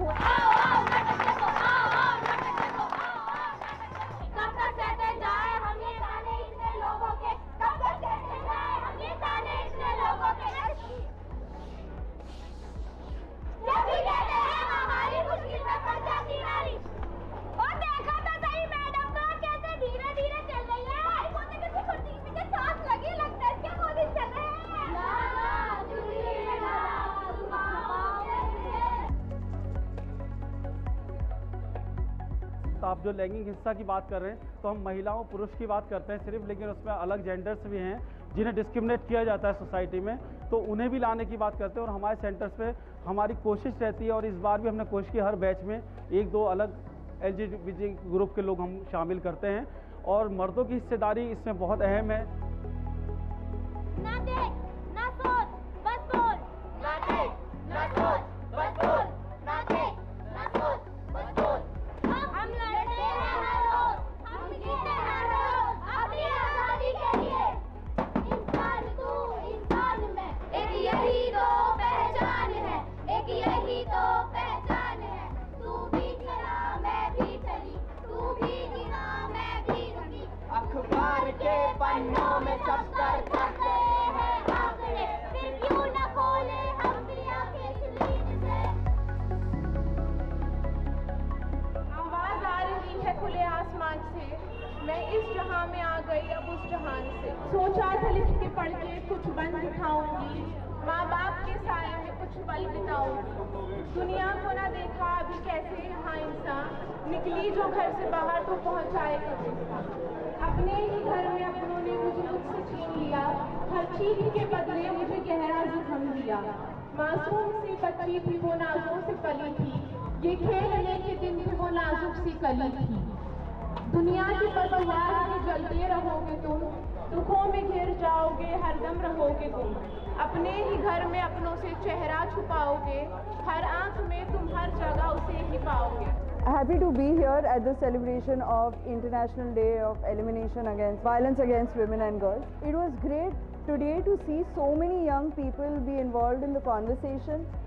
They were out here singing, enacting plays, talking about issues, talking about the nuances of gender-based violence. Really, the violences that are almost ingrained in us that we need to unlearn. And it's a pleasure really looking here. There have been posters, there have been such wonderful action all over. I'm happy to be here, and I hope more and more young people join the brigade. तोड़ के बंधनों को देखो बहनें आती हैं, तोड़ के बंधनों को देखो बहनें आती हैं. ओ देखो लोगो देखो बहनें आती हैं, ओ देखो लोगो देखो बहनें आती हैं. आएंगी जुल्म मिटाएंगी, वो तो नया जमाना लाएंगी, वो तो नया जमाना लाएंगी. घरेलू हिंसा में कौन पीड़ित होता है? आपको क्या लगता है, लड़के या लड़की? इसको कंचीस में डाल.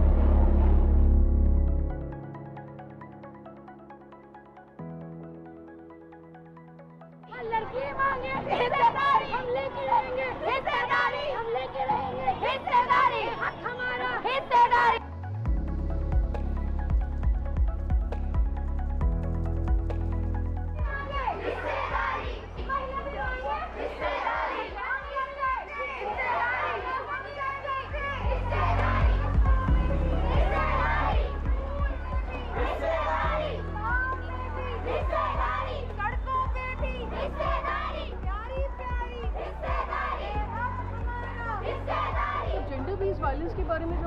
करते हैं तो प्राइमरीली जो एक अटेंशन रहता है वो इस बात पर रहता है कि औरतें उसकी मुख्य विक्टिम्स हैं, पर हम अपने काम में ये भी देखते हैं कि औरतों की अगर हम आइडेंटिटी देखें तो फिर वो लेस्बियन औरतें भी हो सकती हैं, क्वेयर औरतें भी हो सकती हैं, वो एक ट्रांस औरत भी हो सकती है, और उस ट्रांस स्पेक्ट्रम में भी बहुत सारी और आइडेंटिटीज़ हैं जो प्रताड़ित है पितृसत्ता की ही वजह से।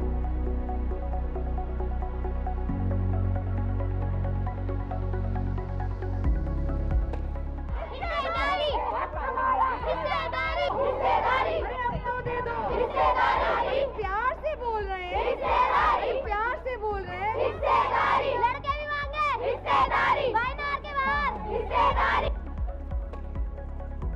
मैं तुमको विश्वास दूं, तुम मुझको विश्वास दो, मैं तुमको विश्वास दूं, तुम मुझको विश्वास दो।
Wanted to share that our chief guest, Harsimrat Kaur Badal, Member of Parliament, Lok Sabha from Bhatinda, from the Shiromani Akali Dal Party, is on her way right now from Parliament.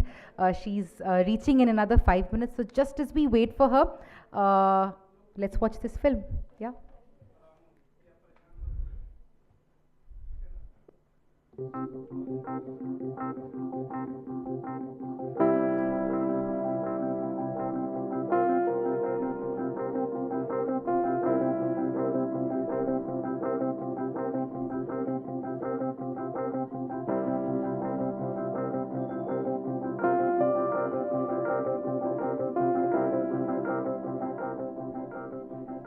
गाँव में जब आदमियों की पंचायत बैठती थी तो औरत को नहीं बैठने दिया जाता था और पीछे न बोलने दिया जाता था उसे, इसीलिए हम लोगों ने सोचा कि महिला की भी तो कहीं सुननी चाहिए, तो इसीलिए ये हम लोगों ने महिला पंचायत बनाई।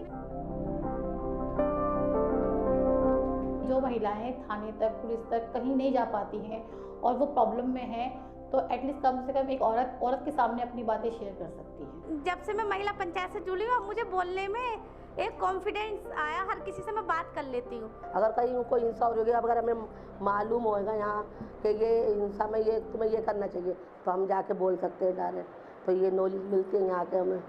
महिला पंचायत में जो हमारे केसेस आते हैं जो उनके एरिया में, तो ज़्यादातर केसेस जो होते हैं domestic violence, physical violence, economical violence, ज़्यादातर इन केसों पे ज़्यादा वर्क होता है। मेरी शादी 19 साल की उम्र में हुई थी। वहाँ पे मसूरी में काम नहीं करते थे और पीना वीना स्टार्टिंग था, इनका पीते थे वहाँ पर। जब भी पीते थे तभी लड़ाई होती थी, वैसे नहीं होती थी। मुझसे नहाने के लिए बोला था, मैंने कहा मैं नहाऊंगी नहीं, बहुत ठंड हो रही है। तो इसके ऊपर इन्होंने क्या कहते हैं, बहुत ज़्यादा गुस्से में आ गए। इन्होंने मुझे ऐसे उठा के यूँ फेंक दिया नीचे मेरी कमर की हड्डी पे लगी थी। सर्वाइवर ने मुझे कॉल किया, वो हमारी एक लाइवलीहुड की स्टूडेंट रह चुकी है कि मैम मुझे हमें हस्बैंड ने बंद कर रखा है और मैं 4-5 दिन से भूखी हूँ और मेरी तबीयत बहुत ख़राब है, प्लीज़ मुझे यहाँ से निकालिए। मैंने किसी तरीके से उसकी फैमिली में इन्फॉर्म किया और उसकी मम्मी को, भाई को वहाँ भेजा कि आप प्लीज़ लड़की को वहाँ से रेस्क्यू कराइए और अपने घर लेकर आइए।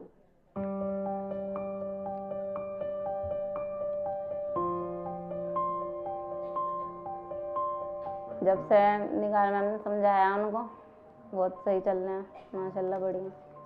मतलब जो इंसान बाहर नहीं निकलने देता था, उसने मुझे एक जो है ना कोर्स करवाया। बहुत दूर जाती थी करने के लिए, यहीं पर ही नोएडा जाती थी कोर्स करने के लिए। औरतों की समझ में आ गया, बहुत सोच बदल गई और हमने बहुतों की बदली भी है। बहुत काम किया है इस पे, महिला पंचायत के ऊपर भी और बहुत हिंसाओं के ऊपर भी। मेरी और मेरी बहन की शादी एक ही घर में हुई थी। मैं वहाँ पे रही तो उसकी हरकतें दिखी, मतलब वो लड़का जुआ भी खेलता था, नशा भी करता था और मेरे ऊपर शक भी करता था। वो जब वो ड्रिंक करके आते थे तो रात में जब सोते थे हम, तो वो मेरे साथ ज़बरदस्ती भी करते थे। मैं उनसे मना करती थी कि ये सब चीज़ें मत करो, मेरी तबीयत ठीक नहीं है, पर वो नहीं समझता था। वो उसे बस करना है ज़बरदस्ती, मेरे साथ तो करनी है, और बहुत बुरी तरीके से ज़बरदस्ती करता था मेरे साथ।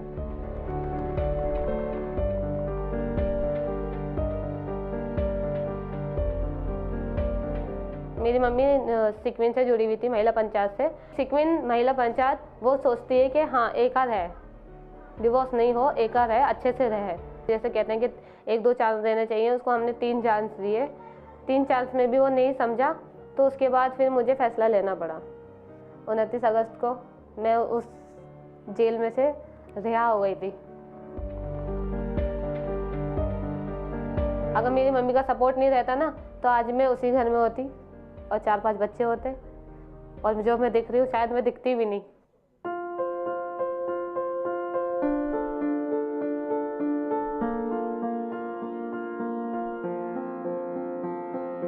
आपने अपने परिवार या घर में या कम्युनिटी में या कहीं भी कुछ ऐसी कोशिश की है जो बदलाव लाने की, चेंज लाने की? हमारे घर में बेटे भी हैं, आदमी भी हैं। अगर हर औरत अपने बेटे की और आदमी की सोच बदलेगी तो शायद इंशाल्लाह समाज बदले। मेरा मतलब ये है, जब मैं अपने घर में बदलाव लाऊंगी तो समाज में ऑटोमेटिक बदलाव आएगा। बहुत से बेटी को निकलने नहीं देते थे, घर से नहीं निकलेंगी, नहीं बेटे को कहते बेटा जाएगा, बेटी नहीं जाएगी। हम में बदलाव इतना आया उससे बाद, जब से यहाँ जुड़े हैं। बेटी भी पढ़ेगी भी, काम भी करेगी, जो उसका दिल करेगा वो करेगी। जैसे पहले हालात में हम रोकते थे, जब से हमने यहाँ जुड़े, जब से बाद हमने रोकना बंद कर दिया।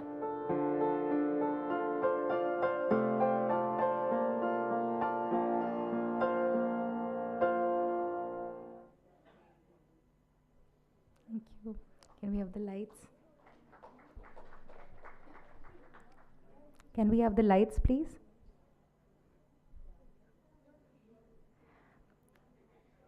I'd like to, ma'am is here, ma'am, Harsimrat Kaur Badal is here, she's joined us, and I'd like to call on stage now Harsimrat Kaur Badal, ma'am, Laura Krishnamurthy Prabhu, and Sara Abdullah Pilot.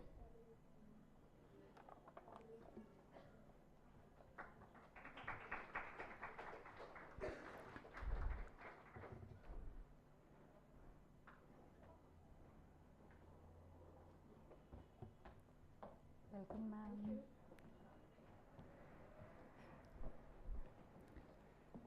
I'd like to say a few words about ma'am here.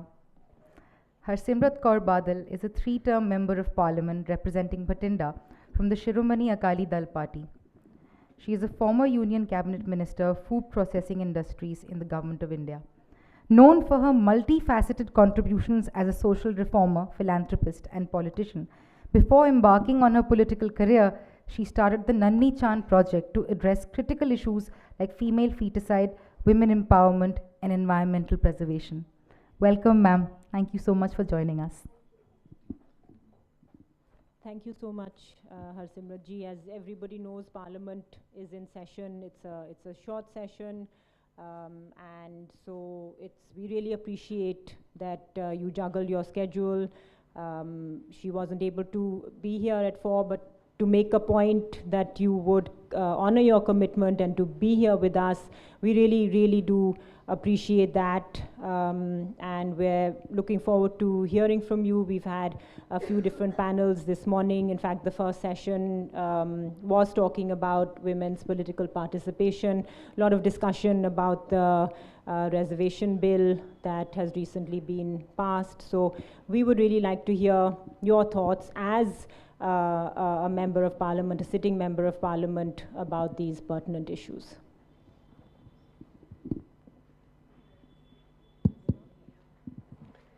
Thank you, Sarah.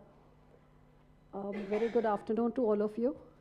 It's always a pleasure to be at any program which is working towards empowering women, because I realize that we are a room full of very privileged people, and being a politician, if that's one thing which has taught me, because when we go into rural India where you really see what the real life of women is, and I say hats off to them, the way they slog. I think if one of us had to even work like that for 2 days at a stretch, no wonder they, at the age of 30, they look like they're 50 because of the hardships. If you look at their healthcare, they're the last person in the line that the family even bothers about. And I say that right from taking birth, it's a challenge for a girl child even to be born. And once she is born, to get equal opportunities at home. I still remember in 2009 when I became a politician for the first time, first time the people told me that women are coming out to the program because there's a woman standing from that area. And then when I became an MP, it started off with 5% of my public meetings having women, and in my last election I would say 80% were women. Why? Because being a woman, I would call them and ask them, tell me what your problems are, because the panchayat would be full of men. The women were not even asked to come, even though there's 50% reservation and they're supposed to. They would not even call the women members. And they would say our irrigation water and our sadak and all. And when I'd call the women, she'd say, we defecate in the open, can you make a 4 walls so we have some privacy? And it literally brought tears to my eyes. Or they'd say that, can you get us drinking water? My kids don't go to school because they have to, it's an extra pair of hands to get. I mean, that's how basic things were, and one sitting here, one didn't even realize those things. So there's no doubt that the more women who come up into policy making and decision making, the women's issues will get addressed. And I think our parliament reflects that after so many 75 years, still we don't even get equal representation. We're still fighting for 33, which has been passed, but one doesn't know when the hell it's going to come into, which is what I said in my speech even today. We talk about it's going to be a 5 trillion economy by 2027 and by 2047. How about saying that whether in 2027 the parliament or the Vidhan Sabhas will have 33% reservation or not? Give us a date. No date, because we don't know when the census is going to take place, and it takes another 4 or 5 years for the delimitation to take place, so we don't know whether it will even happen in 2037. So yes, there's a lot to be done, but I must say, hats off to the women from where to where they have reached despite all these challenges. It's very nice to see a woman president, the second one in my 3 terms, because Her Excellency Pratibha Patilji was the first woman Rashtrapati, and it was wonderful. And then in my 3rd term again, there's another, and there was a woman presenting the budget as well, finance minister, and even the debate was opened by a young woman MP from the tribal area. So all these are really good signs. But of course, there's a lot more to be done than just this symbolism is not going to get us very far. And which is why I appreciate all that you all are doing. And one of the first things which I did when I got elected as an MP was also to start Nannicha, which was actually started a year before, but I got a platform to really push it ahead. And I opened these skilling centers in, say, about 500-600 villages, because I realized that the women want to get empowered, the girls want to stand on their feet. Nannicha actually stands for, Nanni means a little girl, and Shah means a shade. So the whole concept was that, there are 2 forms which take life further. One is the little girl that becomes a mother. And then is, after you take birth, you breathe the oxygen due to these trees which are born from, Mother Earth kind of a thing. So that was how I correlated the whole thing. And somehow the the ratio of the girl child was also going down, and so was the environment. The trees and all was also reducing drastically, especially in my state, Punjab, where it got this tag of being Kudi Maar Suba, which means a state who kills their girl child. And I felt really terrible about that, because 500 years ago, it was our first Guru, Guru Nanak Dev Ji, who actually spoke up and said in the Gurbani that how can you call her bad who gives birth to kings and yodhas, and and he actually put out this thing for women, right, where then you saw in the gurdwaras, in the langar, in the sangat, we sit equally, men and women. The call of equality came from our gurus, and here what were we practicing? So that's how I started the Nani Jha movement, and I realized that it's all very well to say, but when she is dependent on the man for her basic needs, then she is going to get beaten up if the food is not okay, or thrown out if he doesn't like her. So you have to empower her. And the environment is not safe to send your girl child out, so you have to empower her in her village, which is why I started these skilling centers, basically stitching and embroidery. And in these last few years, I have skilled 13,000 girls, and then after skilling them, I gave them a machine also, so that you've learned a skill, now go earn from it. And I'm happy to tell, if you hear the kind of stories, it will really move you. I'm so grateful that, one got an opportunity. And what I tell them, that out of your earnings, now you help another woman, an old lady, stitch for her, buy her medicine, buy some books for another needy girl. Let's all make a chain where we can help each other. So the moment they got the opportunity, they're running their own boutiques. Some of them bought the first, is this young girl who educated her brother once her father died. Another girl who bought the first AC in her house. Someone bought a washing machine, and lots of them who bought their own jewelry and paid for their own marriage. So this is what women empowerment is about. It's just about getting an opportunity and getting that environment for her to flourish, which is why we all do need to come together. And there's no doubt that governments can do a lot more than what they are doing.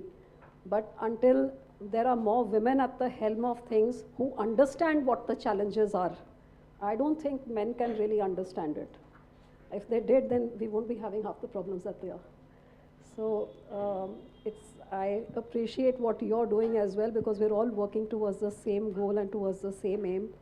And I hope that together we do manage to make a difference in the lives of those bottom of the pyramid women who really look up to people like you and I, who are there, who they think that this is what they aspire to be, and these are the ones who can change our lot as well. We owe it to them.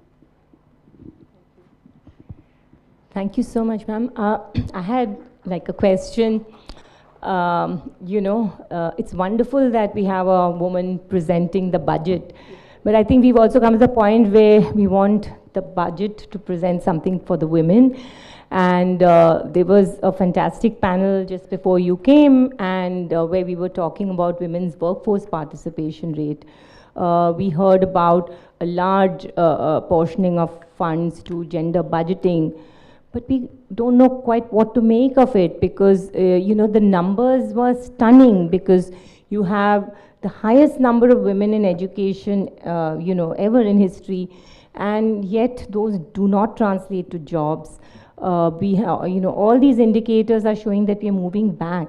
So, when we look to more women coming into parliament, we're also looking towards a different kind of politics. We're also looking towards women who represent us to kind of overcome, their political affiliations, to actually build solidarity, to really push for women's issues. So, what do you feel are the prospects for that kind of politics to emerge? I think state governments play a very important role, as do, I guess, the central governments as well. But since we've run the state as well as had an opportunity to be a part of the central government, I find that at the state level, you're more hands-on, you're more connected. The CMs are more rooted with what the ground realities of their state are, and hence in a position, if I learned something, I learned it from my father-in-law, who was, 97 years old, so which means he'd seen probably like a full 100, close to 100 years of how India has evolved, kind of a thing, and he became a CM for the 5th time, the only person in Punjab. And one thing I found about him, that despite his age, I would say my father had more biases that, oh, girls cannot do this, than my father-in-law, despite him being way older than my father. And the way he encouraged, right from first time he became the CM, he brought out this old age pension, which was way before I think anybody else did. And who thinks of old women, you know? And then he brought out this Shagan scheme for the poor when the girl child gets married. And then before this 80 crore people are getting free ration here, my father-in-law had already implemented it in Punjab for the poor women so that their daughters don't go hungry. And so I think he taught me that if you address the women issues, it really empowers an entire family. And he brought about right from, you know, these meritorious schools where he picked up girls from from government schools who had done well, but they can't afford any further education, and state-of-the-art facilities, everything paid for a hostel. And we had sweepers' children and Mali's daughters becoming engineers and doctors just because they got the opportunity. So I think what you can do there, here, yes, there's a lot more talk than action on the ground, because most of the schemes have to be implemented by the states. There's not a lot. I do appreciate what this government has done in the way of, you know, the houses, Ayushman, 70% putting it in the women's name. I think that's a really good start. So whatever you can, there's a lot more, which I think if more women put their brains to it, there's a lot more that you can do. That's definitely something what you were talking about, is if you educate a girl in the family or give that kind of empowerment to a woman, that then the whole family goes forward. And that's what we say, for example, when we do our work in public spaces and football in public spaces and we adopt these parks. The whole rationale behind that is that, you know, if this park is safe enough for a young girl, if as a mother I am confident that my daughter is safe to go and play there, then that park is safe for everyone. So actually it's not just that the girl is benefiting, the entire community there is going to benefit. So that is something that we see also in our work. But I'd like to thank you again. Thank you so much for taking out the time and coming and sharing your thoughts with us. Thank you. Can I please request someone from the Sequin team to give a small token of our appreciation for ma'am? Thank you so much, ma'am. It's Parliament season and you've come away, you know, taken time from that. Fantastic.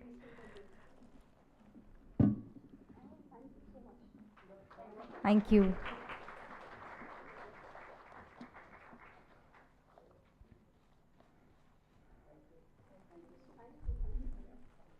Thank you. Thank you so much.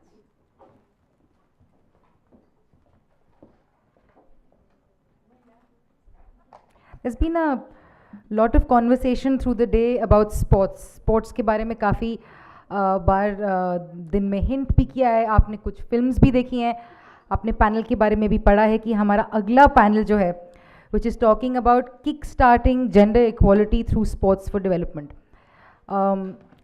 अपने जैसे देश में in a country like India, what is the prospects that sports एक तरीके की gender equality शुरू कर सकता है? आइए सुनते हैं हमारे पैनलिस्ट से. So I'd like to call on stage Sohail F. Tandon, founder and director of Pro Sport Development, Shayona Sen, founder and director of the Pass Collective, Niharika Baksla, child development officer at Yuva India, and Mala, senior coach and professional footballer from Sequin. Please come to the stage. Yes, you can give them a big round of applause. Why not?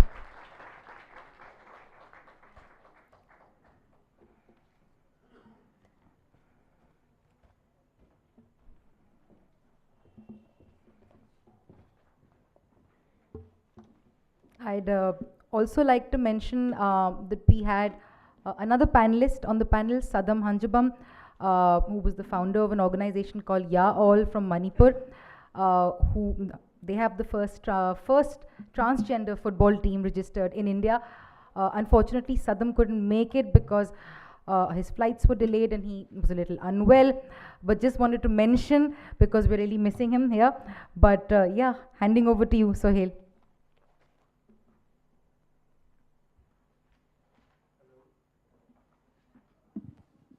Hello.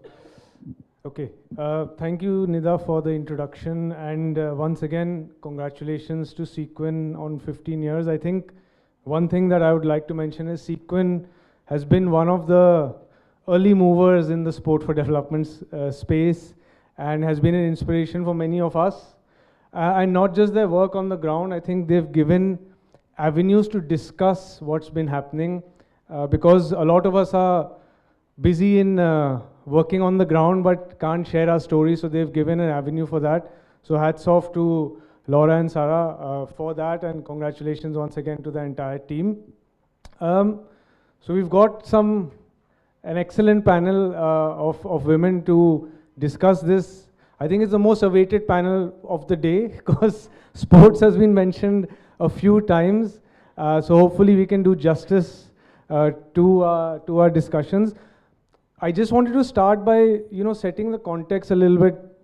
Laura and I have spoken about this on many occasions before, but in the last 5 to 10 years, more and more girls, women have come to the fore in elite sport, in representing the country. But there is an irony when it comes to grassroots sports, that doesn't translate. So girls and women are not given the same opportunities.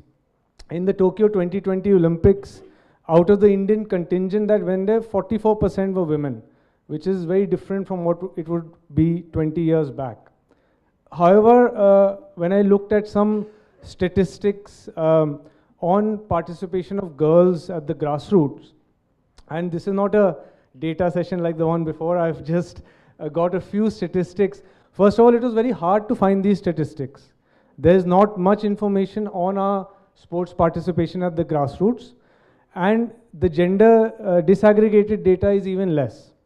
But I did find some statistics. So 50% of schools in India do not have any kind of playground.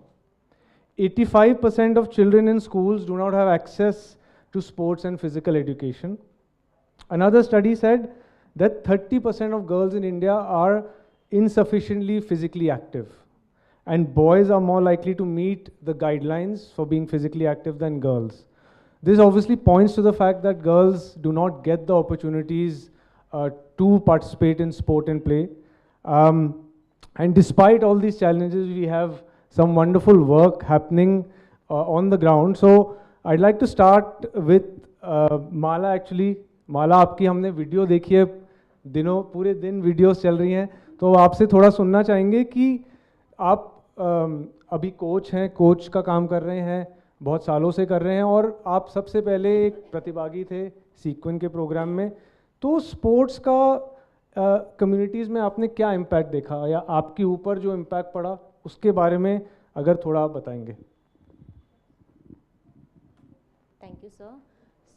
सबसे पहले तो मैं sequin का और जितने मेरे supporters हैं उन सबका थैंक यू बोलना चाहूँगी कि मुझे इतनी अच्छी wonderful opportunity the, and specially sequin जिसने मुझे इस काबिल बनाया कि मैं आज आप सबके सामने बैठकर बात कर पा रही हूँ, वो भी इतने इम्पॉर्टेंट टॉपिक पे.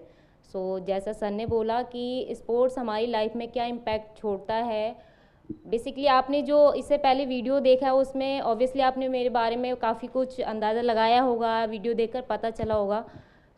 जब मैंने फ़ुटबॉल स्टार्ट किया था उस टाइम पे मैं सोच भी नहीं सकती थी कि मैं आप सबके सामने ऐसे बैठकर इस टॉपिक पे बात करूँगी, बट फुटबॉल ने मुझे वो कॉन्फिडेंस, वो अपॉर्चुनिटी प्रोवाइड की कि मैं अभी आप सबके सामने बैठी हूँ और अपने जैसी कई सारी गर्ल्स के साथ में सेम काम कर रही हूँ, ताकि जैसे मुझे अपॉर्चुनिटी सीक्विन के थ्रू मिली, शायद मैं भी उनके लिए किसी स्टेज पे कुछ हेल्प कर पाऊँ कि वो बच्चे भी आगे इम्प्रूव करें. Thank you.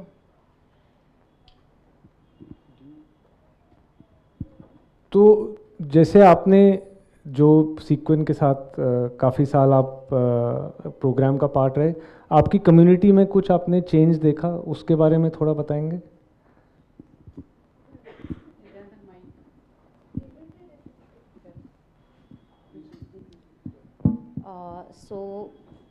जो फर्स्ट हमारा बैच था उसमें अराउंड 70 गर्ल्स थी जिन्होंने सीक्विन के थ्रू स्पोर्ट्स खेलना शुरू किया और आज वो अलग अलग जगह पे सेम फील्ड में कंटिन्यू कर रही हैं. किसी ने अपना एनजीओ स्टार्ट कर लिया, any Aiza Khan, may be आप में से बहुत लोग जानते भी होंगे उन्हें. एंड आफरीन हो गई और अंजलि आज हमारे साथ यहाँ पर हैं. सो हम अलग अलग फील्ड में अलग अलग NGOs के साथ अभी वर्किंग हैं. मैं फुटबॉल दिल्ली के साथ वर्किंग हूँ. सो लाइक फुटबॉल हम सभी ऐसे बैकग्राउंड से थे जहाँ पे फैमिली का सपोर्ट बिल्कुल भी नहीं था. स्पेशली फुटबॉल और लड़कियों का गेम, वो थॉट ही अलग था कि आप शॉर्ट्स पहन के कैसे खेलोगे. आप बाहर जहाँ निकलने की परमिशन नहीं थी, वहाँ ग्राउंड पे जाकर खेलना हमारे लिए बहुत बड़ी बात थी. सो इवन मैंने तो घर से झूठ बोलकर फुटबॉल खेलना शुरू किया था. फैक्ट तो ये है कि हाँ, मैं कंप्यूटर क्लासेस ज्वाइन करने के लिए जा रही हूँ. सो मेरे पेरेंट्स ने परमिशन दी कि ठीक है आप जा सकते हो. देन उसके बाद मेरा जब सिलेक्शन हुआ, देन मैंने अपने पेरेंट्स को बताया कि येस मैंने ऐसे ज्वाइन किया है. सीक्विन है जो फुटबॉल को लेकर लड़कियों के साथ काम करता है और मैं कंटिन्यू करना चाहती हूँ. बट उस टाइम पे भी पेरेंट्स का बस ये था ठीक है कर रही है तो करने दो, क्या करना ही तो है, बाद में शादी हो जानी है. सो लेकिन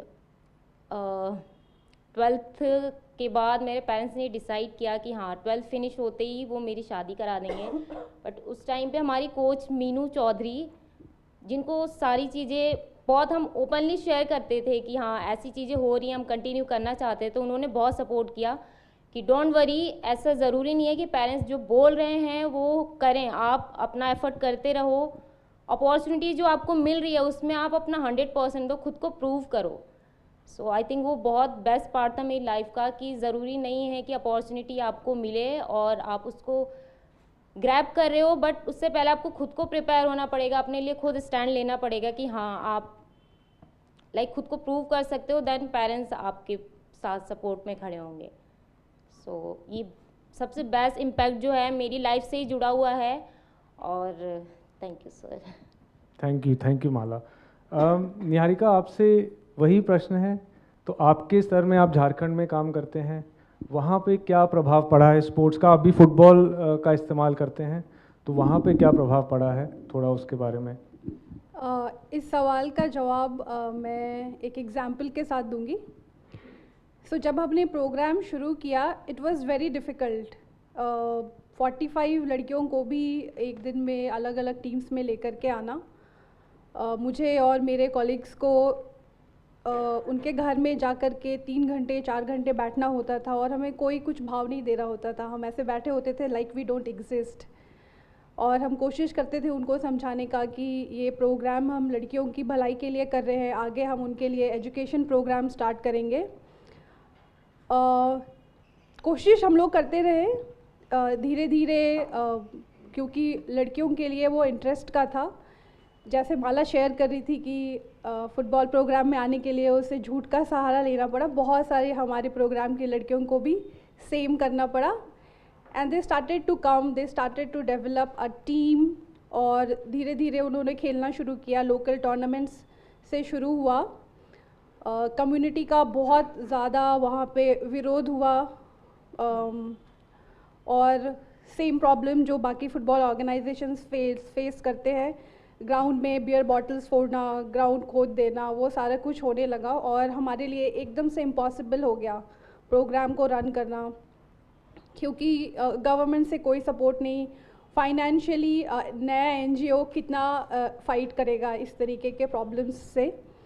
लेकिन लड़कियों का इतना ज़्यादा वहाँ पे इच्छा था वो खेलने का कि वो बोलते थे हम 2 दिन फुटबॉल नहीं खेलेंगे, हम ग्राउंड साफ़ करेंगे, लेकिन हमारा फुटबॉल प्रोग्राम बंद नहीं होना चाहिए. और इस तरीके से फुटबॉल प्रोग्राम बढ़ता गया. आज हम लोग इस पोजीशन में आ गए हैं कि पेरेंट्स हमारे पास आते हैं अपने बच्चों को एनरोल करने के लिए और उनको हमारे लिए वेट करना पड़ता है. और फ़नी की क्योंकि लोग आजकल सोशल मीडिया और इंटरनेट की वजह से अवेयर हो गए हैं, दे थ्रेट कि अगर आप प्रोग्राम में नहीं लेंगे बच्चों को तो हमारे पास अधिकार है कि हम आपके अगेंस्ट कंप्लेन कर सकते हैं. सो हमें उन्हें समझाना पड़ता है कि हम रिसोर्सेज के साथ कितने लिमिटेड हैं. बट ये जर्नी जो शिफ्ट हुआ हमारा कि हम वेट कर रहे हैं इससे वो अब हमारे लिए वेट कर रहे हैं, इसमें बहुत सारी चीज़ें ऐसी हुई जिसमें हम लोगों ने भी अपने वर्क कल्चर को बहुत चेंज किया. शुरू में हम बिल्कुल भी बिलीव नहीं करते थे कि लड़के भी हमारे प्रोग्राम का पार्ट होंगे। बट जैसे ही हमने 20% बॉयज़ इंक्लूड किया अपने प्रोग्राम में, बहुत कुछ ईजी हो गया। लाइक ग्राउंड जिसके लिए हमें इतना स्ट्रगल करना पड़ता था, they used to be the keeper of those grounds. तो इस तरीके का हमने बहुत चेंजेस देखा फुटबॉल के थ्रू अपने प्रोग्राम में। Thank you. Thank you, Niharika. So, Shauna, would you like to tell us a bit about how football has impacted the communities and the girls you work with? Yes, most definitely. And I think, firstly, thank you, Sequin, because when we hear the different panels, now we're going into, I believe, the 4th panel, we start to see the connections and commonalities, health, space, access, you know, and then we start to think about, okay, what does that mean for elections or voting? What does that mean for access to a physical space for just a child to play? And one beautiful thing about UA, about Sequin, is a lot of the work is still very much community-based. So there's direct access within the community. We're hearing so much about parents and parental support and how important this is for Gen Z, you know, Gen Alpha. And if I were just to connect some of these stories, we need more space to play. We need more space to play. Making these spaces safer, accessible, that's our role as organizations or organized bodies. And, you know, when we look at the journey of our organizations can exist and have routine work when the children and youth can consistently learn in these physical spaces. So, you know, in 2019, in one of our communities, in Shining Stars Football Club, we had to change our ground. There was an NGO school that had built a volleyball pit in the middle of the school ground when no one in the community plays volleyball because there was CSR funding for that to happen.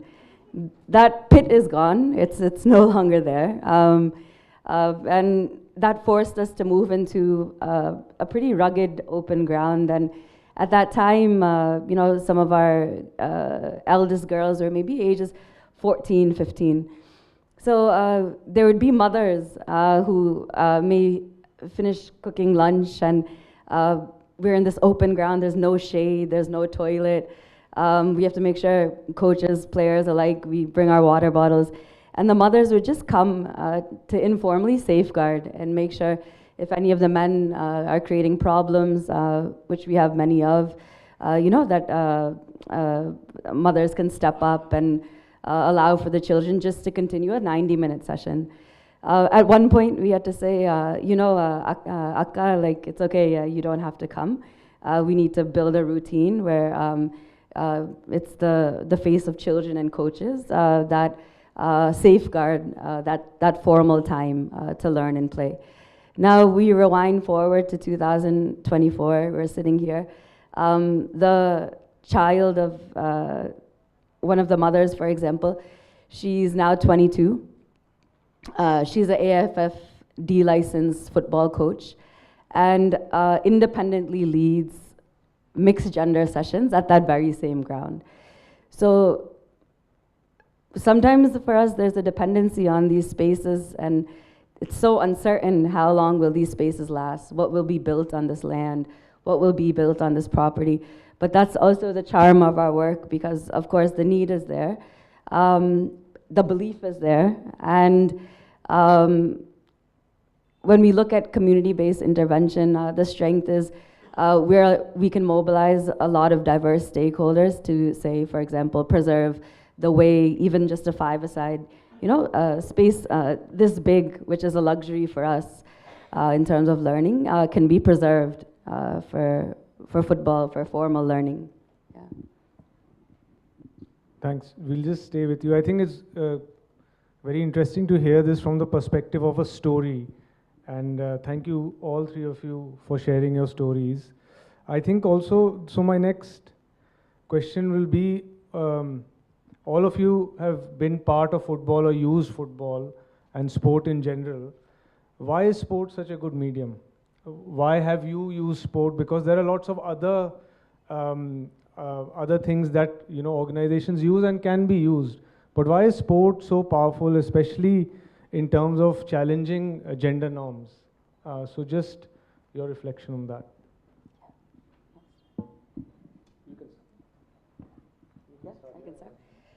So also in earlier panels, we heard a lot about play, about pleasure, right? About joy. And the UN right to play is defined as anyone's right to rest, recreation, and leisure. And when we think about some of our work and the direct community work we do, the joy and just the joy of children playing and coming home, that joy then trickles into the family, as we said, as an institution of decision making, and how that joy converts into something deeper, where a girl develops a relationship with her team, with the sport, how this leads to certain exposure and excellence opportunities, and in certain hardships, financial hardships, socioeconomic hardships, when joy is at least a common thread in skilling or developing as a young person, that joy really does go a long way in terms of committing and seeing excellence through. So, thank you. तो माला, आपसे भी यही सवाल है कि football जो आपने अपना जो आप पे इम्पैक्ट पड़ा है, आज आप AIFF दिल्ली फुटबॉल के साथ काम कर रही हैं, आप और लड़कियों को ट्रेन कर रही हैं, लेकिन फुटबॉल एक ऐसा माध्यम क्यों रहा जहाँ से आप इतनी आगे बढ़ी हैं, और क्या खेल एक ऐसा माध्यम है जो कि ज़्यादा पावरफुल है और माध्यमों से?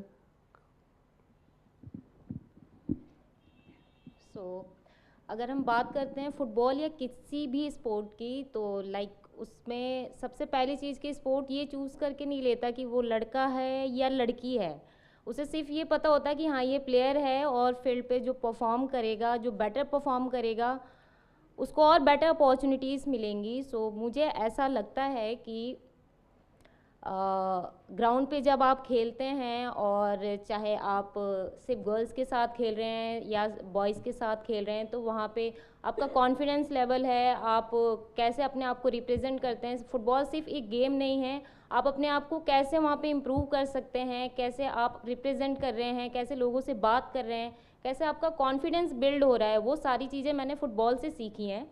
और ये जेंडर इक्वालिटी सबसे इम्पॉर्टेंट चीज़, कि फ़ुटबॉल पहले ऐसा लगता था कि सिर्फ लड़कों का गेम है, कि सिर्फ लड़के बॉडी स्ट्रेंथ है, स्टैमिना है और फिज़िकल स्ट्रेंथ से बॉयज़ में है तो सिर्फ वही खेल सकते हैं. बट ऐसा नहीं है. जो गर्ल्स हैं इतना एफर्ट करती हैं, इतना मेहनत करती हैं, अपने आप को उस काबिल बनाती हैं कि हाँ वो भी परफॉर्म कर सकती हैं. तो मुझे ऐसा लगता है कि फ़ुटबॉल या कोई भी स्पोर्ट एक बहुत ही अच्छा ज़रिया है जेंडर गैप को कवर करने के लिए. Thank you sir. Thank you.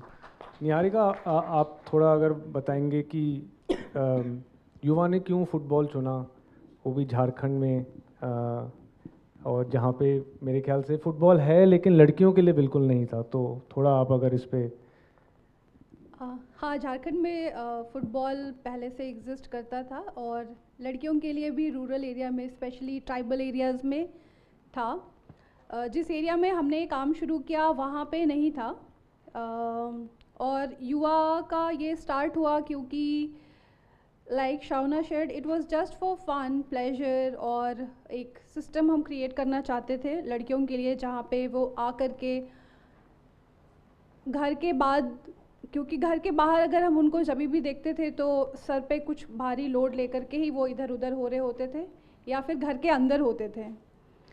सो जब उनसे हमने बात किया और पूछा कि फ़न के लिए आप क्या करना चाहते हैं, एंड दे सेड कि वो फुटबॉल खेलना चाहते हैं. So it was their choice at first. Later on we saw that through football more girls started coming, और ये बहुत ही एक्सपेंसिव स्पोर्ट नहीं था हम लोगों के लिए उस टाइम पे. जस्ट एक बॉल चाहिए था और बहुत सारी लड़कियां खेल सकते थे. तो इस तरीके से वो शुरू हुआ. बट जब हमने देखा कि और भी लड़कियां साथ में आ रहे हैं, लड़के भी आते थे लेकिन वो रेगुलर नहीं होते थे क्योंकि उनके पास ऑप्शन होता था और भी चीज़ों में एंजॉय करने का जो लड़कियों के पास नहीं होता था।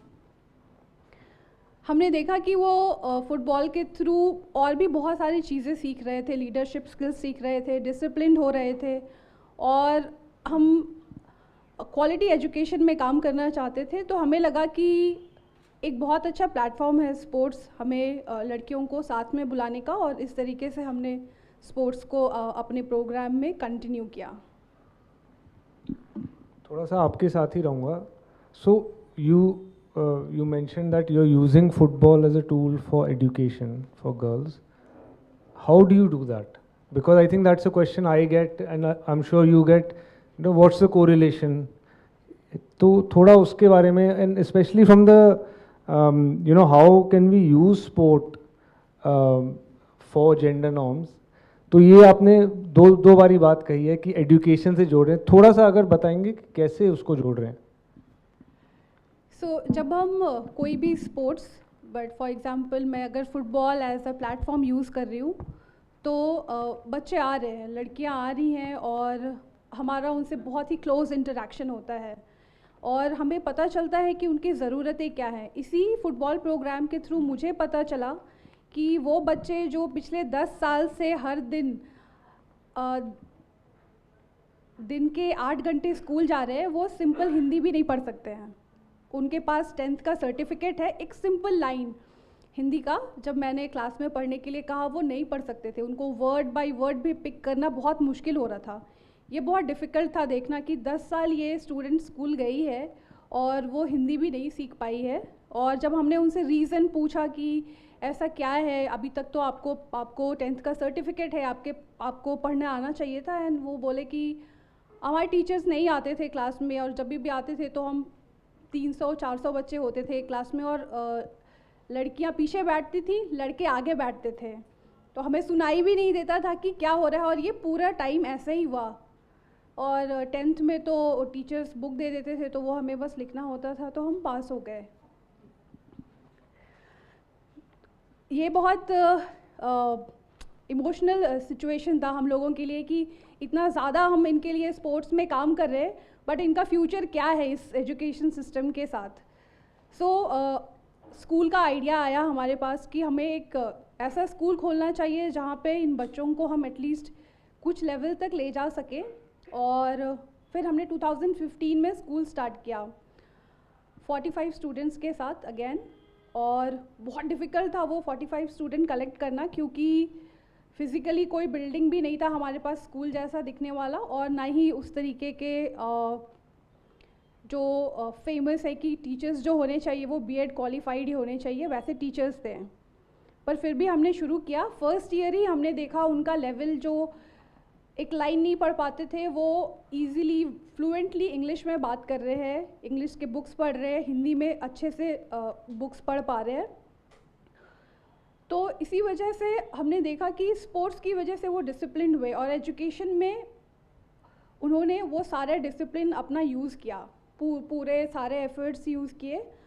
और अनबिलीवेबली जो फर्स्ट हमारा बैच था स्कूल का वो सक्सेसफुली 10 बच्चों का बैच था।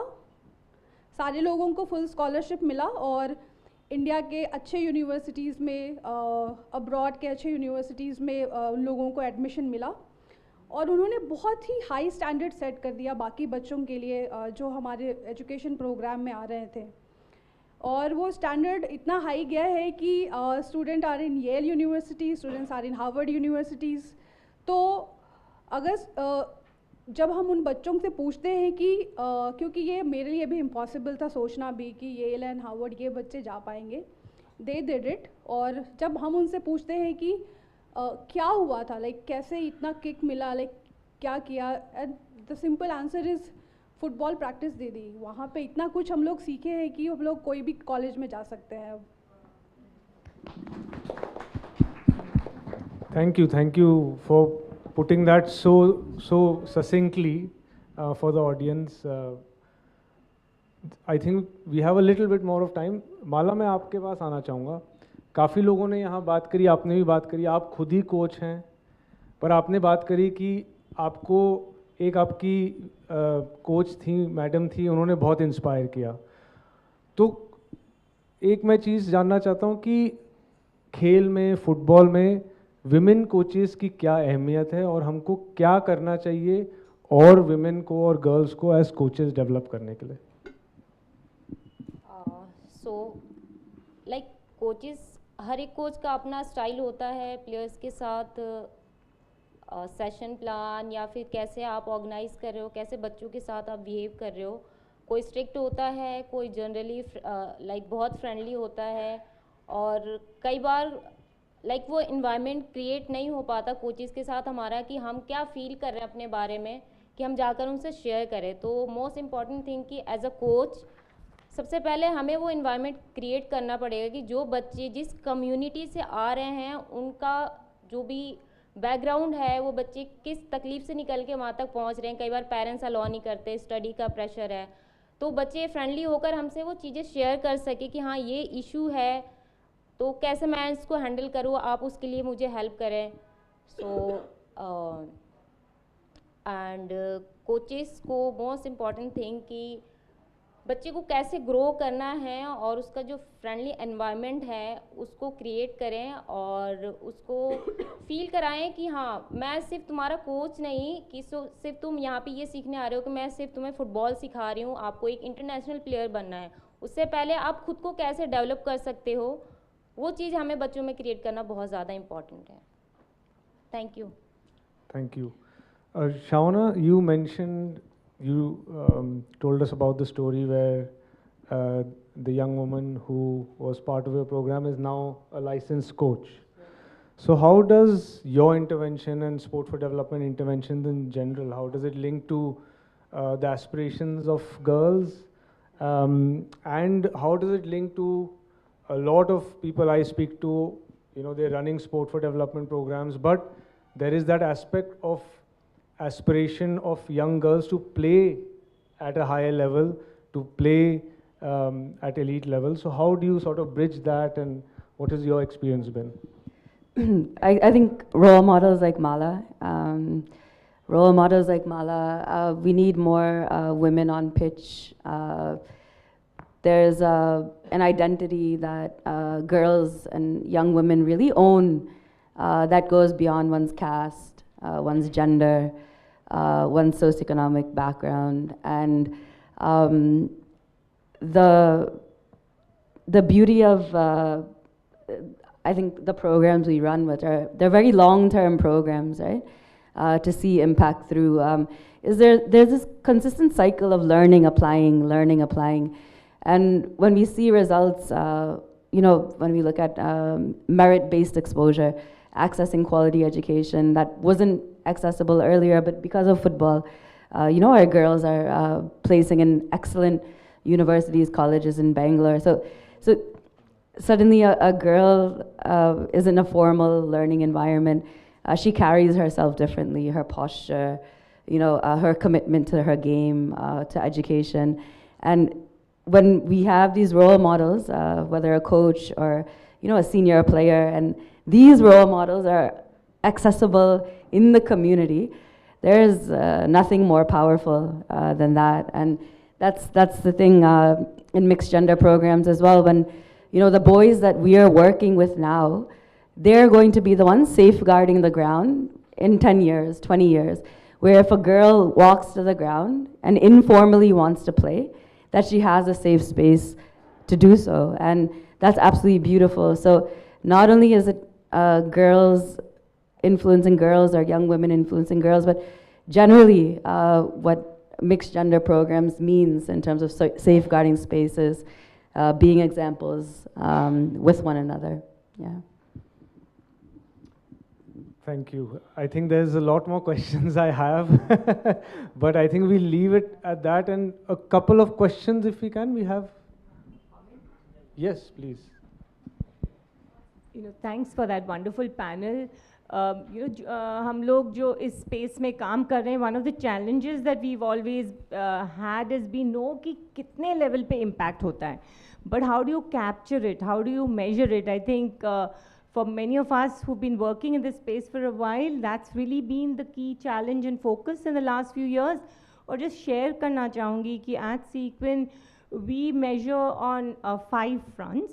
पहला improved education. It's a no-brainer कि जो बच्चियाँ खेलती हैं, they don't drop out, they actually demonstrate better grades. The second is improved health. Again, no-brainer. We know that they are stronger, greater stamina, etc. The third piece that we measure is mobility. कि जो लड़के हमारे साथ जुड़ती हैं, they become confident to access public spaces. The fourth thing that we measure is decision making. कि लड़कियाँ they become confident कि वो अपनी बात रख पाएँ और negotiate कर पाएँ. Or the fifth thing that we measure is actually how many friends they are making. क्योंकि typically girls don't really make too many friends, और हमारी जो फुटबॉल की लड़कियां हैं हम उनको पूछते हैं कि माला आपके कितने दोस्त हैं, then she just is at a loss because she can't count because there's so many people she knows. So you know that's something and there are many more, मगर फिर हम कितना measure करें. तो ये हमारे 5 चीज़ें हैं जो मुझे लगता है कि I wanted to share, क्योंकि ये जो हमारा प्रीवियस पैनल था ऑन विमेंस इकोनॉमिक पार्टिसिपेशन, मुझे लगता है कि ये जो आउटकम्स अगर हम मीट करेंगे तो वो जो चैलेंज की बात रखी थी कि लड़कियां एजुकेशन में हैं मगर they are not able to get the jobs, but हमारी फुटबॉल की लड़कियों को ये ऐसा प्रॉब्लम नहीं है क्योंकि they all are actually going there and getting jobs, not necessarily in football but in a range of things, but they have those skill sets which are required for making them employable. Just want to share that. Thanks Laura. I think next time we should have a session on how do we capture the change and report on the change, because that's another conversation that a lot of us have had. Just a small queries. Thank you, a lot of inspiration and insights. दो चीज़ों में आपकी थोड़ा opinion होगा तो बेहतर होगा, हम लोगों के काम को भी सुधार मिलेगा. एक है कि जो लड़कियां हैं जो स्कूल में होते हैं या कुछ ऑर्गेनाइज्ड वे में होते हैं, उनको लेके काम करना in compare to those who are dropouts और किसी तरह से मीटिंग को नहीं आ पाते हैं, अदर प्रॉब्लम्स होते हैं, उनको मोबिलाइज करने में थोड़ा तकलीफ होता है. तो आप इनको कैसे मोबिलाइज करते हैं? दूसरा है क्या अपॉर्चुनिटी है मैरिड गर्ल्स को लेके ये काम को आगे बढ़ाने के लिए? How do you see that? Okay, so sir जो फर्स्ट क्वेरी है आपकी कि लाइक गर्ल्स ऑर्गेनाइज वे में होती हैं तो उनके साथ काम करना इजी है, बट जो अलग अलग जगह से आ रही हैं, सो बेसिकली जैसे सीक्विन ने हमारे साथ काम किया है, लाइक हम सब अलग अलग जगह से थे, बट 1-to-1 पर्सन इन्होंने ना सिर्फ हमें काउंसिल किया बल्कि हमारे पेरेंट्स के साथ 1-to-1 बैठकर उनसे बात की कि हाँ जिस प्रोग्राम में वो हमें कनेक्ट करना चाहते हैं उसके बारे में पेरेंट्स को आप एक्सप्लेन करें, बताएं कि हाँ गर्ल्स वो कैसे बेनिफिट कर सकते हैं, उनके फ्यूचर के लिए कैसे वो बेहतर है. सो आई थिंक ये बेटर हो सकता है कि आप 1-to-1 मिलें पेरेंट्स से और उनसे बात करें. आई विल ऐड, जैसे माला ने शेयर किया, उसके अलावा एज एन ऑर्गेनाइजेशन आपको बहुत स्ट्रॉन्ग होना होगा अपने मॉनिटरिंग एंड इवैल्यूएशन में कि आप किस तरीके का प्रोग्राम दे रहे हैं लड़कियों को, क्योंकि अगर आप स्पोर्ट्स दे रहे हैं उनको तो दैट शुड बी फन, उनको इंटरेस्ट होना चाहिए उसमें. तो वहाँ पे आपको श्योर होना होगा कि आपके जो भी स्पोर्ट्स हैं वो फ़न है और लड़कियों के हिसाब से है, तो बहुत ज़्यादा हेल्पफुल होगा. मेरा नाम उषा है और मैं राजस्थान से हूँ, और राजस्थान में हम sports for empowerment programme girls के साथ रूरल एरियाज़ में चलाते हैं जो काफ़ी रिमोट में है.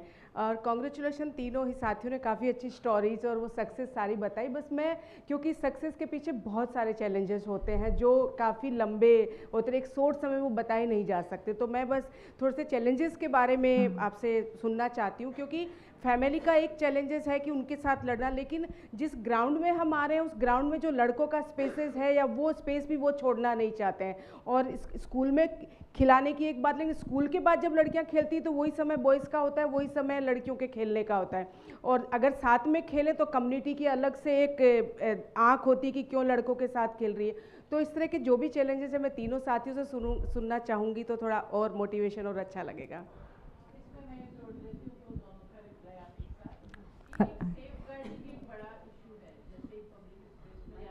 माइक दे दीजिए इनको प्लीज़। चीज़ें करते हैं अगर उसके बारे में भी, और जो कोचेज़ हैं अभी तो आपके इंटरनल कोचेज़ हैं, पर आपने कहीं बाहर के कोचेज़ भी अगर हायर किए हैं तो उनके साथ कैसे मैनेज करते हैं, क्योंकि उनके साथ भी सेफ गार्डिंग का इशू आ सकता है या वैल्यूज़ का इशू आ सकता है, क्योंकि जो हम स्पोर्ट्स कर रहे हैं कुछ वैल्यू बेस्ड स्पोर्ट कर रहे हैं और वो जो है वो लगातार उनको खींचते हैं जीतने की तरफ। Good question. तो ये जो जीतने का प्रेशर है, मानसिक दबाव भी बच्चों पर आ रहा है। तो जब हम हेल्थ की बात कर रहे हैं तो ये जो मैंने देखा है टूर्नामेंट्स में काफ़ी मानसिक दबाव आ रहा है लड़कियों के ऊपर जीतने का, और कोचेस भी बनाते हैं पर अपने आप से भी आता है। तो ये वाले इश्यूज़ को कैसे टैकल कर रहे हैं? हेलो, मेरा भी एक क्वेश्चन है, एक लास्ट क्वेश्चन। मेरा नाम सौरभ है, मैं कोलकाता से हूँ। रिसेंट टाइम्स में हमने देखा है कि sexual harassment in girls sports बहुत सुर्खियों में था। तो जब आप बच्चों को खेला सिखा रहे हैं, फुटबॉल सिखा रहे हैं, तो क्या आप उनको इक्विप कर रहे हैं कि आगे जाके या फिर कोई भी स्टेज में लाइफ के अगर सेक्सुअल हैरेसमेंट हो तो कैसे कोप किया जाए, किसको रिपोर्ट किया जाए, ये जो एक साइकोलॉजिकल बिल्डअप है स्पोर्ट्स के साथ, ये क्या आप कर रहे हैं, ये मेरा क्वेश्चन है। Thank you. Will just pause to 3 सवाल। One is generally on challenges, one is specifically on safeguarding and coaches को किस तरीके से आप डेवलप कर रहे हैं, and I think the third is a very specific question on sexual harassment because it's also talking about recently जो चल रही हैं, आगे चीज़ें सामने आ रही हैं कि स्पोर्ट्स इंस्टीट्यूशंस में भी नॉट जस्ट हमारे स्ट्रीट्स पे बट ऑल्सो इंस्टीट्यूशंस में। So over to panellists. I'll take safeguarding. Yeah. So ये बहुत हाई टाइम है, हम लोग सेफ गार्डिंग पे बहुत ज़्यादा सीरियस होकर के काम करने का है। मेरे पास्ट एक्सपीरियंस में मैंने जब सेफ गार्डिंग के बारे में अपने ऑर्गेनाइजेशन में बात करना शुरू किया, policy was there, child protection policy was there, staff was aware, some of the coaches were aware, लेकिन बहुत सारे पार्टिसिपेंट्स अवेयर नहीं थे। And in the survey we found out that participants के फैमिली भी अवेयर नहीं हैं। तो ये एक बहुत बड़ा हम लोगों के लिए फाइंडिंग था और इमीडिएटली हमने उसे रिमूव किया।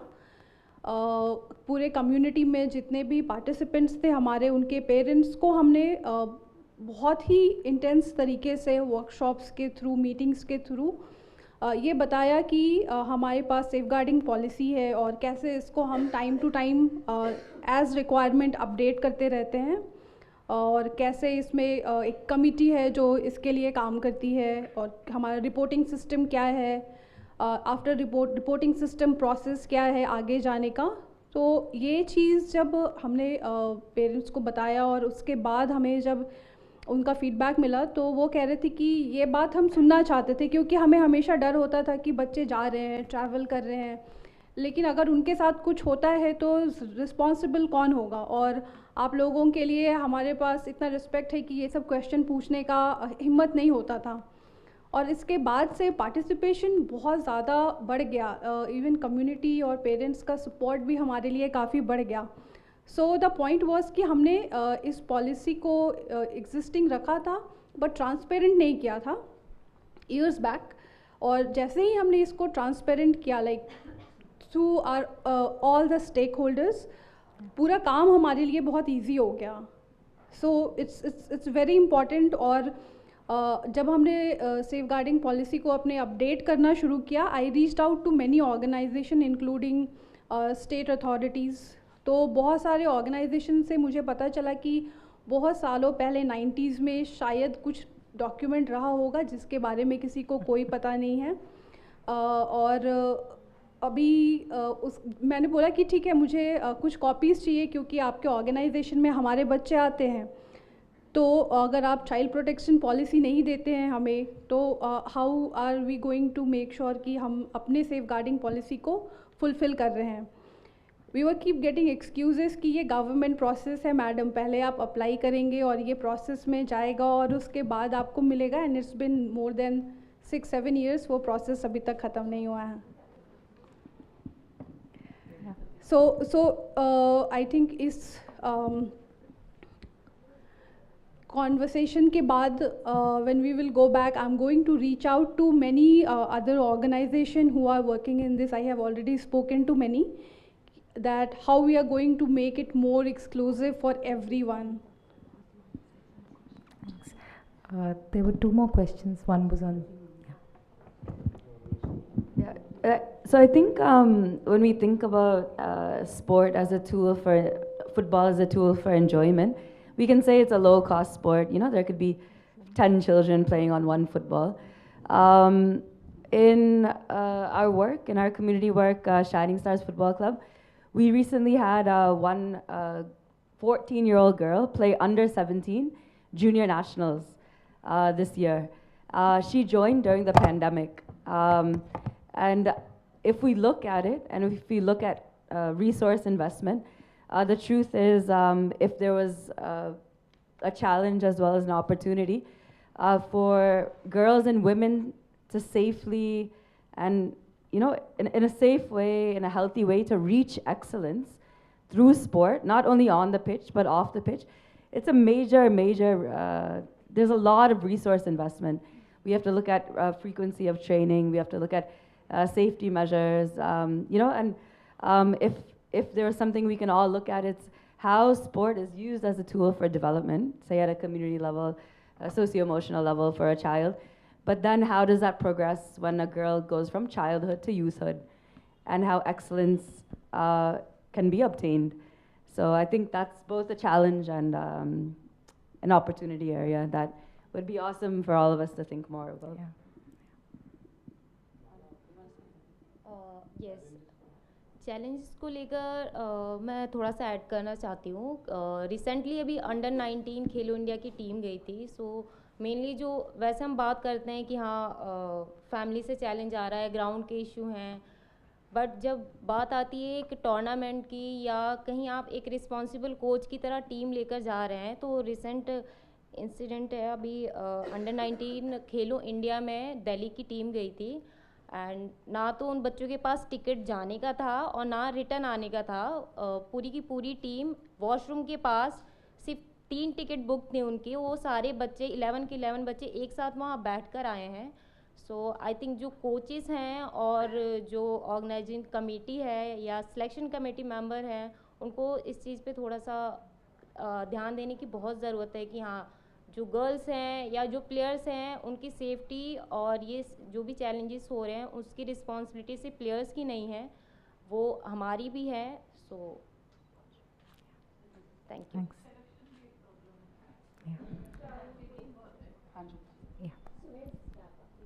Yeah. Sorry, we're also running out of time.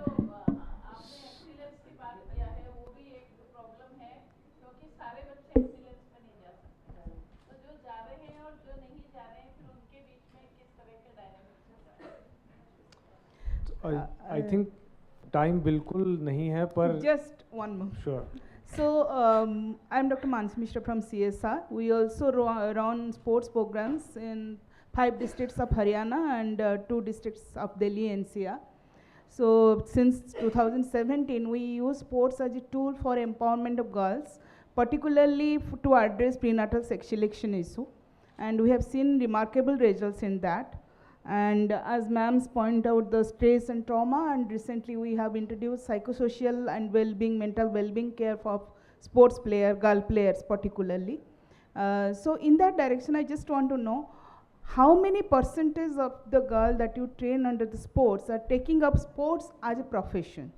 And what do you do exactly for that? It's a good question. Can we get a quick response? Yeah, from quick. one You of can give quick response. So when we look at placements, mainly the interest area for employability has been coaching. Whether licensed or not, many of our young women have been getting into coaching placements. Otherwise, a lot of the opportunities that are there are in more operational roles, where soft skills are essential, whereas coaching, there's more hard skills that are essential. But in our batch, our senior batch, where there's 25 girls, we have 3 young women who are actually in formal paid coaching roles while balancing college.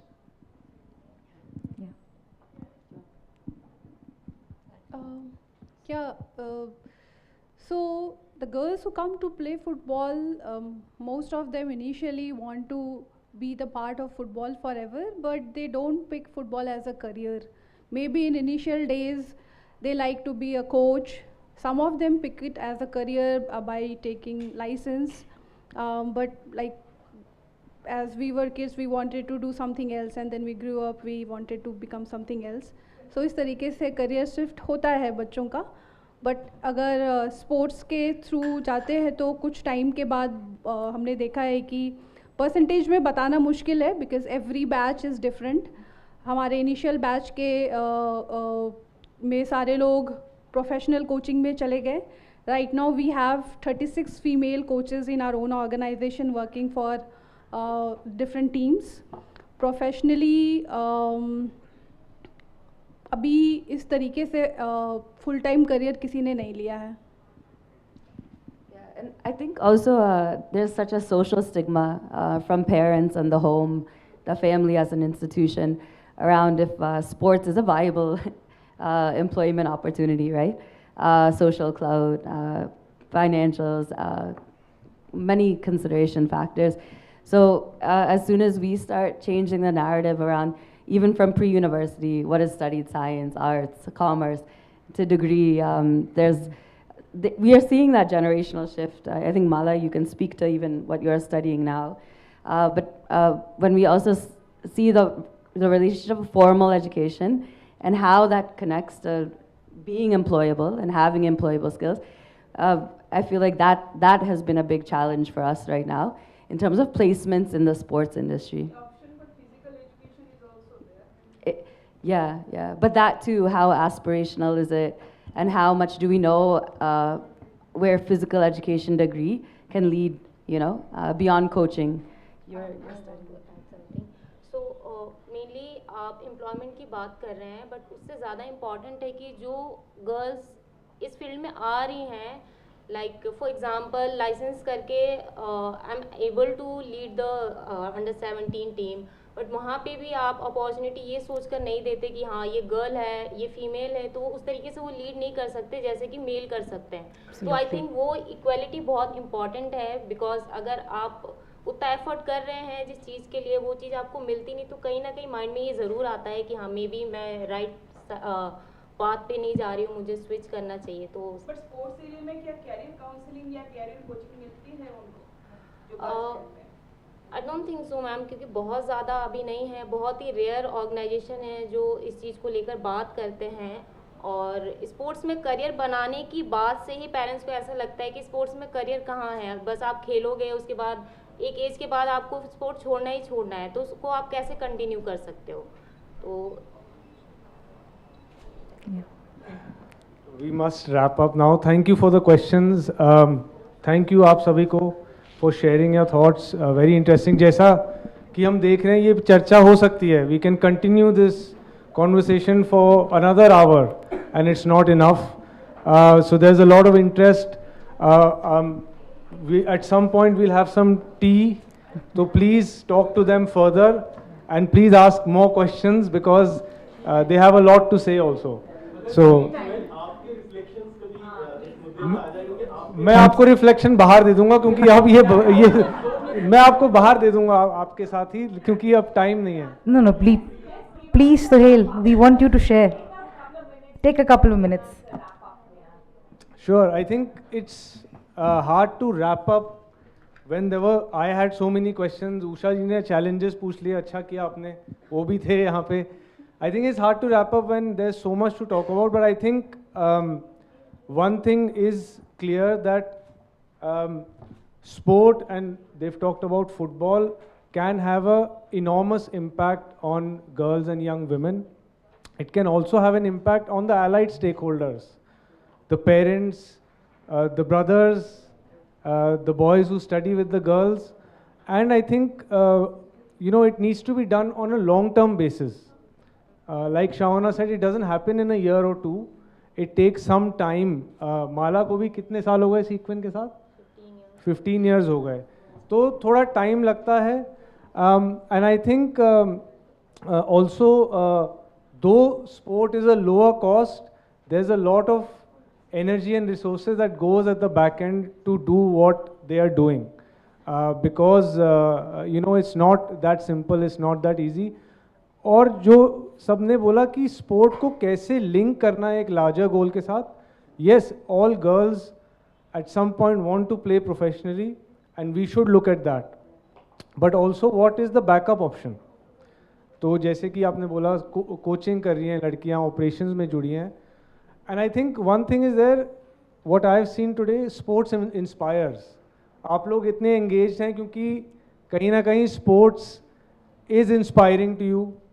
It is a very new concept, especially in the development sector, so as to say. So I think we need to have more conversations around what we all are doing. Like Laura said, कैसे एक साथ काम कर सकते हैं. That is very important. Laura and I have been working on trying to measure the change, and everyone else has. So why don't we come together? And I think let's not leave it on Sequin just to call us every year or 2 years to have this conversation. I think let's all of us find spaces. ज़रूरी नहीं है कि 100 लोग आएँ, online हो सकता है 50 लोग आएँ, 30 लोग आएँ, जहाँ पे मौका मिले थोड़ा इस पे बात करें. तो there is a lot of value to that. Laura.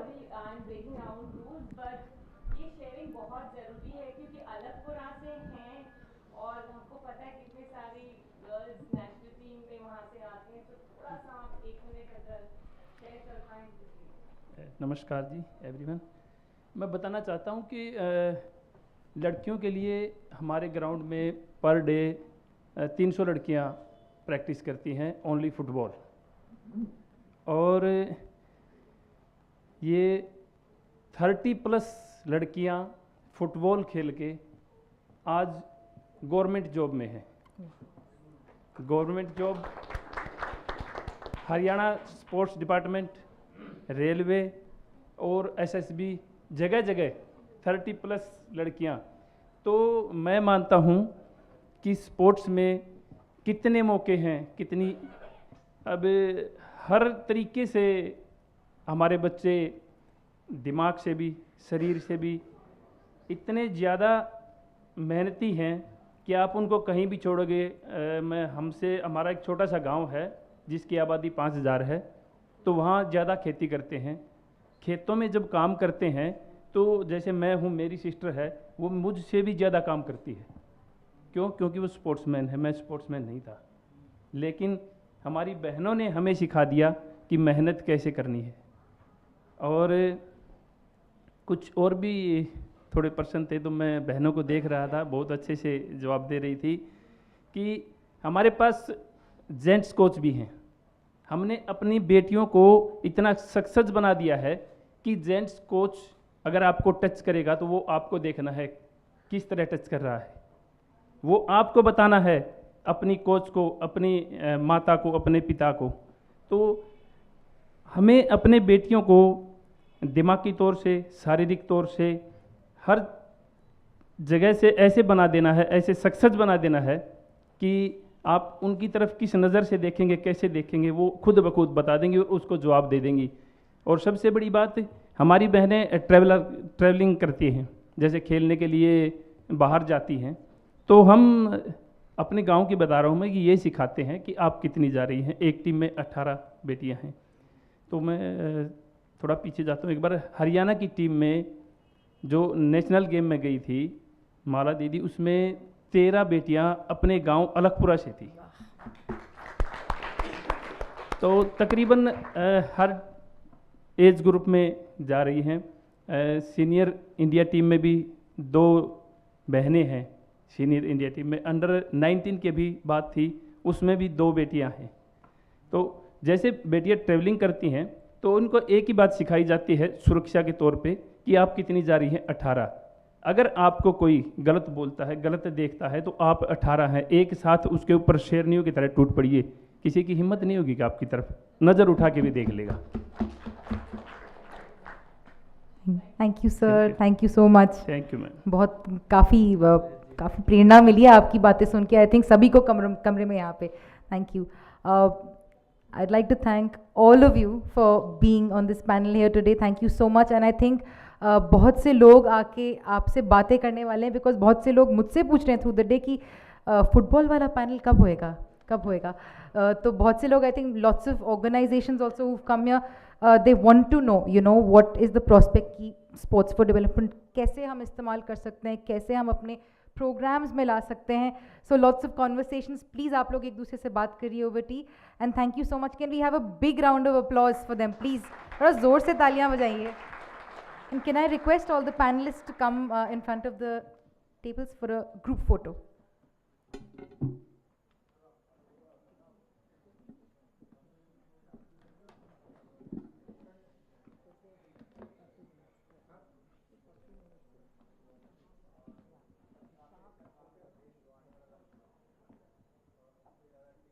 You guys can still clap for them another round.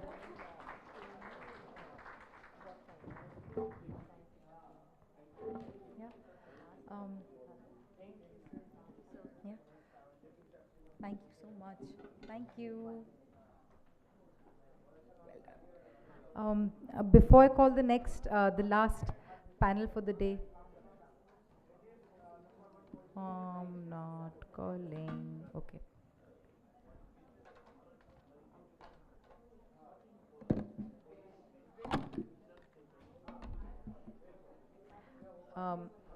Phil?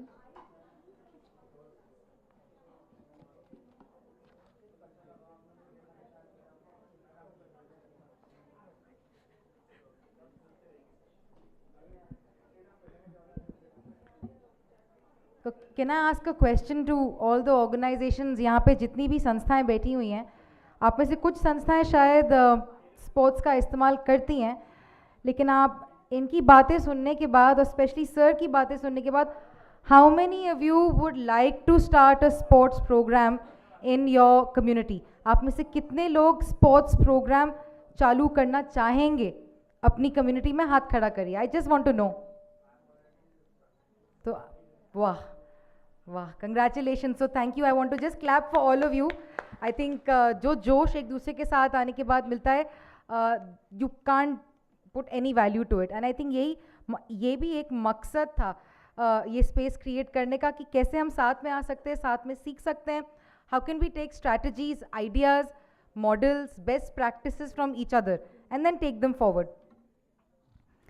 I think this is the most close to my heart panel, because it's people from the Sequin extended family who we've worked with, who we've nurtured for a long time. तो अगले panel के लिए Me to We, the stories of grassroots leadership from Sequin's change makers. I'd like to call Naseem Khan, manager programs at Sequin; Shabnam, who's a member of the women's collective at Jamia Nagar; Moin Khan, who's an agent of change from Alwar, Rajasthan; and Antima, who's a footballer from our Kickstart Equality program in Simapuri. जोर से तालियां बजाइए इनके लिए, क्योंकि जो फिल्में आप देखते हैं, जो कहानियां आप सुनते हैं, they are the true role model, they are the change maker, they are the ones who are leading the change अपनी अपनी community में.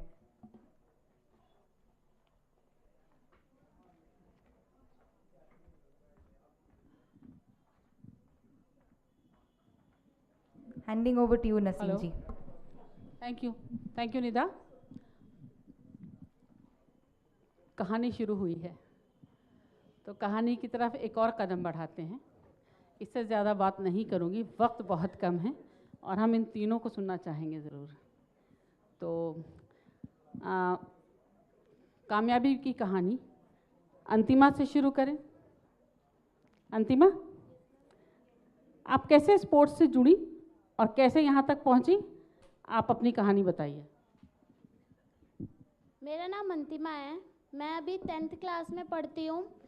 मेरे यहाँ मतलब मेरे कम्युनिटी का जो इन्वायरमेंट है उसे देख के मेरी मम्मी पापा जो हैं वो हमें घर से बाहर नहीं निकलने देते थे, क्योंकि वहाँ पे बहुत सारे लोग थे जो लड़कियों को बाहर देख के ना ऐसे बोलते कि लड़कियाँ बाहर रह के क्या करेंगी और क्या होगा। तो हमारे घर का जो सिचुएशन था वो भी बहुत ख़राब था, मेरे पापा की तबीयत ख़राब थी और फिर हमने एक सब्जी की दुकान लगाई थी, तो वहाँ पे मुझे बैठना पड़ता था। मैं Laureus model city Delhi sequin से जुड़ी थी, तो वहाँ की जो अंजलि दीदी और शिवांगी दीदी हैं वो मुझे बुलाने आती थी कि अंतिमा ग्राउंड पे बेशक 1 घंटे के लिए तो आओ। तो जो मेरी मम्मा थी उनसे उन्होंने बात करी कि आंटी इन्हें भेजो क्योंकि ये कर सकती है। सब लड़कियों की मम्मियाँ जो थी वो भेजती नहीं थी, मेरी मम्मी ने मुझे दोबारा से भेजा सिक्विन मतलब कि सेशन पर। तो जो सेशन मैं जाती थी तो वहाँ पे अच्छे से पार्टिसिपेट करती थी और वहाँ पे जो मैचेस वगैरह होते थे उसमें मैं अच्छे से पार्टिसिपेट करती थी और मुझे काफ़ी जगह मैचेस में ले जाया जाता था। और अभी थोड़े दिनों पहले मैं मुंबई गोल फॉर गर्ल्स में गई थी। वहाँ से जो मैंने सीखा था सब कुछ लीडरशिप में जो भी सीखा था मैंने वो आके मैंने अपनी कम्युनिटी में करा। तो जो पहले लोग बोलते थे कि ये लड़की शॉर्ट्स पहन के और ग्राउंड में पब्लिक पार्क में खेलती है, वो आज कुछ कर रही है और जो उसके साथ लड़कियां हैं वो भी कुछ कर रही है और आगे जाके कुछ करेंगी। Thank you. अंतिमा, आपको अब पार्क में कैसा लगता है? कोई डर लगता है आपको या आपकी मम्मी को जहाँ आप खेलते हो? नो मैम, पहले वहाँ पे नशेड़ी वगैरह रहते थे पर अब वहाँ पर एकदम जो इन्वायरमेंट है वहाँ पे सेफ़ इन्वायरमेंट है, क्योंकि वहाँ से जो कोचेज़ थी हमारी वुमेन कोचेज़ थी वो उनकी वजह से हम सेफ़ फील करते हैं वहाँ पे। और जो वहाँ पे काम हुआ है, पहले वहाँ की दीवारें टूटी रहती थी और जो ग्राउंड था वो भी साफ़ नहीं होता था, पर अब वहाँ पे सब कुछ होता है। वहाँ पे डेली ग्राउंड साफ़ भी होता है और जो वहाँ पे नशेड़ी वगैरह पहले बैठते थे वो अब वहाँ पे नहीं रहते, और जो वहाँ पे पार्क में अंकल वगैरह रहते थे वो हमारी सेफ्टी का ध्यान रखते हैं। वहाँ सीसीटीवी कैमरा लगे हैं, आपको मालूम है? तो उससे लगता है कि हम सेफ हैं।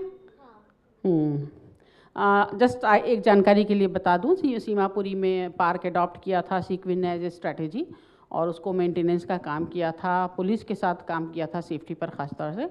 तो उसकी एक्सेस पुलिस के पास भी है, कम्युनिटी मैनेजमेंट कमेटी के पास भी है और हम लोगों के पास भी है, मैनेजमेंट टीम मेंबर्स है। तो सेफ्टी इंश्योर करना था and that is being done. Thank you बेटा, थैंक यू। अब मैं मोइन की तरफ बढ़ना चाहूँगी।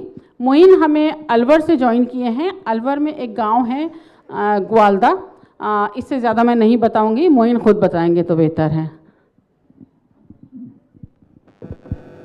Thank you ma'am.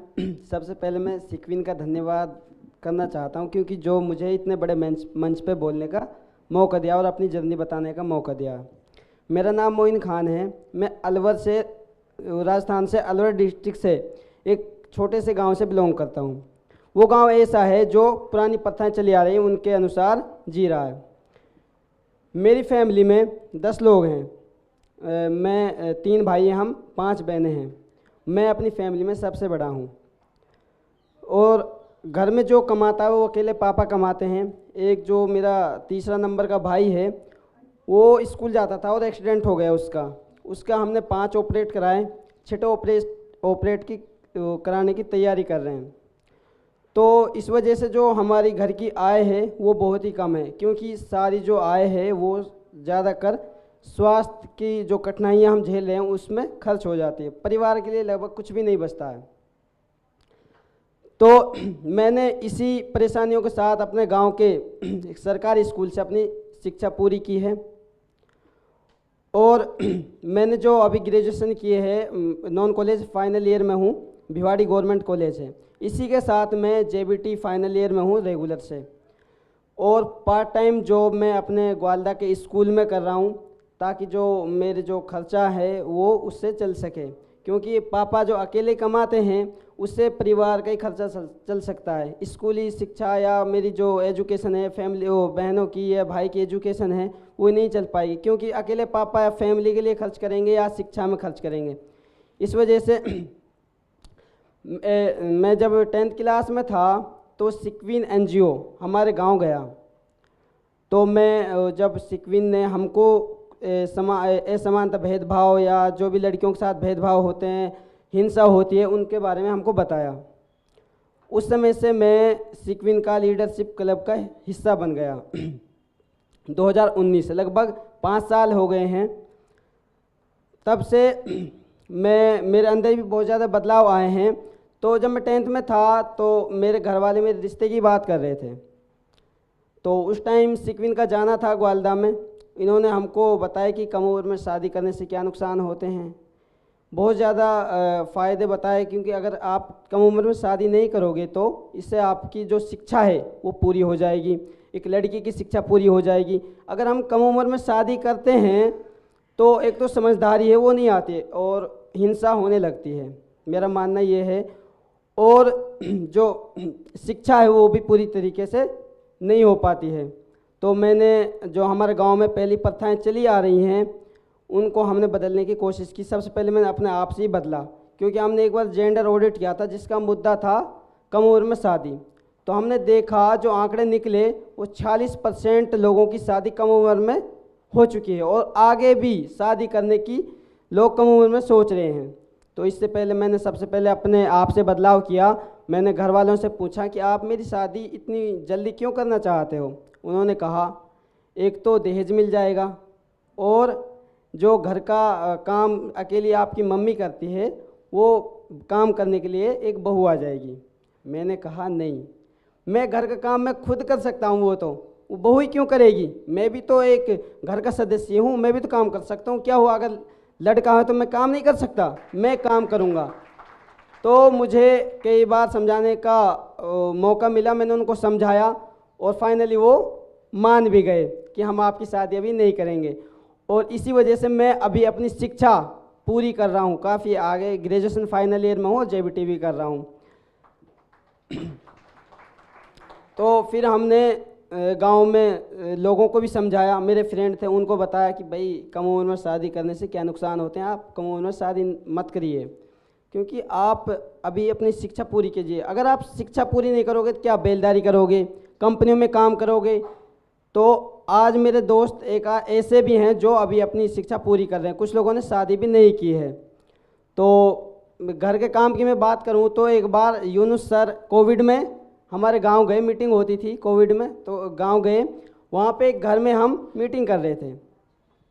तो यूनुस सर ने हमारे लिए चाय बनी, तो यूनुस सर ने कहा कि ये जो बर्तन हैं ये तुमको खुद को धोने पड़ेंगे। हमको शर्म आई, क्योंकि हम अपने घर तो करते नहीं, दूसरे घर क्यों करें हम। तो हमने मना किया कि नहीं सर हम नहीं कर सकते हैं। क्यों? क्योंकि हमको शर्म आ रही है। क्यों आ रही है? क्योंकि बर्तन लड़कियां धोती हैं, हम धोएंगे कोई और दूसरे के घर है। सर ने कहा नहीं, तुम सिक्विन के हिस्से हो। सिक्विन क्या सिखाता है, काम घर में सारा काम करो, लड़कियों को इज्जत दो, जो लड़कियां काम करती हो तुम खुद भी कर सकते हो। तो हमने कहा चलो ठीक है हम धोते हैं। हमने दूसरे के घर बर्तन धोए और उसी समय से मैं अपने घर का काम करने में सहयोग करता हूँ। और जो मेरी एक सिस्टर है, काम की वजह से उसको स्कूल कम भेजा जाता था, तो मैंने पापा से बात की, नहीं जो मेरी सिस्टर है वो पढ़ने जाएगी, मैं घर का काम मैं खुद करवाऊँगा। तो मेरी सिस्टर है वो आज भी स्कूल जाती है, रेगुलर स्कूल जाती है और आगे भी हम उसको पढ़ाने की सोच रहे हैं। पापा भी कहते हैं कि नहीं आपकी जो सिस्टर है उसको हम पढ़ाएंगे, आगे पढ़ाएंगे। तो और एक और मैं जब 10th में था तो मैं भी जब अपने फ्रेंडों के साथ जैसे सड़कों पे खड़े हो जाते हैं, कई बार ऐसे खड़े हो जाते थे और लोग जैसे स्कूल नहीं जाते हैं, कई बार खेतों में चले गए या घूमने चले गए और घर से कह दिया कि हम स्कूल जा रहे हैं। तो मैं भी पहले ऐसा ही था, पढ़ने को मन नहीं करता था, क्योंकि फ्रेंड सर्कल ऐसा ही होता है। तो सिक्विन गया, उन्होंने कहा कि भाई आप अगर आप पढ़ोगे तो आगे बढ़ोगे, कामयाबी पे पहुंचोगे। तो मैं उस टाइम से पढ़ने लगा कि यार सब कहते हैं पढ़ने के लिए तो मैं पढ़ता हूँ। और मैं 9th में मैंने 15वीं रैंक हासिल की थी अपने स्कूल में, और 10th में मैंने टॉप किया।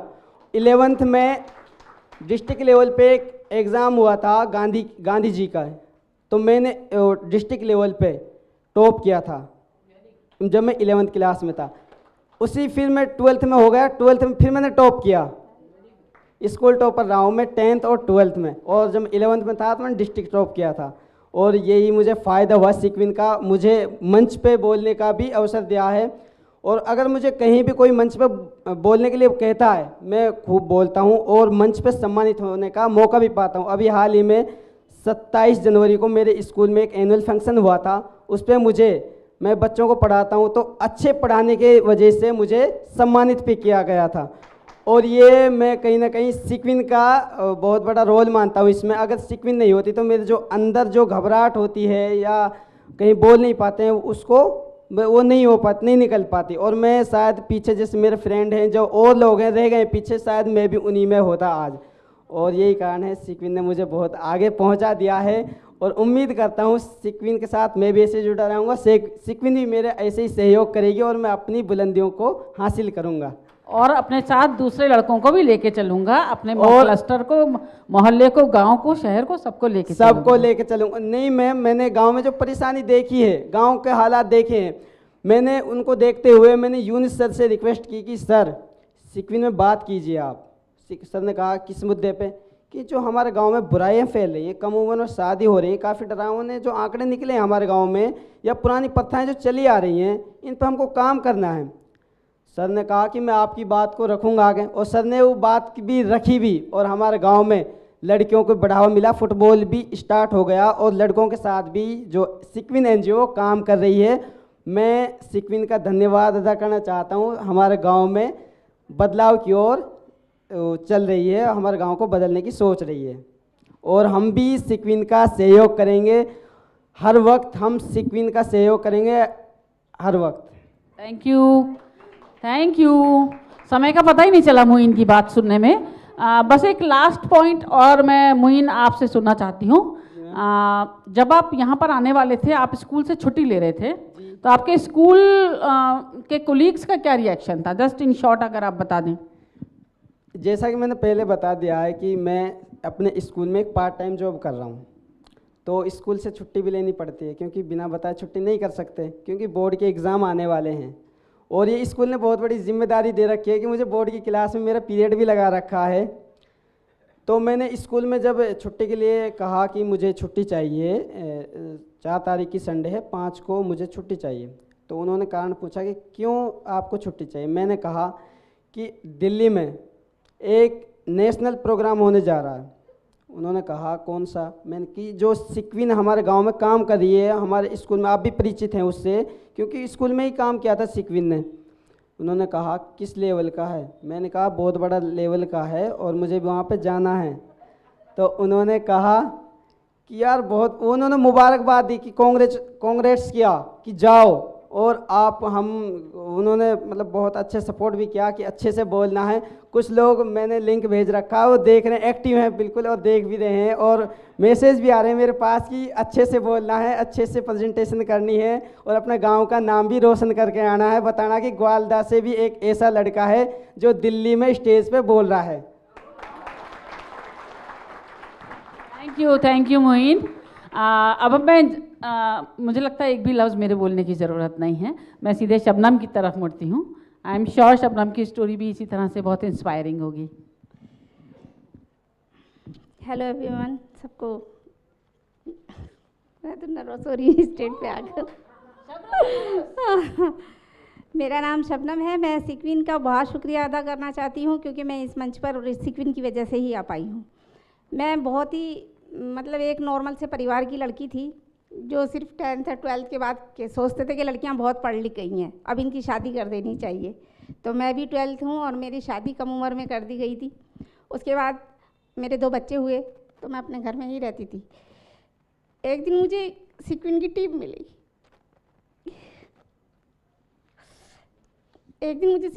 मिली। उन्होंने कहा कि हमारे यहाँ लेडीज़ों के लिए काफ़ी काम होता है।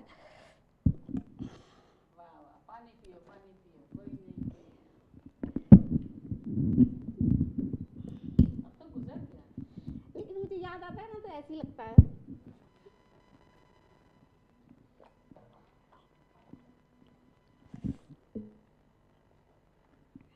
बोली हमारे यहाँ बहुत काम होते हैं लेडीज़ों के लिए, तो मैंने कहा ठीक है मैं देखती हूँ।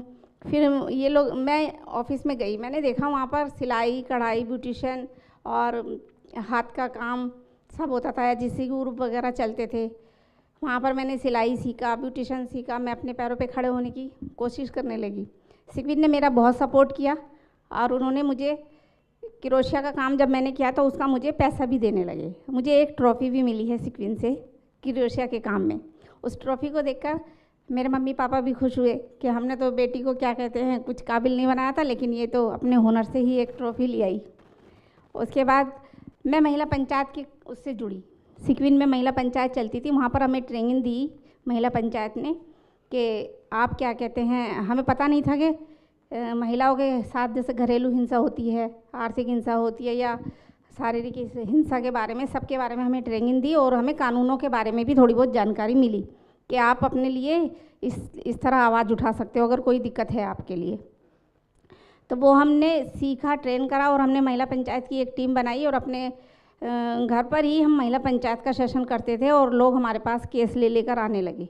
हमने अपने ही लेवल पर काफ़ी केस सॉल्व किए, क्योंकि घरेलू हिंसा में दोनों पार्टियों को अगर समझा के हम कोशिश करते हैं कि इनका क्या कहते हैं तलाक ना हो और इनके घर में सही से इंसान रहने लगे कि हिंसा ना करे। जेंट्स को अलग समझाते थे, लेडीज़ को अलग समझाते थे, तो कई केस हमने सॉल्व किए और वो हमारा कहना भी माना उन लोगों ने, कमेटी वालों ने।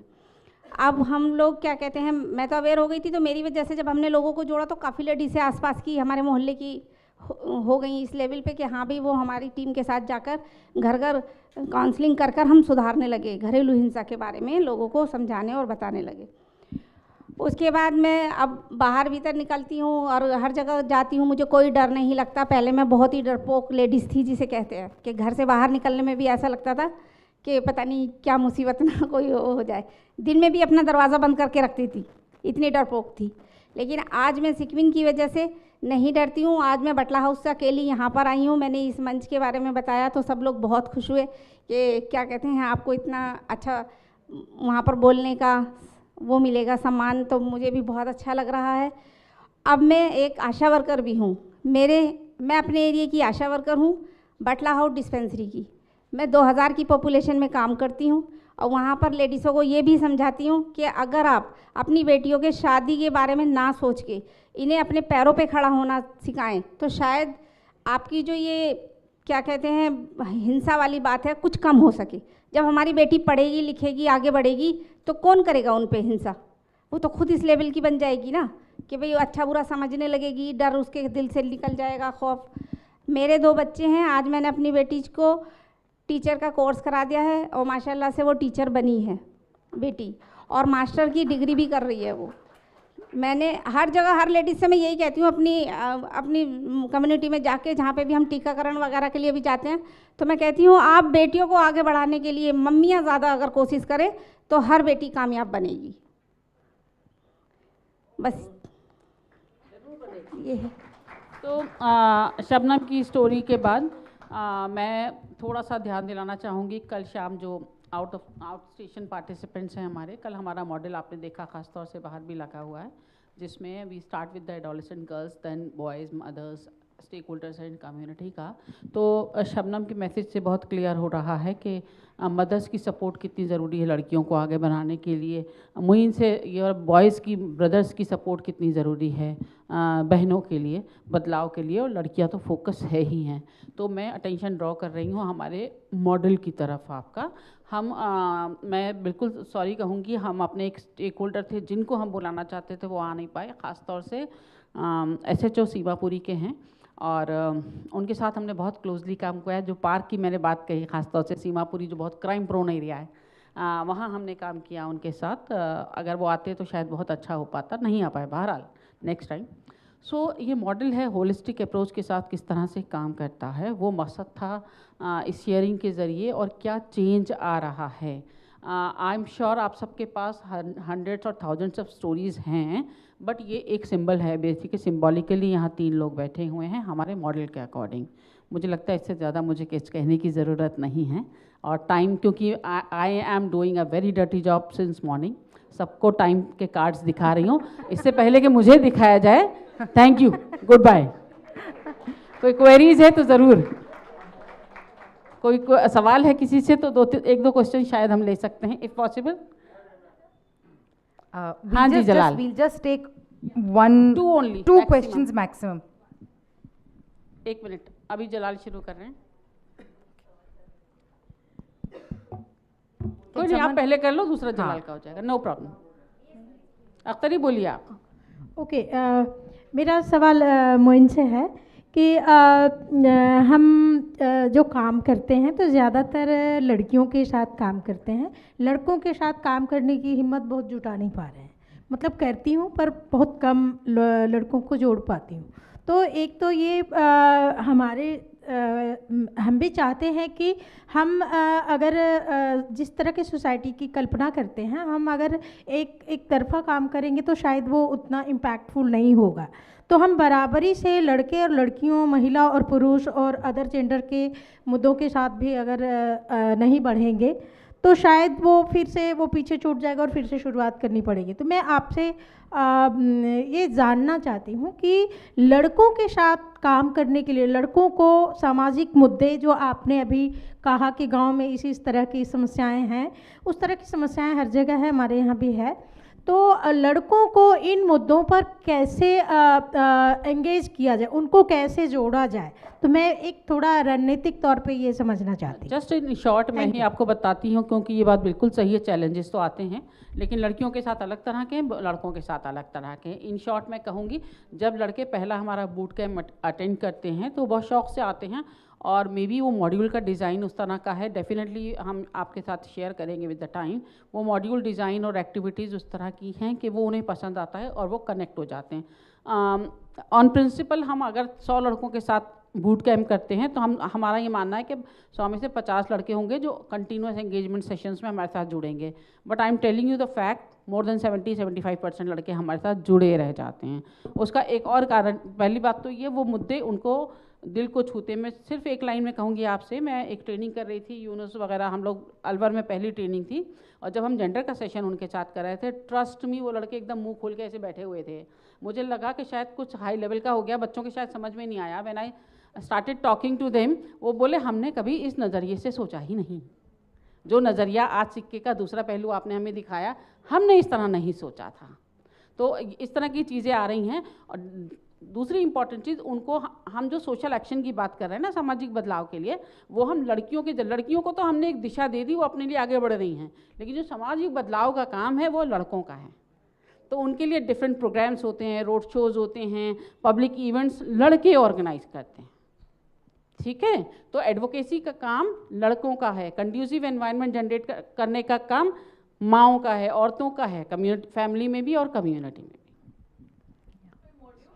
जी, वी हैव प्रॉपर हमारा, just in short, proper training module है, प्रॉपर हमारा इम्पैक्ट असेसमेंट के लिए टूल्स वगैरह हैं। We start with the baseline, we ends with the endline, and we do assess the impact of it. We can share the links with you, और अभी भी हमारा एक चल रहा है recent वाला ही, and in a month I can share that also.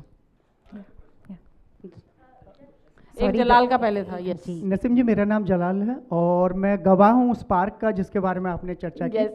तो क्योंकि मुझे लगता है कि मैं दिल्ली में ज़्यादा काम किया है, तो दिल्ली में तो मैंने उसके जैसा कहीं कोई पार्क नहीं देखा है। अगर हम बात करें कि रीसेटलमेंट कॉलोनी में कोई ऐसा पार्क हो सकता है जहाँ पे महिलाएं या हमारी बच्चियाँ घर की 4 दीवारी से बाहर निकल कर आ सकती हैं, तो डेफिनेटली वो दिल्ली का एक इकलौता पार्क है जिसे सिक्विन ने डेवलप किया है। क्यों अंतिम ऐसी बात है जहाँ पर हम आ सकते हैं, एकदम बहुत हरियाली है, वहाँ पे टहल सकते हैं, और वहाँ पर मतलब डेवलप जिस तरह से किया गया है कि बाउंड्री की गई है, खाली सेफ्टी सुरक्षा के मतलब से ही नहीं। सुंदर नगरी जैसे एरिया में, जहाँ सुंदर नगरी, सीमापुरी, उसके जितने आसपास के एरिया हैं, क्राइम कौन करता है और 4 दीवारी किसे नसीब होती है, ये हम जानते हैं। क्राइम वहाँ के लड़के कर रहे हैं, चाहे वो गली के बाहर खड़े हुए हैं या चौक चौराहे पे जहाँ भी मिल जाए, लेकिन 4 दीवारी नसीम जी उनको नसीब होती है जो कुछ नहीं कर रहे हैं बेचारे, उन लड़कियों को। तो आपने एक जो ऐसा पार्क डेवलप किया है जिसके लिए लौरा जी ने, मैंने देखा बहुत भाग दौड़ की है, सुनील जी को भी मैं यहाँ देख रहा था, उन्होंने भाग दौड़ की, आप भी थे, मतलब पूरी टीम सिक्विन की किस तरह से पूरी रात में वहाँ देखता था कि मट्टियाँ उतर रही हैं। रात को ट्रक आ रहे हैं और लोग भी परेशान हो रहे हैं। कुछ लोगों को लग रहा था कि यार हमारा तो यहाँ से जो बादशाहत है वो चली जाएगी, हम पार्क में यहाँ बैठ के स्मैक पीते हैं, हम यहाँ शराब पीते हैं, ये बच्चे यहाँ पर आकर खेलेंगे तो हम कैसे यहाँ ये सारा कुछ कर पाएंगे। तो कितनी लड़ाइयाँ हो रही थी, किस तरह से आपने जितने स्टेक होल्डर्स थे वहाँ पर, चाहे वो लोकल एनजीओज थे या पुलिस थी, आज एसएचओ साहब नहीं आ पाए हैं लेकिन मुझे मालूम है कि उन्होंने कितना सपोर्ट किया है, बहुत ज़्यादा, है ना। तो कुछ अगर फोटो भी यहाँ चलाए जाते तो और हम लोग बहुत अच्छे से उससे कनेक्ट कर पाते। जिसमें डीसीपी सर कह रहे थे कि सीक्विन जैसा काम हम करना चाहेंगे। सीक्विन ने एक पार्क में किया है, इस इलाके में 12 पार्क हैं, हम 12 पार्क में सीक्विन के साथ करना चाहेंगे, ये डीसीपी ने कहा था। तो बेटा अंतिमा आपसे मेरा इतना था कि जो आप जहाँ रहते हैं सीमापुरी में ऐसे बहुत सारे पार्क हैं, तो इसी तरीके से हम अपनी बाल पंचायत बाल ग्रुप बना के दूसरे पार्कों में भी थोड़ा सा विकास कर सकते हैं कि विकास ना भी हो बहुत ज़्यादा लेकिन माहौल इस तरह का बनाने की कोशिश की जाए कि जो 4 दीवारी, क्योंकि 4 दीवारी कितनी है, 10 बाई 10 के मकान है, 22.5 गज के कुल मकान है पूरी सीमापुरी में, तो इतने छोटे से मकान से निकल के वो बाहर आ सकें उस पार्क में, वहाँ आपस में बात कर सकें कि दुनिया में क्या हो रहा है, खाली व्हाट्सएप में ना लग रहे हैं, व्हाट्सएप यूनिवर्सिटी से भी बाहर आके हकीकत की दुनिया से रूबरू हो सकेंगे। दूसरा, मोइन और शहनाज जी की बात से मैं बिल्कुल इत्तेफाक करता हूँ कि एक बहुत बड़ा मुद्दा है बाल विवाह का, क्योंकि आप नेशनल फैमिली हेल्थ सर्वे का अगर डाटा देखते हैं तो 23% एक डाटा है जो बताता है कि जो 18 साल से कम लड़की और 21 साल से कम के लड़कों की शादियां हो जाती हैं। जैसे मोइन ने कहा कि उनके गांव में 45% बच्चों की शादियां बाल विवाह में हो जाती हैं। तो ये दिल्ली में भी है, आप नेशनल फैमिली हेल्थ सर्वे का अगर डाटा देखेंगे, छुपाया जिस तरह से जाता है कि हम तो शहर में रह रहे हैं, हम दिल्ली में रह रहे हैं, लेकिन आप दिल्ली का भी डिस्ट्रिक्ट वाइज भी डाटा देखेंगे, चाहे वो साउथ दिल्ली का ही हम डाटा निकाल लें, उसमें भी आपको एक अच्छा खासा आंकड़ा मिल जाएगा कि यहाँ भी बाल विवाह हो रहे हैं। तो बाल विवाह के चलते बच्चियों के जितने शोषण हो रहा है, तो हम जरूर चाहेंगे कि जहाँ भी शहनाज जी या मोइन जैसे लोग आवाज़ उठा रहे हैं तो सिविल सोसाइटी ज़रूर उसमें सहयोग करेंगे ताकि जो बाल विवाह है उसकी वजह से बच्चों के अधिकार ना। Thank you Jalal. Last, yes, just in short please, last question. Moin, मेरा आपसे क्वेश्चन जो है, जब आप डिसाइड किया था कि बाल विवाह नहीं करना है और पढ़ना है, बहन को पढ़ाना है, तो 2 काम आप कर रहे थे। एक तो आप सोसाइटल जो एक्सपेक्टेशन है वो ब्रेक कर रहे थे और जेंडर एक्सपेक्टेशन जो है वो भी ब्रेक कर रहे थे। जब आप ये बात, आपका जो पीयर ग्रुप है, जो आपका दोस्त है, जो मेल्स है, उसको जब बोली, तो वहाँ से पीयर प्रेशर जो होता है वो कैसे आपके ऊपर दबाव आया या फिर सपोर्ट आया या फिर बुली किया गया आपको, ये कैसे क्या हुआ और आप कैसे उसको हैंडल किया? सर, अगर हम कोई भी काम करते हैं समाज में, सबसे पहले चुनौती तो आती है हमारे सामने। मैंने उनको जब बताया कि भाई, वो भी एक्साइटेड थे कि हमारे दोस्त की एक शादी हो रही है, देखो इसके घर वाले शादी की बात कर रहे हैं। तो मैंने उनसे कहा कि नहीं, आप खुश मत होइए, मैं शादी नहीं करा रहा। उन्होंने कहा क्यों? मैंने कि मुझे पढ़ना अभी, और तुम भी पढ़ो, आगे अपने सपनों को पूरा करो। अगर हम जल्दी शादी कर लेंगे तो क्या ये कंपनियों वगैरह में या बेलदारी करेंगे?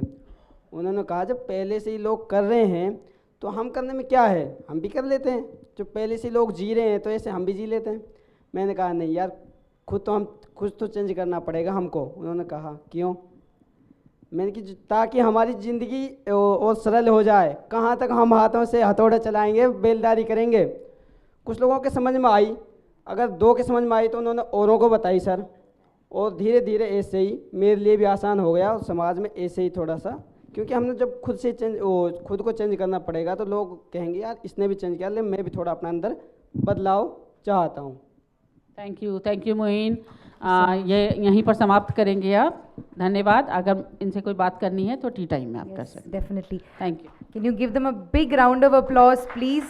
एंड क्या मैं रिक्वेस्ट कर सकती हूँ आप सबसे, आप लोग सब सामने आ जाइए एक ग्रुप फोटो के लिए, एंड आप तालियां चालू रख सकते हैं। You can keep the claps going.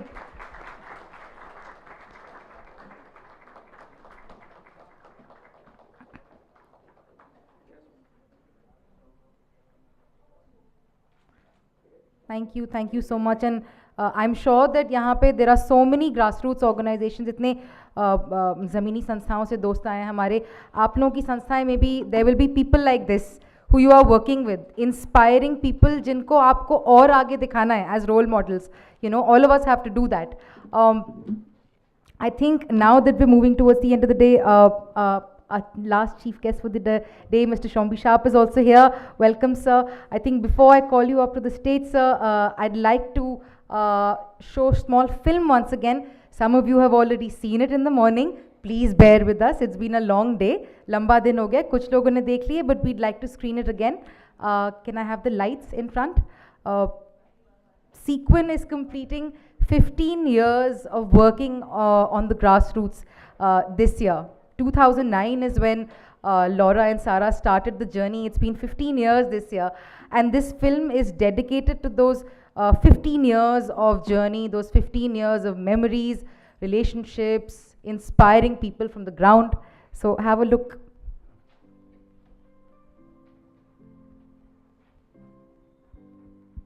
Laura and I were working together at UNIFEM, which is now UN Women, and it was a very enriching experience. It taught us a lot, but we felt a little bit too far removed from the women that we were actually working with, working for at the grassroots, and that was something we wanted to bridge that gap. But where's the data? In fact, according to the Center for Equity and Inclusion, 96% of women feel that they are not safe in Delhi. It's the fear of violence which keeps women indoors. महिलाओं को इज्जत दीजिए, सच्चा Daredevil बनिए. We had an ad film which was running. We had hoardings across the city, and we pulled that entire campaign just with partnership. We had the Wow Men Awards because we wanted to recognize men who make a difference. Our work with men and boys has been intrinsic to Sequin from the very beginning. We initiated the Mardo Wali Baat campaign. Why are you doing anything at all with men and boys is the question that we were faced with.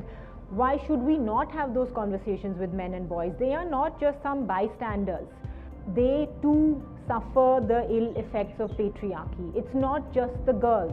मर्द वही नहीं कहलाता जो कि लड़ाई करता है, शराब पीता है या हुकूमत जमाता है अपने घर में. वो मर्दानगी नहीं है, वो बेवकूफ़ी है. The kind of boys which emerge from this program, we call them agents of change.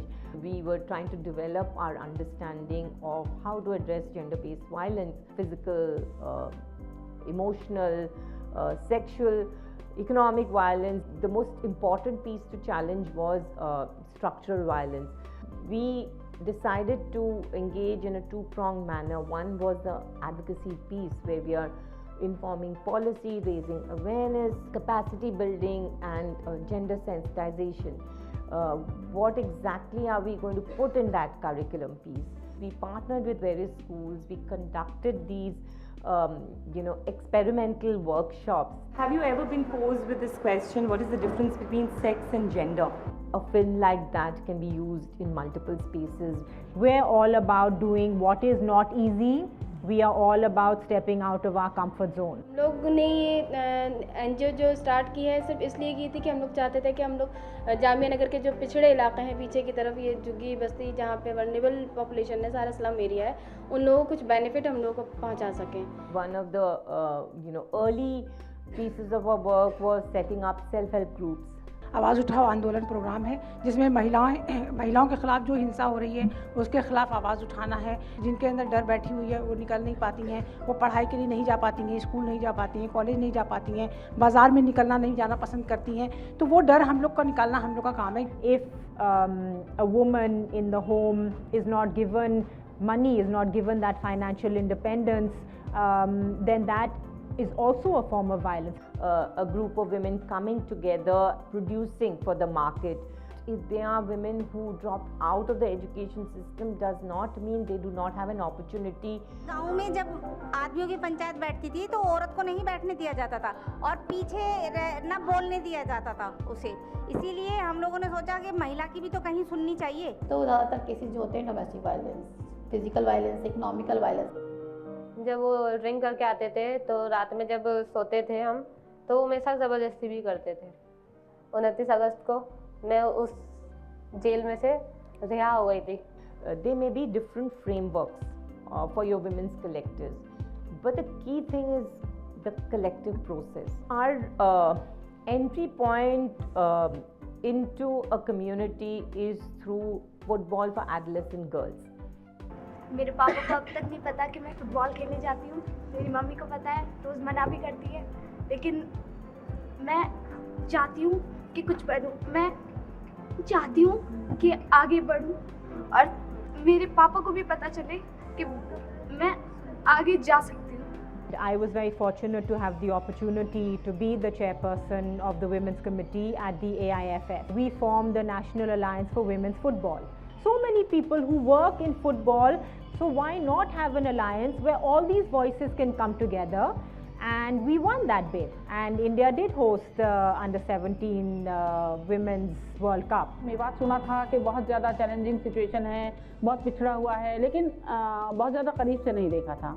और जो थोड़ा बहुत सुना था उसकी हकीकत देख के सच में शौक लगा। लड़कियों के साथ एक पैकेज लेके जाना, जो उनकी होलिस्टिक डेवलपमेंट को लेके जो अप्रोच इस्तेमाल की गई। We identify a certain physical space which we want to engender through our efforts.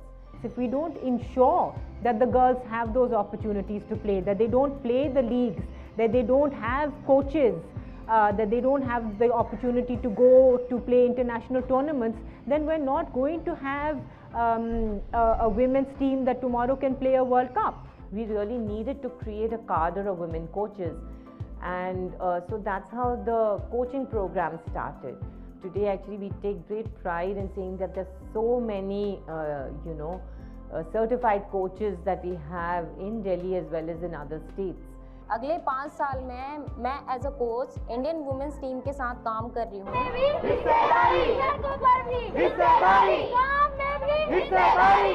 They are confidently negotiating public space, they're leaving their homes, going to their local parks, they're playing till dusk, and they feel safe, they feel confident, they are very confident to wear their football gear and walk down those streets.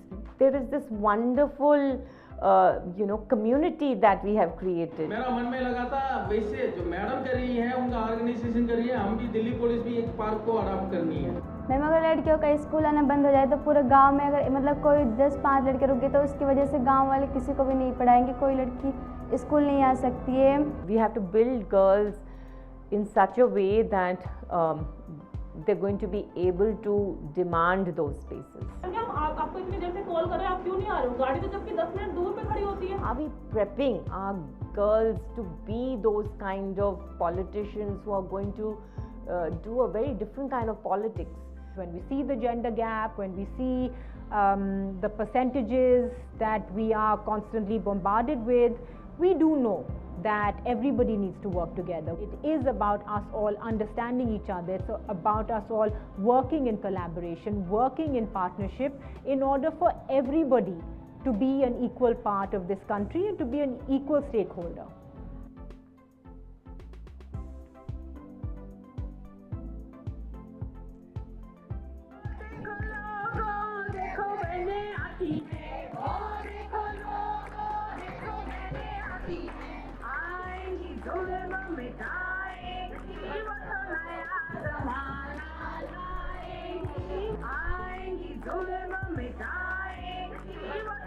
Thank you. Can we have the lights?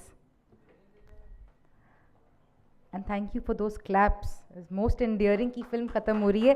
There are claps coming from the audience. That's lovely. बहुत ही खूबसूरत है. I think now we're just about to wrap up the day, and I think nothing more beautiful than to close the panel. I'd like to invite up Mr. Shombi Sharp, the resident coordinator for the UN in India, Sara Abdullah Pilot, and Laura Krishnamurthy Prabhu from Sequin. Please come to the stage.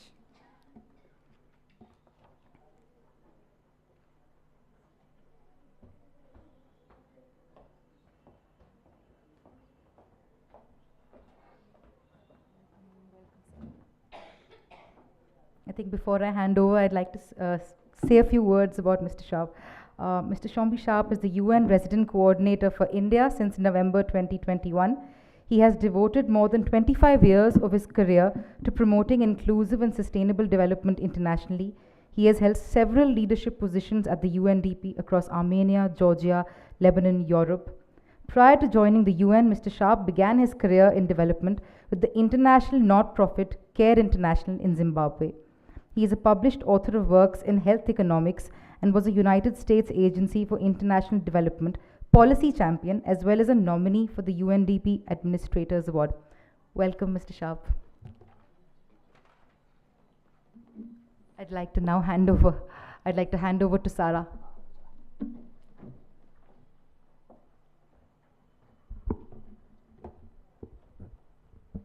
Very warm welcome to you, Mr. Sharp. Thank you so much for being here. I know you've had a hectic schedule. Mr. Sharp got back from Jaipur today, so we're very thrilled and pleased that he could make it.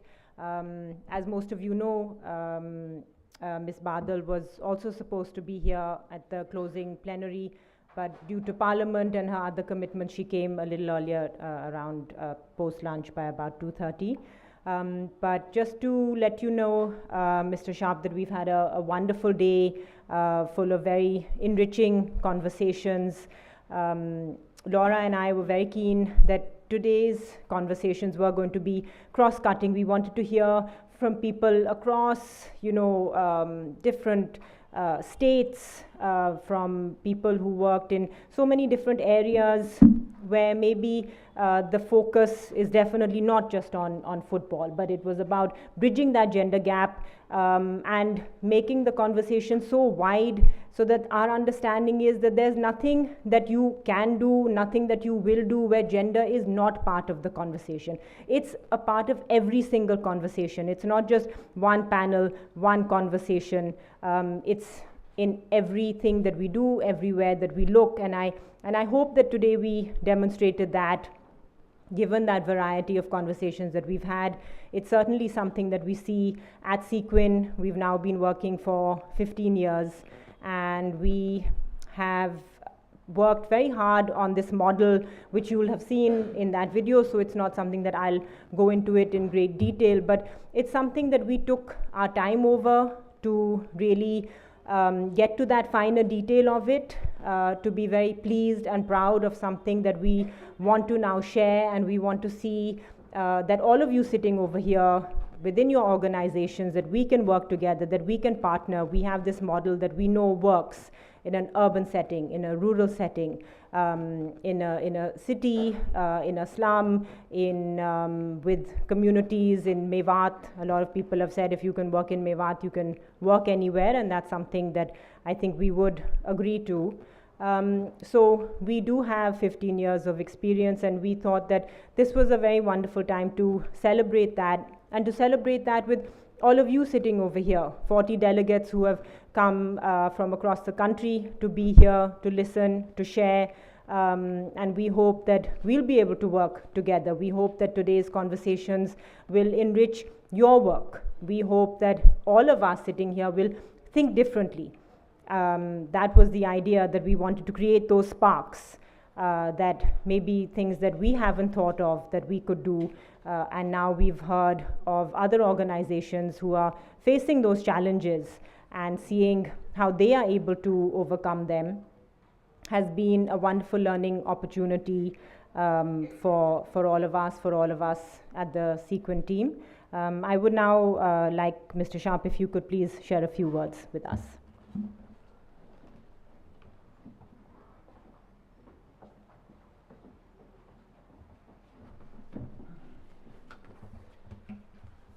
Thank you so much, Sarah and Laura. Let me say, mujhe yahan bulane ke liye dhanyavad. Dil se dhanyavad. It's a great honor to be here on behalf of the United Nations in India, as representative of the Secretary General, joining this fantastic gathering. If I understood you correctly, maybe 15, 16 different states represented here. As you mentioned, just got back from Jaipur earlier today. I think I see Rajasthan represented, if I'm not mistaken, as well. It's really, such an honor to participate in a 15th anniversary celebration of Sequin, having become such a leading light for gender equality in India, for having produced thousands of agents of change, as we saw in that wonderful video. And for really addressing this critical entry point, as was also mentioned, using sport as an entry point for many, many other issues, platforms for women and girls to excel. And the sport is, again, just the entry point, but as a sports lover myself, I have a particular fondness for that approach, and I've had wonderful experiences here in India engaging, especially with young sports persons. In fact, I think we met at the FIFA, the event at UN House just across the road that you co-hosted, tied up with the under-17s tournament. I also had a wonderful experience very recently to go and join the Indian national women's wheelchair basketball team in one of their practices and get in and play. I play basketball, so it was, to engage with the women para athletes just before they went on to compete in the Olympics regional qualifying in Thailand. So now, why is this all important? Of course, and I'm a little bit preaching to the choir, as they say, but 2023 wrapped up just about a month ago, and 2024 unfortunately is bringing us all of the same basket of challenges that we faced, and if anything, maybe even more bad news when we look at the global state of affairs. We learned that last year was the hottest on record, and some even say maybe in 100,000 years. So this climate, change, climate warming is actually, as the Secretary General says now, boiling, climate boiling. And, we look at gender equality according to UN Women, and also pleased to recall that you had your start with UNIFEM, and it's wonderful to see the cross-fertilization there, and to see that Sequin kind of, in a way, was born out of that, that ferment. But, estimated that it's up to maybe even 300 years at the current pace of things before globally we will get to the point in which discriminatory laws and all of the different gaps that were mentioned have been closed, and nobody has 300 years for sure. So, but there's a lot then to be very distressed about, and rightly so. But there is also good news, and I like to talk about that. And that is that we can reverse course. There is still time, and we know what to do. And there are some core truths to guide us forward, to northern lights to take us forward. Of course, the Sustainable Development Goals, we take that as this is the agreed pathway at the global level.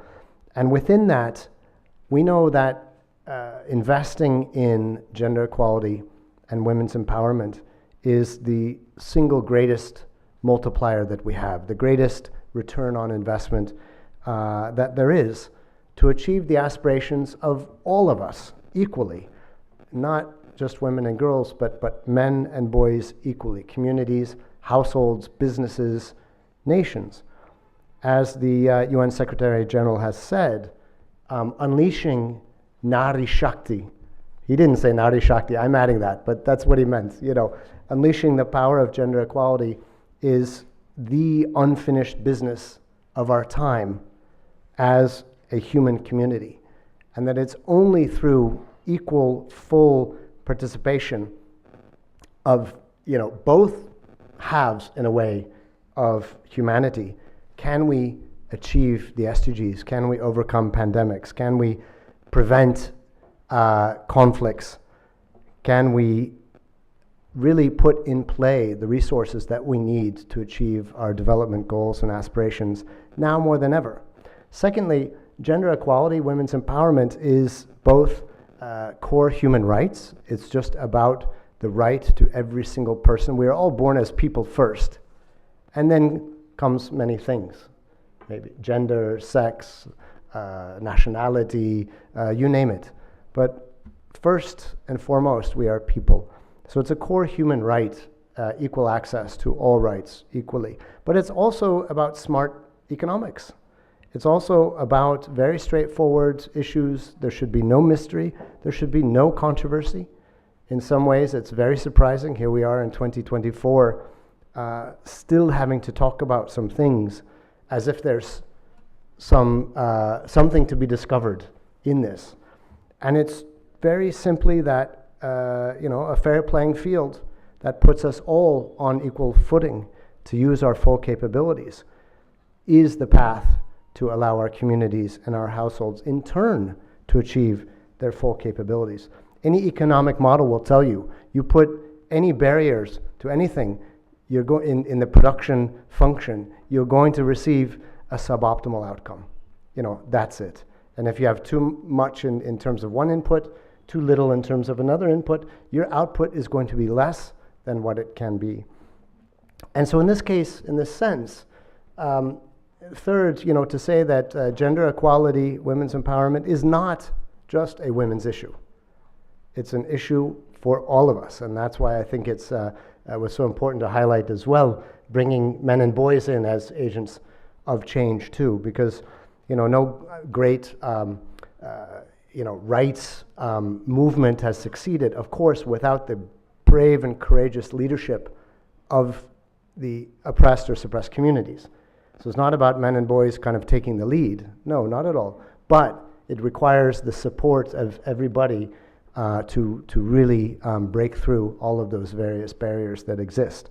And my message again is to the men and boys in the room, the beautiful thing about gender equality and parity in positions, and I can speak from my example because the UN Secretary General made a commitment when he came into office. He said, the heads of the United Nations in countries, the resident coordinator, that's my position, essentially the ambassador in countries in a way, we need to achieve parity. We need to be at 50-50 across the world. And that was achieved in a very quick period of time. The good thing, going back to that production function argument, is that when you achieve parity, your contribution as a man or as a boy, the value of your contribution goes up. This is the law of marginal product. So if you're one man or one boy out of 9 or 10, leading an organization or making all the decisions together, you're not bringing very much special in a way. Your added contribution is much less. You have one woman on that board, one woman in that policy-making context.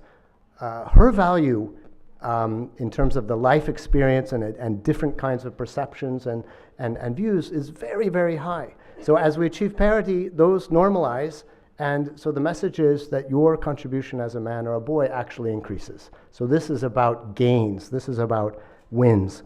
And in terms of and so the evidence is very, very clear. We see across the board that where you have women more women in leadership positions in public administration, for example, governments are more responsive, more accountable, corruption goes down, public services improve, the quality of services improve. We see in parliaments where you have more women in parliament, you have stronger climate action, for example, greater investments in healthcare, in education, and in peacemaking. And so sports, has always been, as mentioned, an important entry point to so many different things, to health, to physical health, to building self-esteem, to learning the very important skills of teamwork, of leadership. And for too long, this entry point, this avenue, has been denied in countries across the world, has largely been denied to women and girls. And so I think that's why this is so very important. And we've seen, of course, still you have so many strong Indian women athletes, heroes like Sania Mirza and Mitali Raj and Avani Lakara and many, many others who are bringing glory and making the nation proud. But we need to get to a point, right, where there's no discrepancy between the men and the women, the boys and girls, in having those opportunities. And it's so important here in India. because India quite literally is the country, as the Secretary General said, that can make the global SDGs a reality. The scale. India has the greatest youth generation and more young women than any country has ever had in the world to bring solutions to our challenges. So if this youth generation, and in particular the young girls and young women, are given sufficient resources, opportunities to develop skills, this gender dividend can not only launch India forward and achieve its aspirations so much faster, but it can deliver the same for the entire world. And that is why this could not be a more important issue to be discussing now at the halfway point to 2030, the agenda 2030 agenda, and here in India as well. And I'm so encouraged to see so much leadership, young women, girls and men and boys who are really understanding this important points. Organizations like Sequin who are opening so many more opportunities and really bringing everybody along on this Jan Andolan, if we can call it that. That's what's building here. So I would just recommit in closing the United Nations in India as a committed partner for you in this all-important endeavor, appreciating the tremendous efforts of government of India, of civil society and communities in India towards gender equality, towards women-led development from the village up as the solution to the answers to our dreams, from nutrition to water to health, education, economic development, the green skills, and all of these things that are so very much needed. So thank you again to both of you, Laura and Sarah, for this opportunity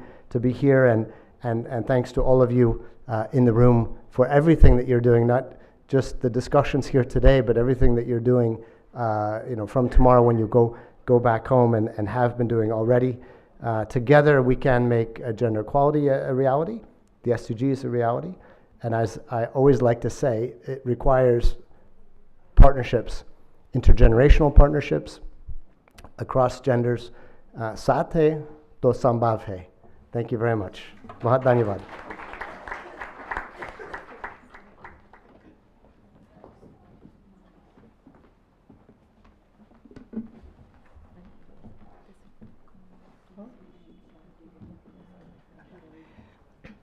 Thank you so much. I think that was a wonderful way to wrap up the day, emphasizing that, all those complex problems that face us, whether it's climate change, conflict, I think we need a different kind of politics. I think we need a gender perspective.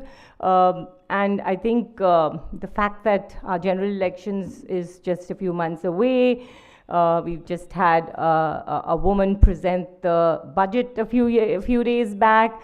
We are sitting here in the heart of New Delhi, people from across the country, deliberating absolutely critical issues of political participation, workforce participation, wonderful conversations around gender in media. Today's been a very, very enriching conversation.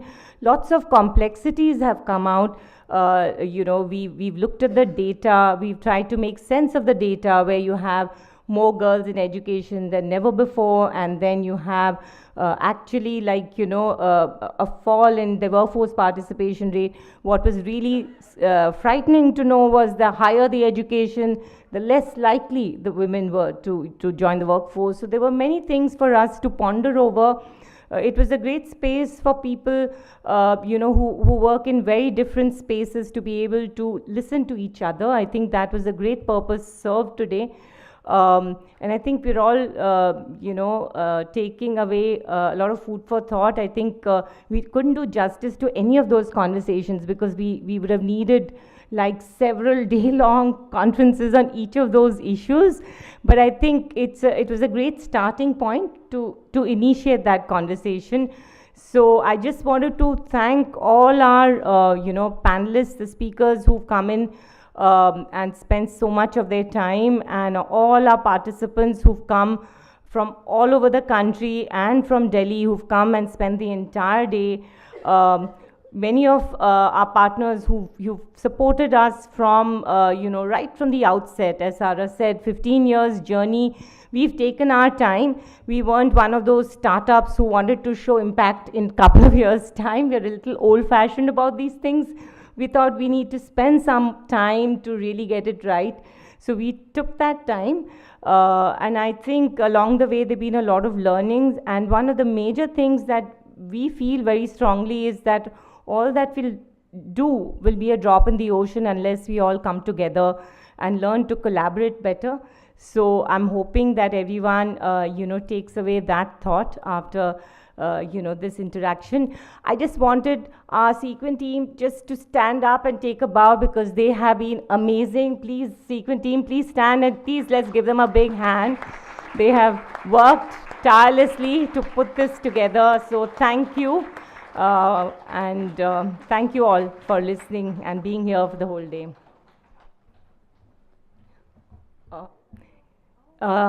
We just want to share a token of our thanks. Can I request Bensi, who is a very important member of the Sequin family? She organizes it all quietly and, behind the screen. Bensi, please.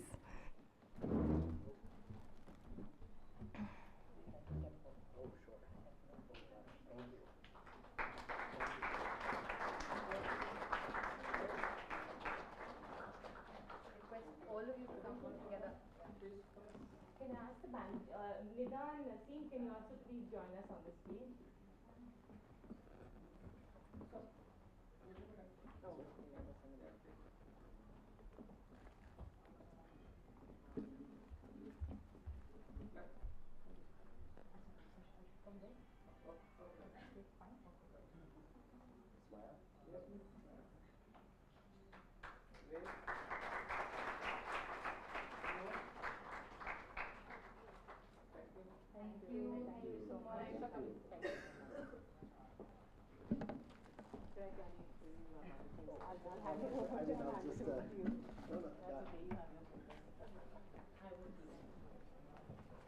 Thank you so much. Thank you so much for coming today. And that is wrapping up the day. Thank you so much. Please apne liye taali baja dijiye. I think so many of you have been here from last night, some right from the morning, 9 a.m. Thank you so much for staying with us. I think बहुत बातें हुई हैं, but the purpose was कि थोड़े connection बने, थोड़े रिश्ते बने, थोड़े तार जुड़ें ताकि we can do some more impactful work going forward, and अब चाय से पहले break करने के लिए, I know चाय का सबको बेसब्री से इंतज़ार है, everybody wants tea, but I'd really love it if everyone can come here for a group photo, because there are many of us here, yes, and our photographer agrees that we must come together for one group photo, yes, come. And I request all the Sequin team members also to come for the photo, yeah, and Mr. Shah, it would be wonderful if you would also join us for